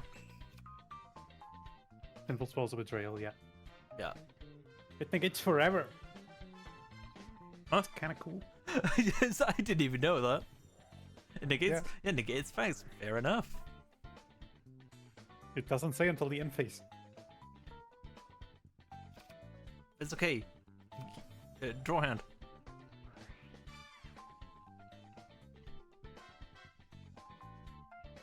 For the last time, this deck isn't Snake Eye. I'm calling it Snake Eye. There's a Poplar. That's the one Snake Eye card there. And so I'm calling it Snake Eye.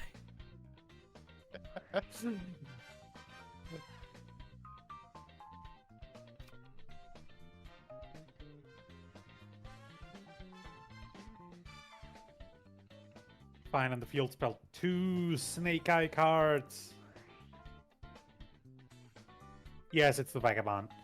Melly, the Vagabond is like 20% gimmick decks, 40% decks I find interesting but don't have like a character we can assign them to, and 40% just experiments that I do to see like if a deck is fun to put into CT. And again, And then I there's like the idea you of know, Azamina.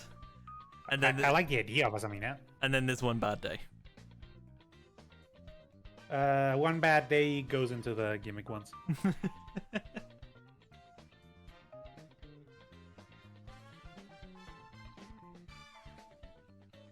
Hey, you never know what you're gonna get. Maybe you're gonna get worms. You're gonna get the 25th anniversary.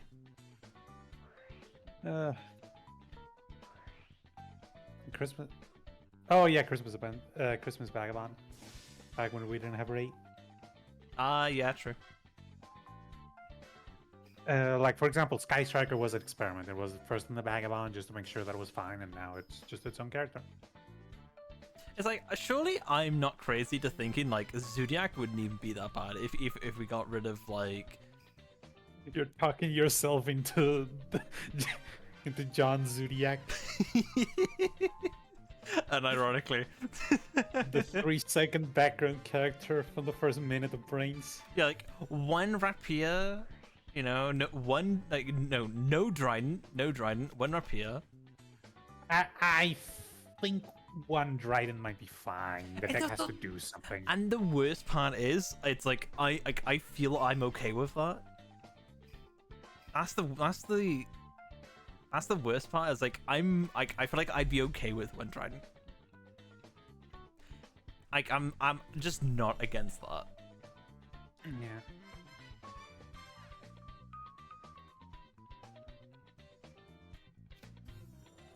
I don't know, I feel like if anything, Whiptail definitely I would be more willing to ban Whiptail over Trident.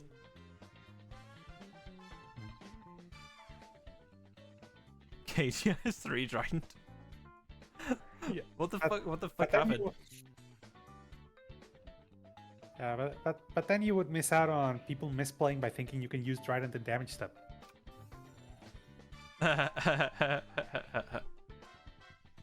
People did it all the time. Even in like Tri-Zoo format, people were misplaying.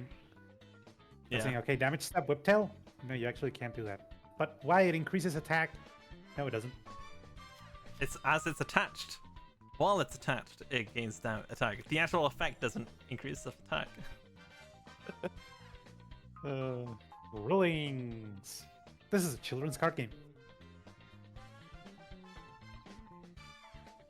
Look Look at all those red X's on the field. I don't know. I don't know. Is I feel like I have to talk about this every time, like the Zodiac is mentioned.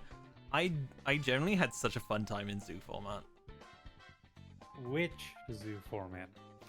The first Zoo format, like before Masterpiece. Oh, so Raging Tempest zoo format? Yeah, Raging Tempest Zoo format. Yeah, it's fine. And to be fair, like, I'm gonna be that one person and say I liked playing against Masterpiece at the time. Only because I had big beat sticks that I could protect it from Masterpiece. I could walk over it and protect myself. That's the only reason.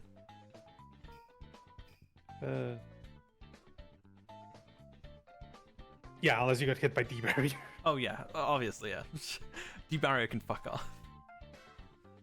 Oh, dude. The first time I was shown the Lunar Light, the Lunar Light in like hard summoning Fusion- Elder The Entity fusion sub Norden. combo. Yeah. Oh, that's so funny. Fusion Subsu still like lives rent free in my nightmares. Sometimes I wake up in a cold sweat seeing the Broad Bull add Black Sheep. Generally, I think oh my god, like because like, I was playing against it. The first time I saw it, I played against it at locals, and so it was someone like I knew and I was friends with, and so it was just so much funnier because he was telling me this combo as he's doing it, and it was like, and because at the time I was. This was like the first proper format where I felt like confident at the game as well, and so I could understand the absurdity of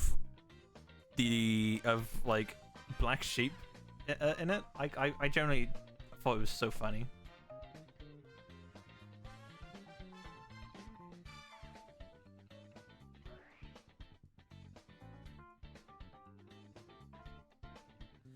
I love how we're back on like the Dino Wrestler synchro again. It's just like simple spulls, just like struggling to go over it. Yeah, the problem is that he needs a second Azamina because for the first one he can just blow up the field spell to protect itself.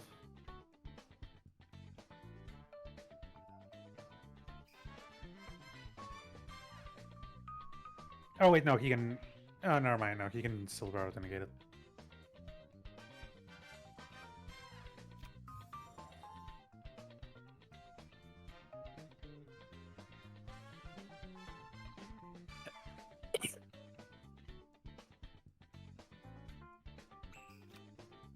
Martial Anger is not doing anything here. Nope. You know, as a seasoned Yu-Gi-Oh player myself, I only know what we all know what one Dino Wrestler does. It's the only Dino Wrestler we know what it does. Well, besides the field spell. Actually, there's been a second Dino Wrestler that has seen competitive play. Is it the one that searches the field spell? No. Oh, okay. So we all know and love Panks. Thank you, the Yeah. hero of the people. Yep. But Quilisilat has actually seen play. Which one's that? The level 2 tuner that special summons itself. Oh, yes, of course. This The fucker. rest of its text doesn't matter, it's just a level 2 tuner you can get off Nisk. Yeah, fair enough.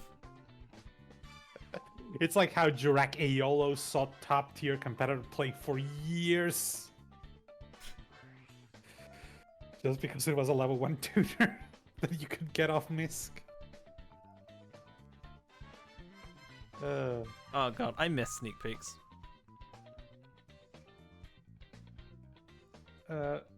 Yeah, there's a couple others that are like fine. I've seen the.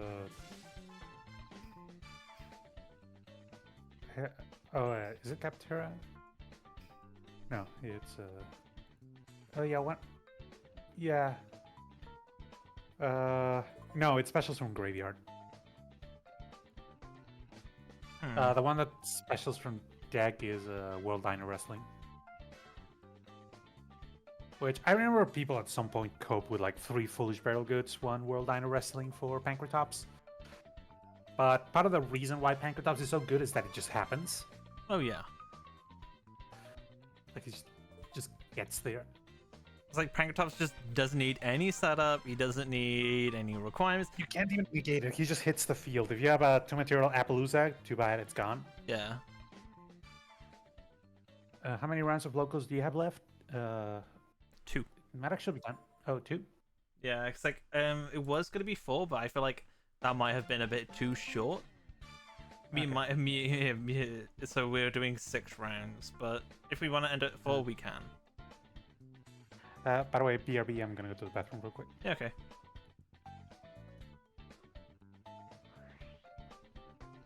Why does World Dino Wrestling just do Dark Door? I don't know.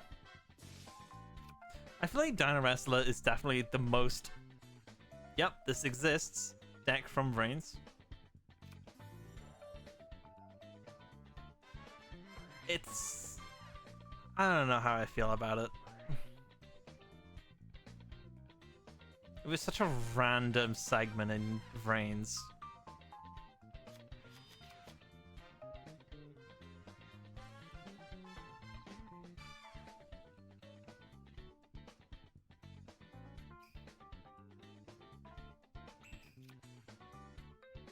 Top deck, another Mystic Mine.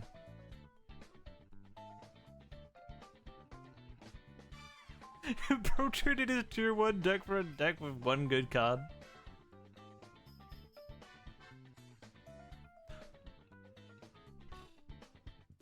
Seeing the World Gears out though. It is a Towers.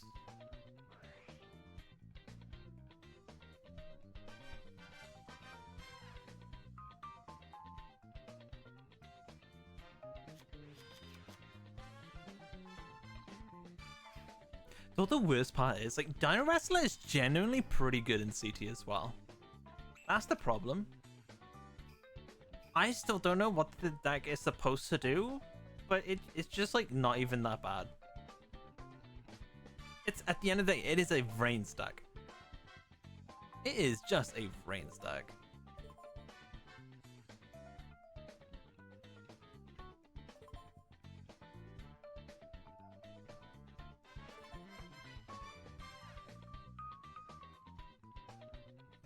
Oh my god, totally actually scooped. Damn.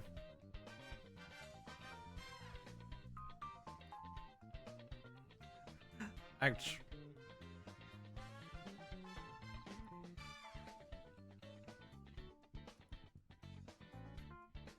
Okay, so Kuro wins 2-1.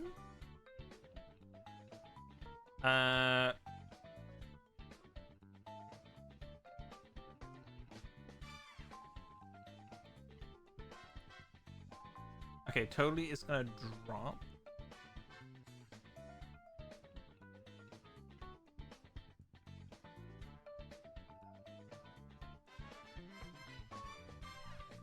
In that case, do you guys want to end it there then?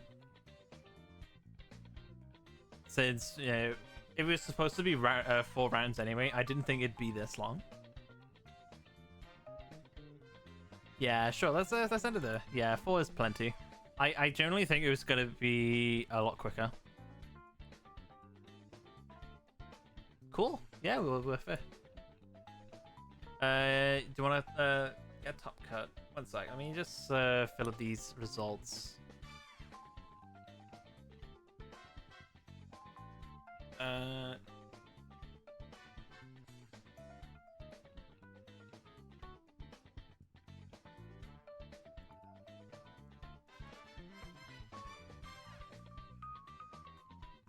I'm so lost right now.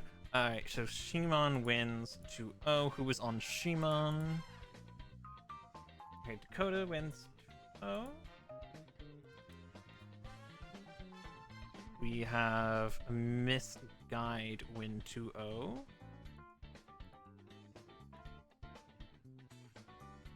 And that was Melly.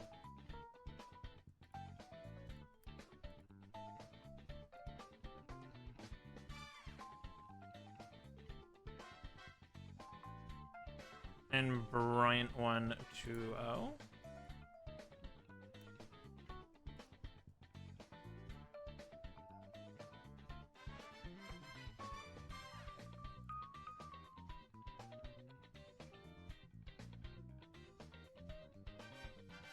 So,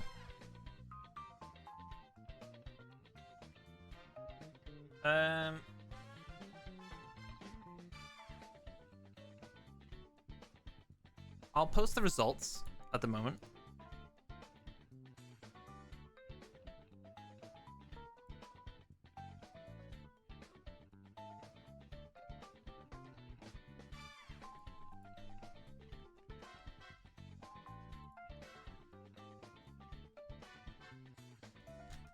Okay.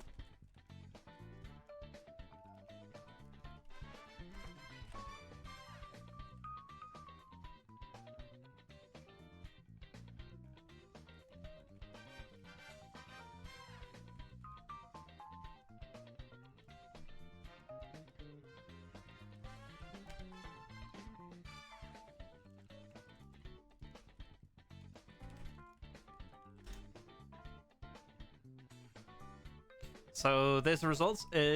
Bryant and Dakota, do you guys want to play for your silver medal?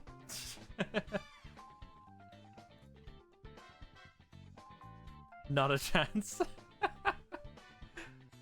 Understandable. That is a-okay. So, in that case, I think we're done here. I don't really have anything else to bring up. Locals is done. Happy second anniversary for the CT. Yay, yeah. Yeah, that's about it. Time to play Roblox.